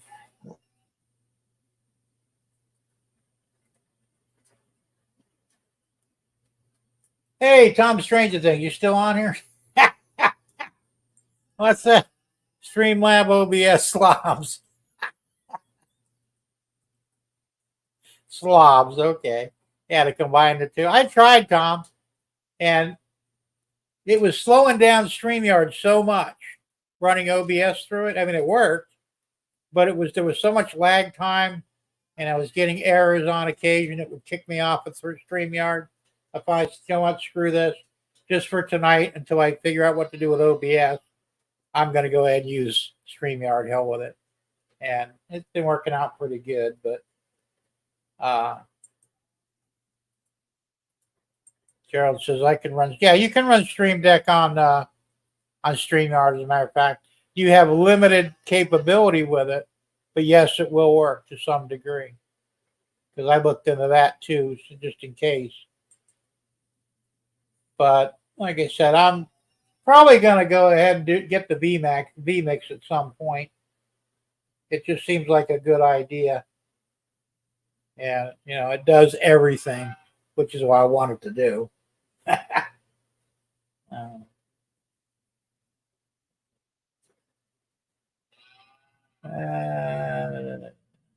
So, anyway, we had a pretty interesting night here, man. Got everybody talking about everything except politics. We actually did a show without getting into politics. Imagine that. Normally we talk about politics, other assorted weird things. And we actually had the majority of the show was actually train related. That could be a record. Yeah, we did actually talk about trains and printing for a little bit, didn't we? Yeah, yes, we did. So, which is good. And that's why I like to bring a guest once in a while, too, to bring a little more variety into it. Because let's face it, there's so much I got to talk about. Train laws, I mean, not like I'm boring or anything. Well, maybe I am, but, I only do so much in a week. It's like, okay, this is what I did. Took all 10 minutes. Now what? Bring somebody else in to tell you what things they broke or blew up on their layout this week. Absolutely, that's a good idea, Cars, tools, yeah. We talk about everything. I mean, really no subject is off the books pretty much, except for some things that'll get me in trouble, which I've gotten a few warnings from, YouTube, but I haven't gotten any strikes yet, knock wood. But if I do, like I said, I have a Rumble channel set up for if I get booted off of YouTube. Got a But, backup plan. Yeah, but some of the guys don't want to go to Rumble, which I don't blame them. But I think ultimately, though, that if they don't fix this problem with YouTube with the censors, YouTube is going to go away eventually. It's going to have to, because as Tom pointed out earlier, it kicked out 70,000 channels already, or something like that's been knocked off. That's crazy because they talk about something that somebody gets offended by. Oh, they discontinued 70,000 channels, or they blocked them. Yeah, exactly. It's ridiculous, Oh, okay. So, like I said, I got a warning because I badmouthed Biden. Well, I said what I felt. Ain't hurting him any, I don't think. Maybe it did. I don't know, but I'm pretty sure it didn't. But you can't talk about our president that way. And I'm going, well, watch me. But I got lucky. I only got a warning and not a strike, and then I got a warning about the showstopper for saying the C word. It's like, come on, really? This is ridiculous. Really? You got flagged for that? Yeah. And Russ will talk to you right here. He'll tell you, he gets in trouble all the time. I think they're about ready to boot him off of the YouTube platform. Limited ads. Because once you can't talk politics on this platform. You really can't. If somebody gets offended by it, it's like, really. Tom says, I just found another live stream that had limited ads. Which one is that, Tom? It ain't me, is it? There shouldn't be any ads on it. That's an interesting comment, Russ. Is that where YouTube is going? Is it going leftist? Well, they're not going to go far because it's just not going to work. Yeah. The YouTube Secret Service still following you around, Jim? Hey, it might be. I don't know. Yeah, they say some people are on a list. I'm probably on one. They're in the car across the street watching your house. Yeah. They won't see much, but hey, whatever gets them off, I guess. From 2 years ago. What the hell? I don't know. Like I said, it's ridiculous, but it is what it is. Like I said, the Supreme Court's going to be looking at something this Friday regarding the censorship on the social media platforms. Hopefully, they'll rule against it and put a stop to it dead in its tracks. And then we can all breathe a little easier, hopefully. Russ says, yeah, I'm in the proverbial doghouse with screw tube. Yes, Jim. I know. Not only will they kill his channel, they'll prevent him from commenting on YouTube, period. Which I think is a little ridiculous, I mean, like I said, if you say something you're not supposed to on my channel, I really don't care. But they shouldn't hold me responsible for that, Right. And realistically, they should even hold the commenter responsible. I mean, I understand them not wanting me to say certain things, but I have no control over the chat, Like I said, I really don't care anyway. Ray says, I never could figure out how to chat around. It's the same as here, Ray. Well, it's what moderators are for, to keep your chat, Yeah, And I make everybody a moderator most of the time anyway. Yeah. But it's not difficult. It's very much like YouTube, but without the censorship. So, they still have issues going on with Rumble. There's some bugs they need to work out. Like when we watch Tom on his show, sometimes it'll lock up for no reason. You have to refresh. But I'm sure they'll work all that stuff out. But now they also have a static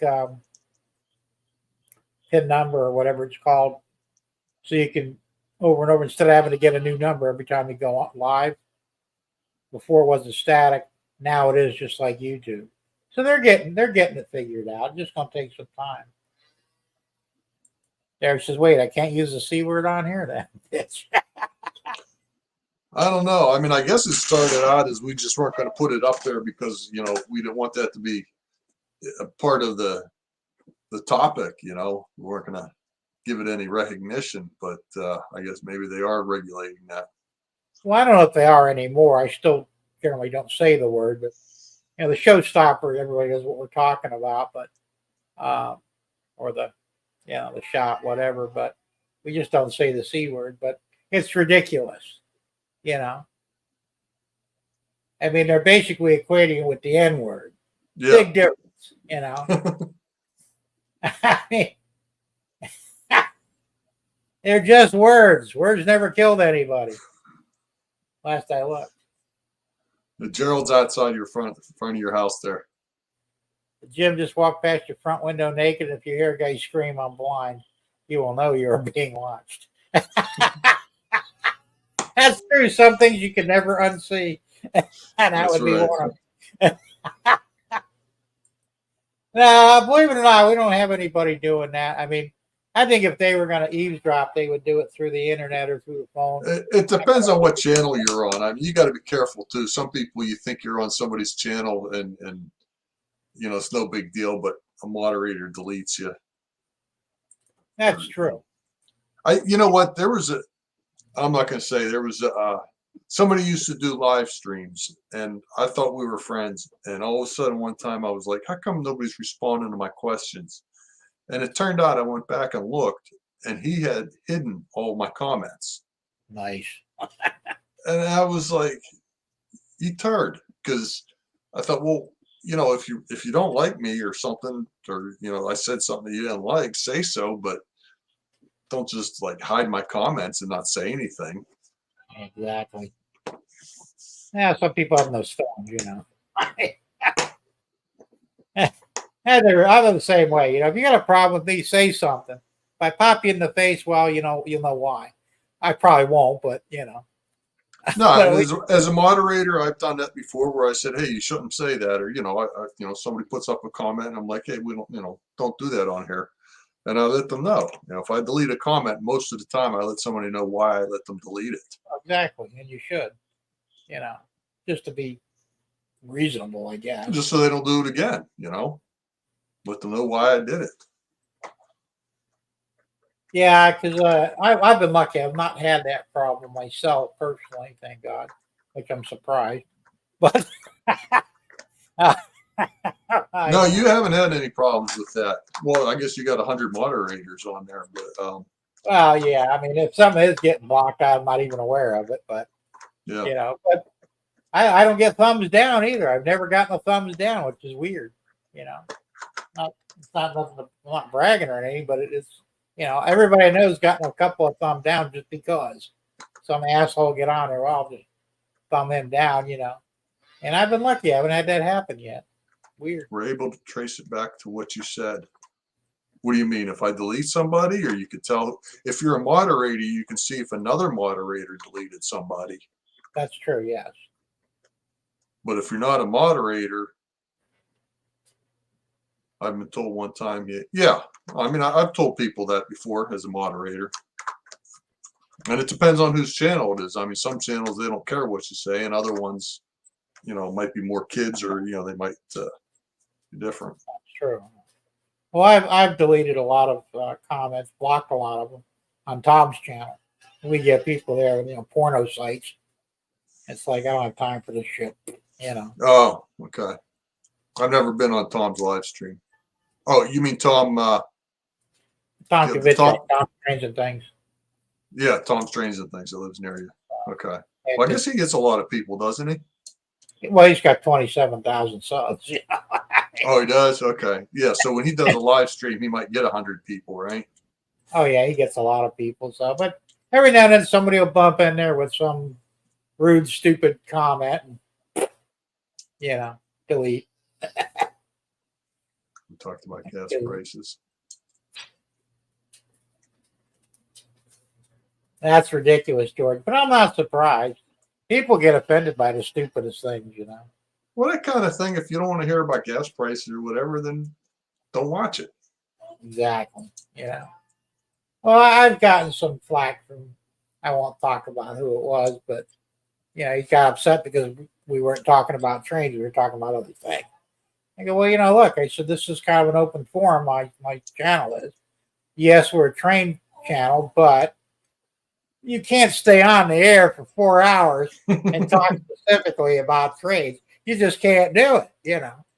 So, you know, if you're offended by some of the other things we're talking about, then, you know, click off and I'll catch you next week when we're talking about trains, you know. But I mean, he, you know, kind of got an attitude. If you know, well, you know, if you're just going to talk about this shit, I'm out of here. No, dude, do what you want, you know. I'm not going to lose any sleep over it. Yeah. But I've always been that way. Everybody's entitled to their opinion, no matter how stupid, asinine, or good or whatever it is, you know. And I would never tell somebody that, you know, you can't talk about that because I'm offended. First off, I'm not offended by anything. But, you know, I can't I'm imagine. really Jim. not, you I know. can't imagine. So, you know, like I said, I've heard it all, seen it all, probably done half of it, but, you know, it just doesn't. I'm just not offended. I mean, look, you got something to say it. You know, I'm not gonna. It's not gonna change me or anything. You know, I'm very anti-gay. I mean, you know, you can call me a homophobe if you want. I really don't care. But I just think they're wrong, and that's my opinion. And if you don't like it, that's your opinion. But you can't stop me from expressing my opinion. So, you know. And there's a lot of subjects I talk about like that.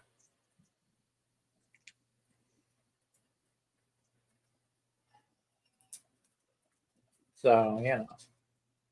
Let's see, Gerald. Oh, yeah, I've said Gerald was talking about people when putting, yeah, Jim represents his artistic rail talents. Yeah, there was a couple of channels where they had a lot of, I guess they call them bots, or, you know, that somebody that constantly posts the same thing over and over. And yeah, you got to have a half a dozen moderators. You got to constantly kill that as quick as possible. Oh, the bots. Yeah, I hate bots. Yeah.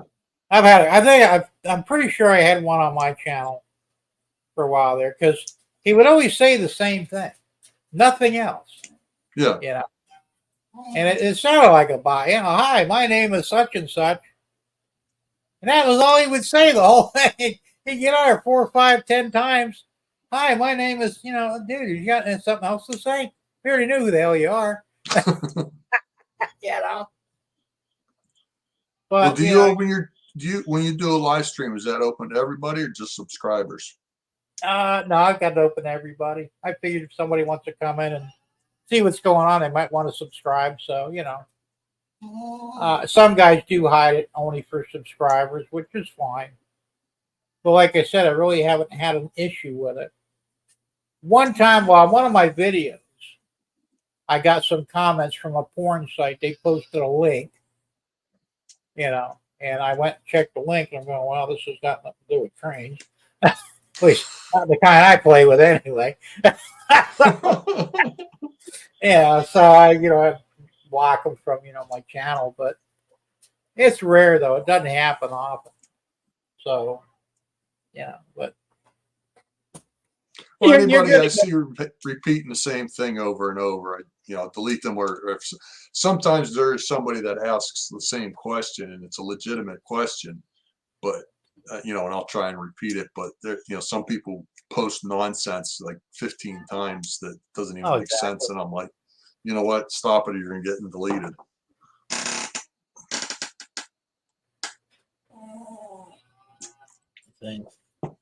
There, so that's the only thing I would block, and anything else would only be if the streamer asks us to. Well, that makes sense.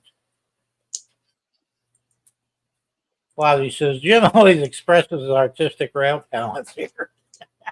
I wouldn't go that far, Quasi.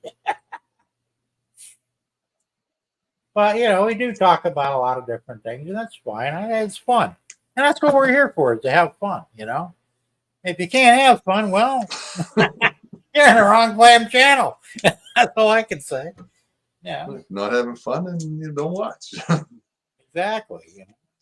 But they make that, well, dials anymore. But in the old days, if you didn't like the channel, you got up and changed the dial, right? That's right. People don't know how to do that anymore. They're like, oh, you can't talk about that. I can't hear this. Turn the channel then. Shut it off, for Christ's sake. I mean, I'm amazed at how offended people are these days by stupid stuff. I just don't get it. I guess That's the truth of it. People get offended by something. It's like, well, if you don't like it, just don't watch it.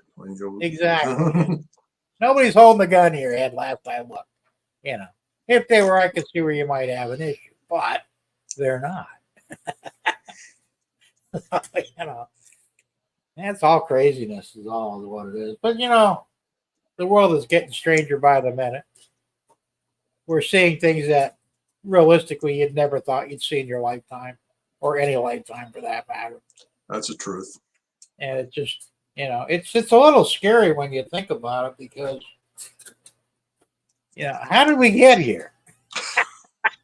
That's what I want to know. How the hell did we get to this point in time where people don't know if they're men or women, or what bathroom to use, or what color you should be? I mean, there's so much shit out there now, and it's like, really?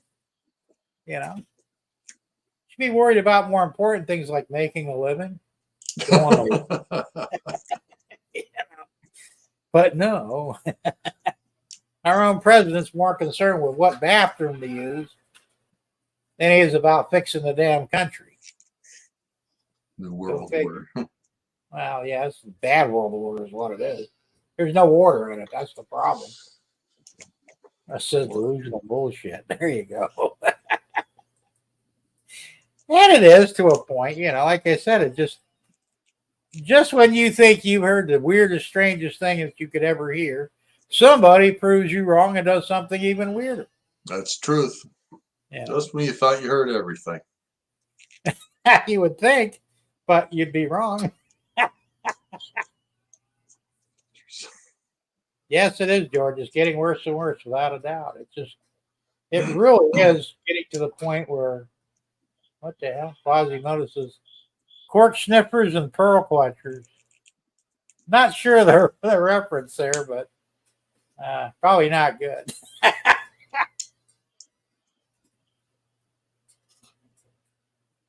Well, okay, I wasn't going to say this, but you think you hear some crazy stuff.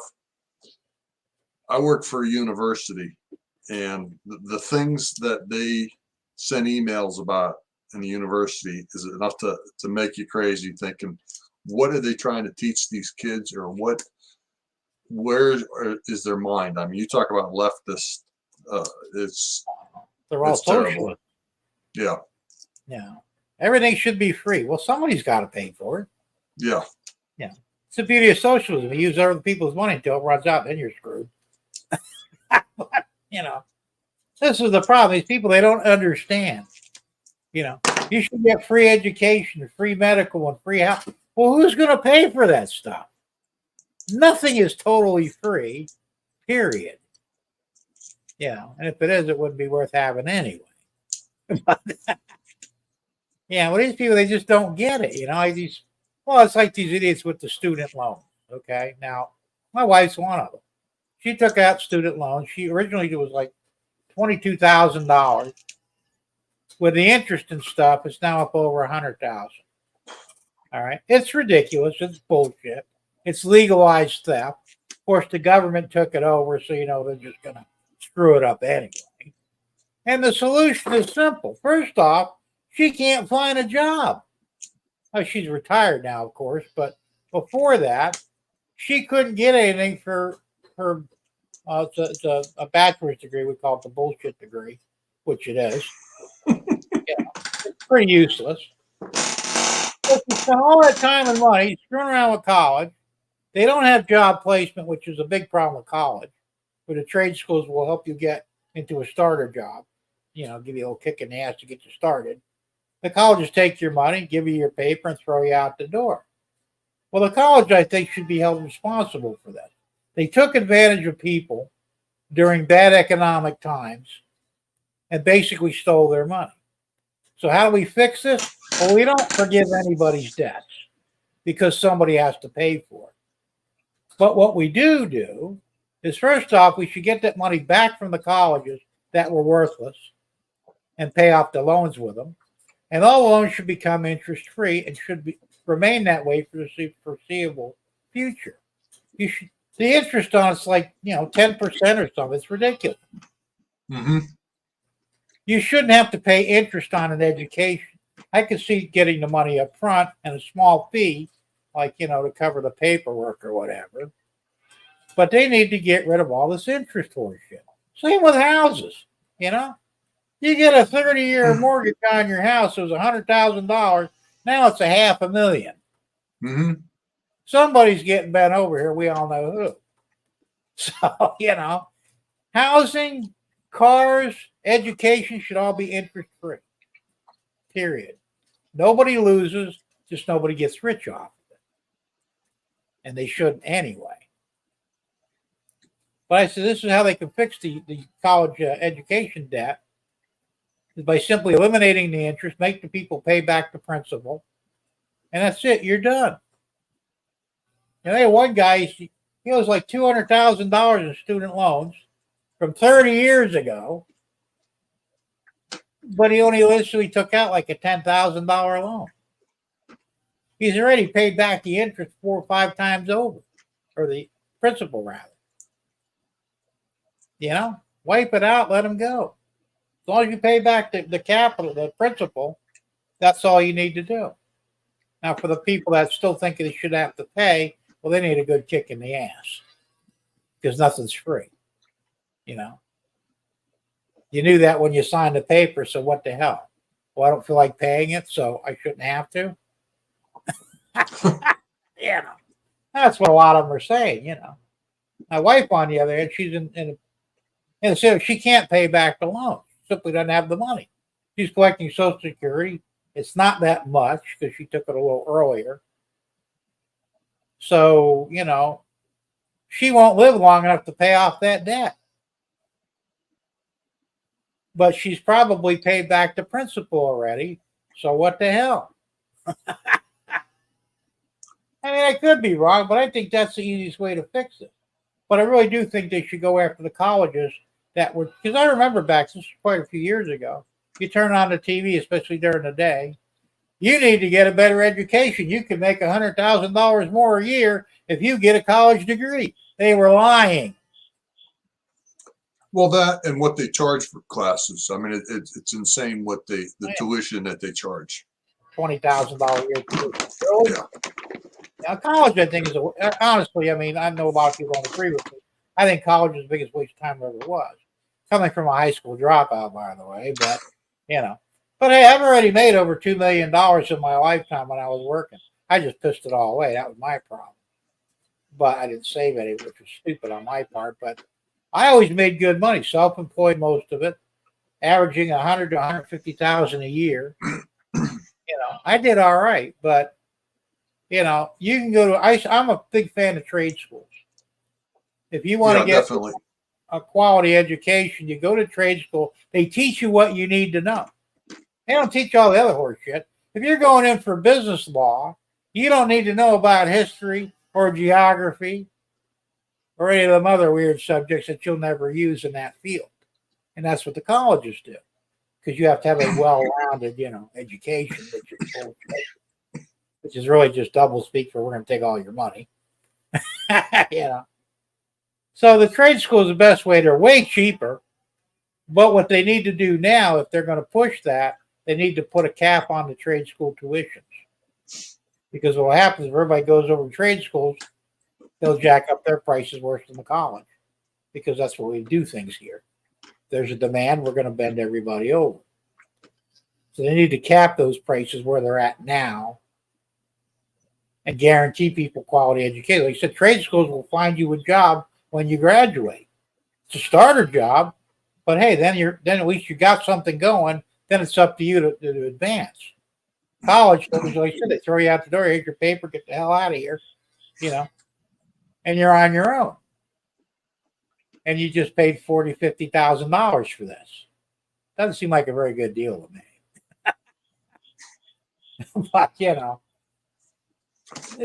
have some big problems in this country that really need to be sorted out. Whether that'll ever happen or not is anybody's guess. But I don't think so. At least not while the Democrats are running it anyway. You're not a Democrat, are you? No. I always have to ask people that because they get offended real easy about some things like bad mouth the Democrat. Not that the Republicans are that much better. I'm a Republican, but I don't agree with a lot of the people that are in there right now. I think they're basically rhinos or I used to say this. I said this for many years. You know what the difference between a Republican and a Democrat is? What's that? A Democrat will fuck you out in the street. A Republican will take in the bedroom and fuck you. But either way, you're going to get fucked. And if I'm wrong, tell me. I'm not. You know it. Either way, the same thing's going to happen. Yeah, they're two wings of the same bird. They're just doing it a little differently. One does it out in the open. One does it behind closed doors. Yeah, the Republicans are a little more, what's the word, classy about it, I guess you could say. But neither party has really done the American people any good, at least in my lifetime. I mean, what have they actually done for? I mean, other than Trump, but Trump really isn't either one. Trump is Trump, But short of him, what has anybody actually done for the American people other than tax the shit out of us, take away whatever rights we still got left, or try to, create problems, bring in illegals. I mean, everything we're doing in the country today is the absolute stupidest thing we could do. We're selling everything to the Chinese. One of these days the Chinese are going to walk over and say, well, we own America now. We sell the land, so, you guys are going to have to leave. Why are we so... Bill Gates bought half of the farmland in the Midwest. The Chinese own the other half. That's right. What the hell? Neither one of them are looking out for our best interests. So, somewhere in the near future, you're going to go to the store and try and get a steak. Ain't going to happen. There'll be some fake meat that Gates is trying to sell you. Or bugs that the Chinese probably want us to eat. Who the hell knows? I'm not going either way. I'm either eating real beef or nothing. But that's what I'm saying. This is not hard to fix, but nobody really wants to. Why does it take 3 or 4 years to get a bill through Washington? It should take 3 or 4 days. If it's a good bill, pass it. If it's a bad bill, chuck it. You don't have to be fighting back and forth for 3 years on something.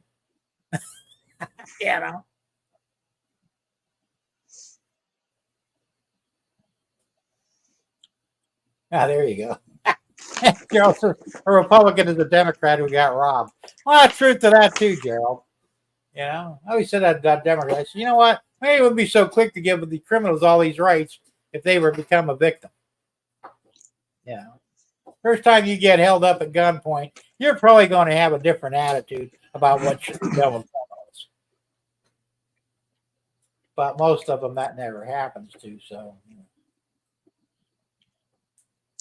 Well, the only thing I can say to that comment there from Florida Railroad Dog is I don't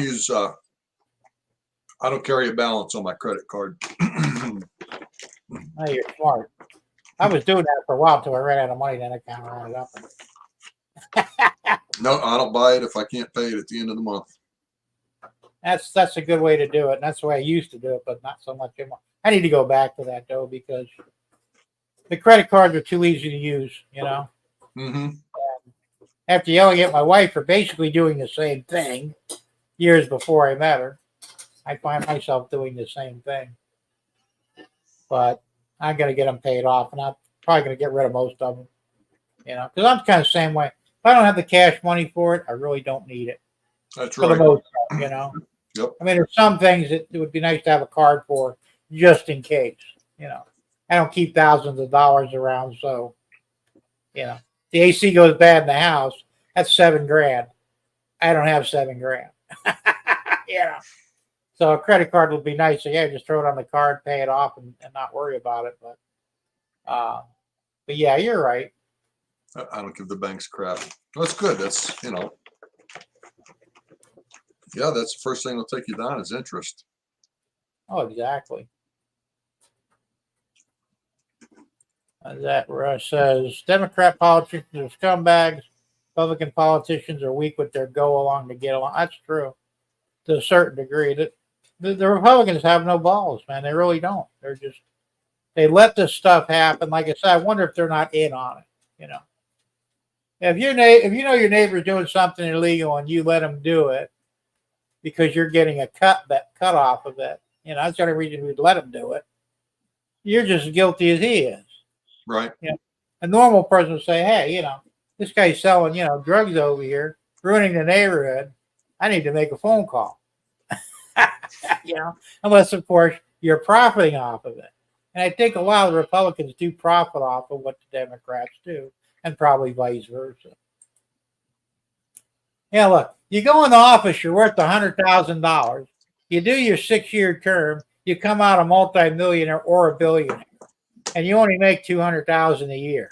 How does that work again?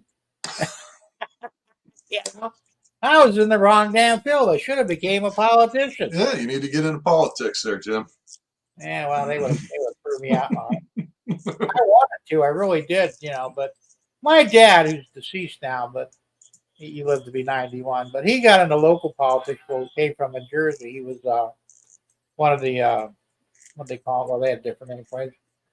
County board. One of them, they called them aldermen, I think. He was on one, and he tried to make some change that would actually help the town. So they went ahead. They all ganged up on him. Told him, if you don't get in line, we're going to tell everybody you're cheating on your wife. That's how dirty these fuckers are. Of course, that probably wouldn't have went over real well with my mother. I mean, my dad would never cheat on her, but, women only trust you so far. Enough people tell you something, it makes you wonder a little bit. But that's what they do. And we're seeing that today with all this Russell Brand guy. 3 women came out and said, oh, he raped me 17 years ago. So now they're trying to cancel Russell Brand. He's been banned on YouTube. He's been banned on Facebook, Twitter. Fortunately, Rumble won't cancel him, and neither will TikTok, even though TikTok's bullshit. But the point being is, and I've said this before, look, if you rape a woman and she doesn't report it for 17 years, chances are you never actually raped her. If she doesn't report it within a week of it happening, it didn't happen. This bullshit. Well, he raped me 40 years ago. Well, how come you didn't tell anybody? Well, I was scared. Well, how come you're not scared now? And same thing with that woman that Trump supposedly raped. If you believe that Trump raped a woman in broad daylight in a clothing store, but she can't remember the year it happened, not even the day, but the year, you got to ask yourself, this can't be true. I don't believe that at all. I don't. I think it's bullshit. They do it to every politician they don't like. Why would he need to do that? That's what I'm saying. The guy's a billionaire. He could pay for whatever he wants. Yeah. And probably something much better looking. Mm-hmm. Yeah. I mean, I'm not buying it for a minute, And but this whole thing, well, this started with the Supreme Court justice, the one that they put in, what the hell is his name? The one that a woman came and claimed that he raped her. But then after he became the Supreme Court justice, she finally admitted she didn't even know the guy. But she was trying to get him busted for rape to keep him off the bench. Why she's not in prison for life is beyond me. That's a serious accusation to make against anybody. And if you make a false allegation, you should be spending the rest of your life behind bars. That's if you're lucky. Well, the truth is, Derek, I mean, the president, obviously your vote doesn't count for the president. No, it doesn't. but it counts more for your senators and your local government and your representatives. Well, or does it? I'm beginning to wonder more because, look at these idiots who've been on. Look at Nancy Pelosi. She's been in there for what, 30 some years? How in the hell does this woman keep getting voted over and over again? Or Maxine Waters? I mean, there's something going on here. I can't believe that people are that stupid. Maybe they are, but it doesn't seem reasonable to think that many people are that stupid to keep putting the same idiots in year after year after year. I mean, it really makes you think that maybe the Democrats have been cheating the election. They want them silenced For a long, long time, But, I think we need to go back to pencil and paper, or pen and paper anyway. Screw these machines. And it should be same day voting. This early voting ain't getting it. The mail voting is definitely not getting it. But I mean, I understand how it works with the president. The people vote. The Electoral College, they look at the votes and they generally side with the people.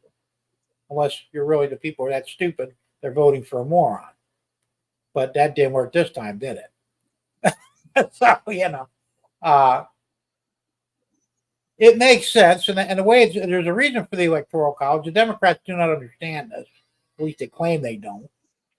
If we didn't have the Electoral College, California, New York, and one other state, I think, Illinois maybe, they would determine who the president is every time because they have the population. The Electoral College was put there to even up the numbers for the entire country, so even the smallest counties would have a voice. And these idiots want to do away with it. Of course, for obvious reasons. So yeah, Kavanaugh, that's right, Gerald. I couldn't think of his name. Judge Kavanaugh. And that woman that accused him of raping her, and once again, she didn't know the year either, or the day, or anything else. Oh yeah, he raped me, And after he got in, all of a sudden she recanted and said, "Well, I don't even know the guy. I never met him. Why is she not in prison?" It was regarding the woman that sued E. Jean Carroll, that sued Trump. She didn't even know she was raped until her friend told her she was. How do you get raped and not know it? You have to have your friend actually explain to you that you got raped. You may have some learning issues going on. And why wait 20 years, Ridiculous. So, yeah, Marion Barry got what? Didn't he get busted for using crack, I think? Yep. I'm pretty sure that's what it was. And yeah, they kept reelecting him. Of course, I can't talk about that on here because I'd get booed off for sure, but there are certain people I don't think should be in politics because they can't be trusted. And I'll leave it at that. And you can call it whatever you want, but if I'm wrong, tell me. Because so far that seems to be happening in every situation. So, John Nippenberg, how you doing, John? I forgot to say hi to you.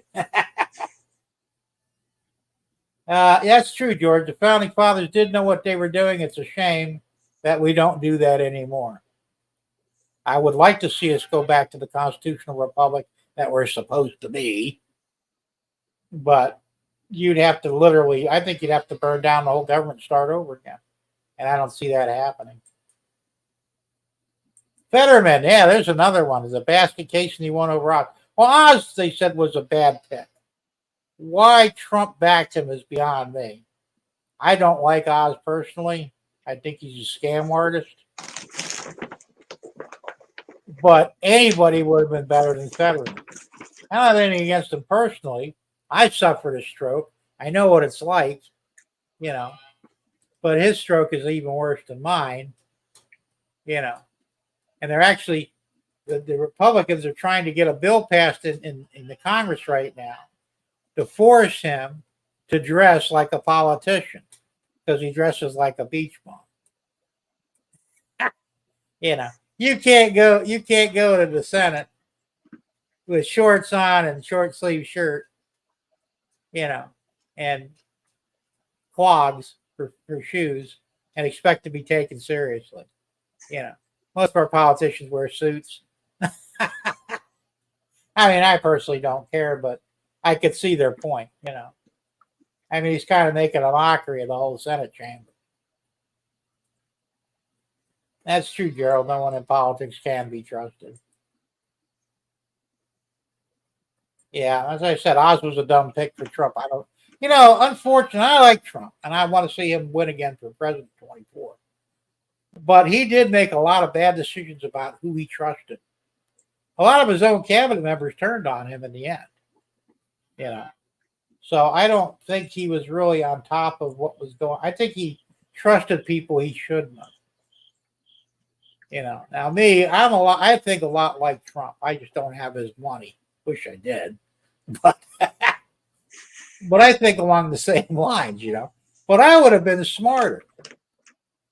First off, if you go into politics, that's true.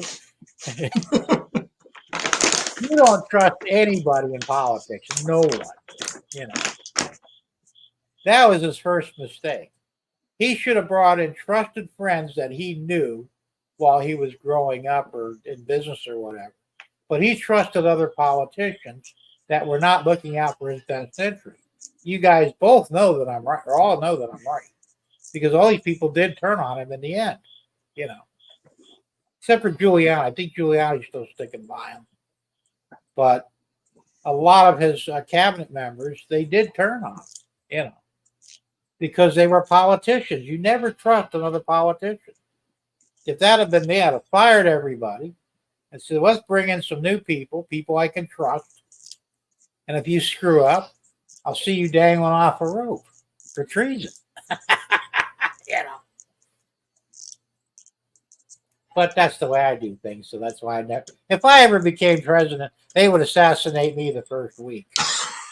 Okay, that's the truth of it, because I don't take no shit from nobody, and I'd want to fix all this crap, you know. And I would fix it. Look, yeah, I'd shut down all these alphabet agencies because they're all worthless, you know. As I read a meme the other day. It says, before 1913, there were no taxes. You kept your entire paycheck. And we still had school buses, schools, road repair. Everything was fine. The infrastructure was doing good without your tax money. But remember, they instituted that in World War II, or right before World War II, I think, or thereabouts in that area, World War I maybe, to help the war effort.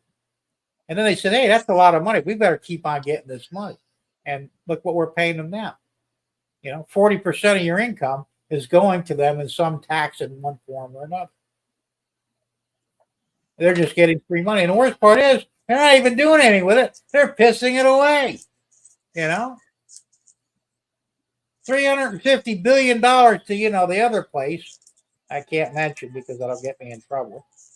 You know. If you took that $350 billion, you could probably house every homeless veteran in this country.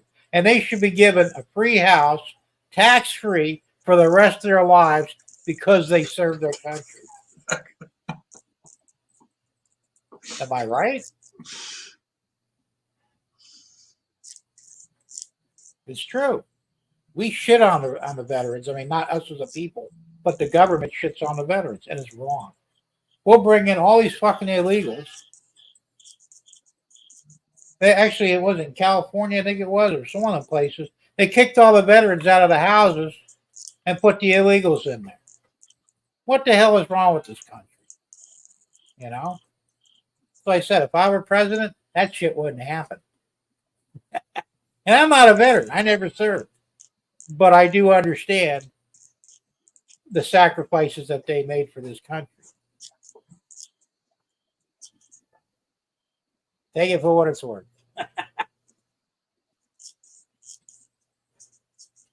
What's that? Jim, you can't handle the truth? Sure I can. Might be an improvement, Gerald. What would be? Don't let him reproduce. Who, me? I already got 5 kids, man. Well, 4 now, but I lost one, unfortunately. But, what's that? I now believe in UFOs are coming to take credit.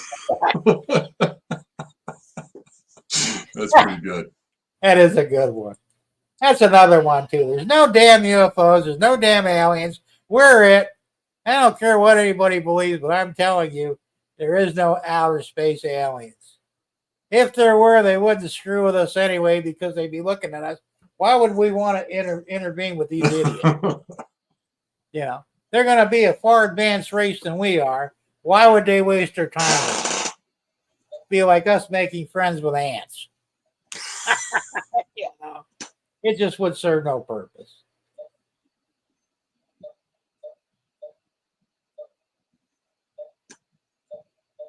That's true, Russ. Trump did take the mental test and pass.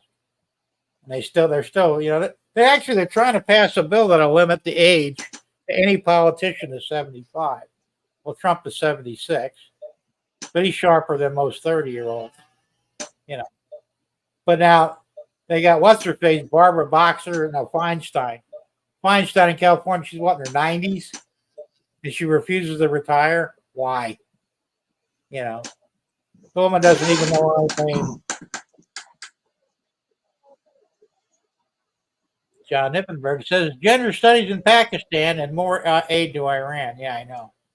Gender studies. That's a simple one, male and female. What do you got to study? We already know about it. That's true. George says, for your information, all our channels will be deleted in the morning. I wouldn't be surprised. Nor would I lose any sleep over it. Gerald wants to know as the pet crickets. I hear that too in the background. Is that on your end, DB? Oh, you can actually hear them. I guess I thought that was a joke. Yeah, well, I'm inside, but yeah, there's probably a couple hundred of them outside here. Really? And you should see the crickets. They're as big as a quarter. Wow. I can't hear him, but Gerald's got very sensitive hearing. I'm saying. Had a train that was squeaking the other day. He goes, when are you going to fix that damn local? I go, what? He says, you don't hear that? I have heard that on yours before. The squeaky train, I've heard that. But actually, that's kind of funny. I didn't even, well, I guess I get earphones in, so I don't notice it. But yeah, there's crickets. There's probably 100 crickets around my house right now. And now they're big. That's true, Russ. You can't. I think she's confined to a wheelchair. That's right. That's funny.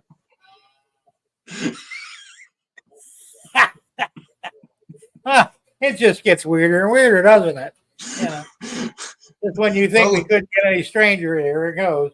Yeah, I was gonna say, let me know when that mouse sneaks up on me, because I keep looking for that guy too.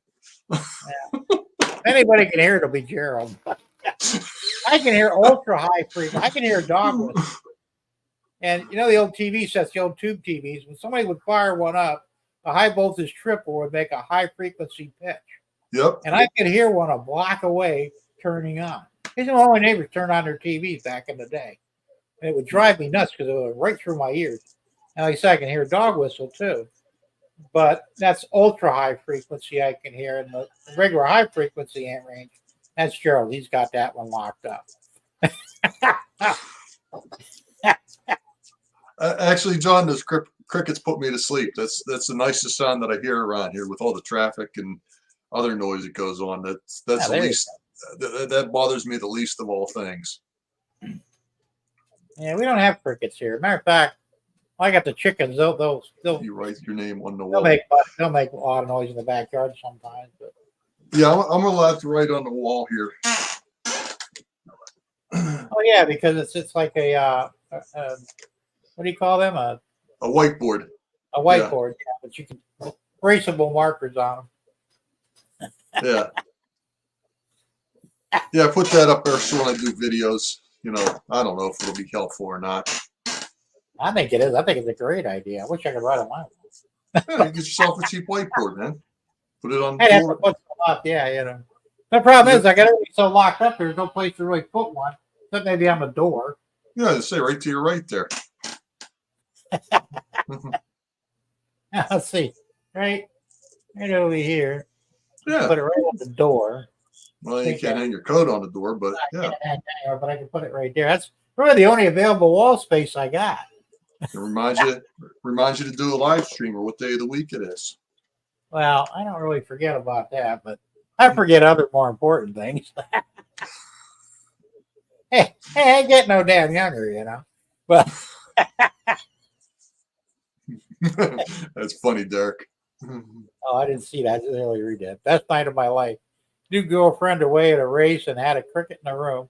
Woke us up every 2 hours. Lots of sex that night. Yeah, there you go.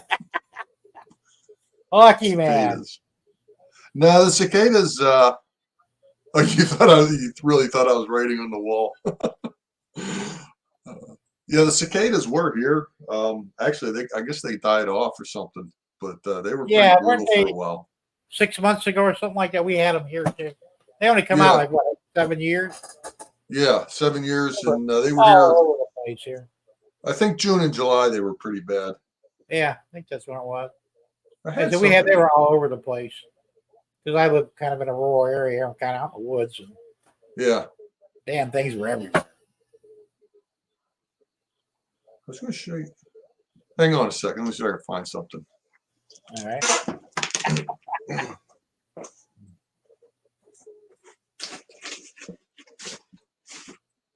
Hey, Deacon Johnson, how's it going? You're late, but then again, we're on late.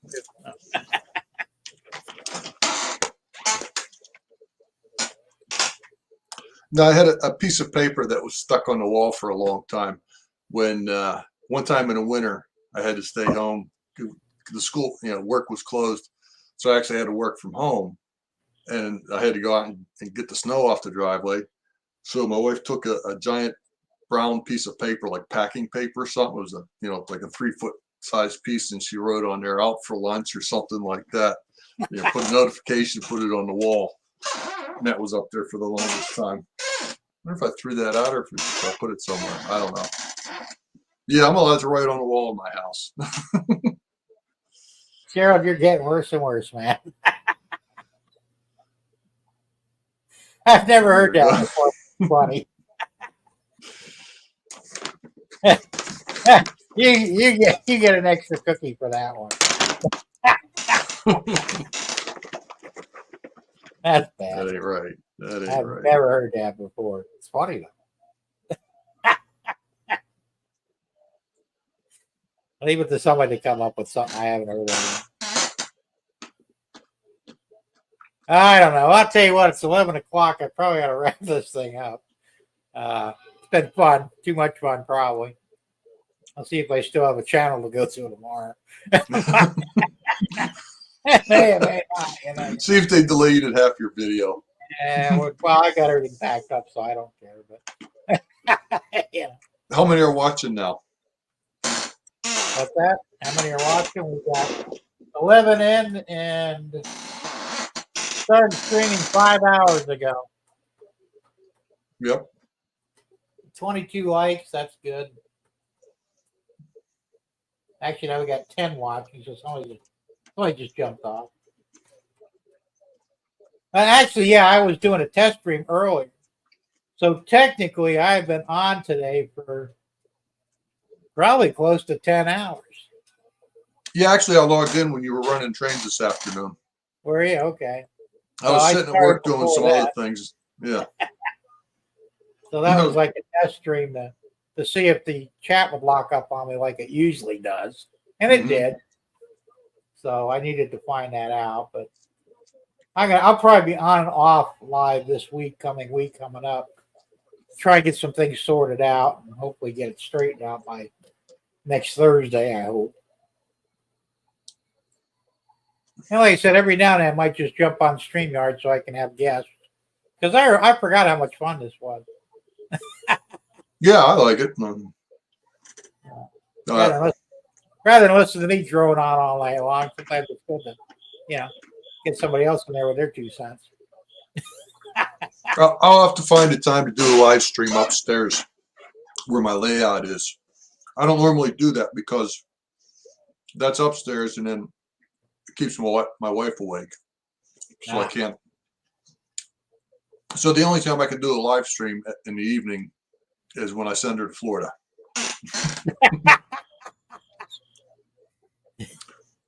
She may not go to Florida now if she hears this. Yeah, that's right. And I'm going to get down there sometime in the next year, Jim, because I told you my stepdaughter lives in Placid Lakes. Oh yeah, that's right next door to me. Yeah, I said that. So I'll have to come down, I guess, on a Wednesday or something. Oh, absolutely. I usually drive her down there, and then I usually drive her down there and then take an airplane home.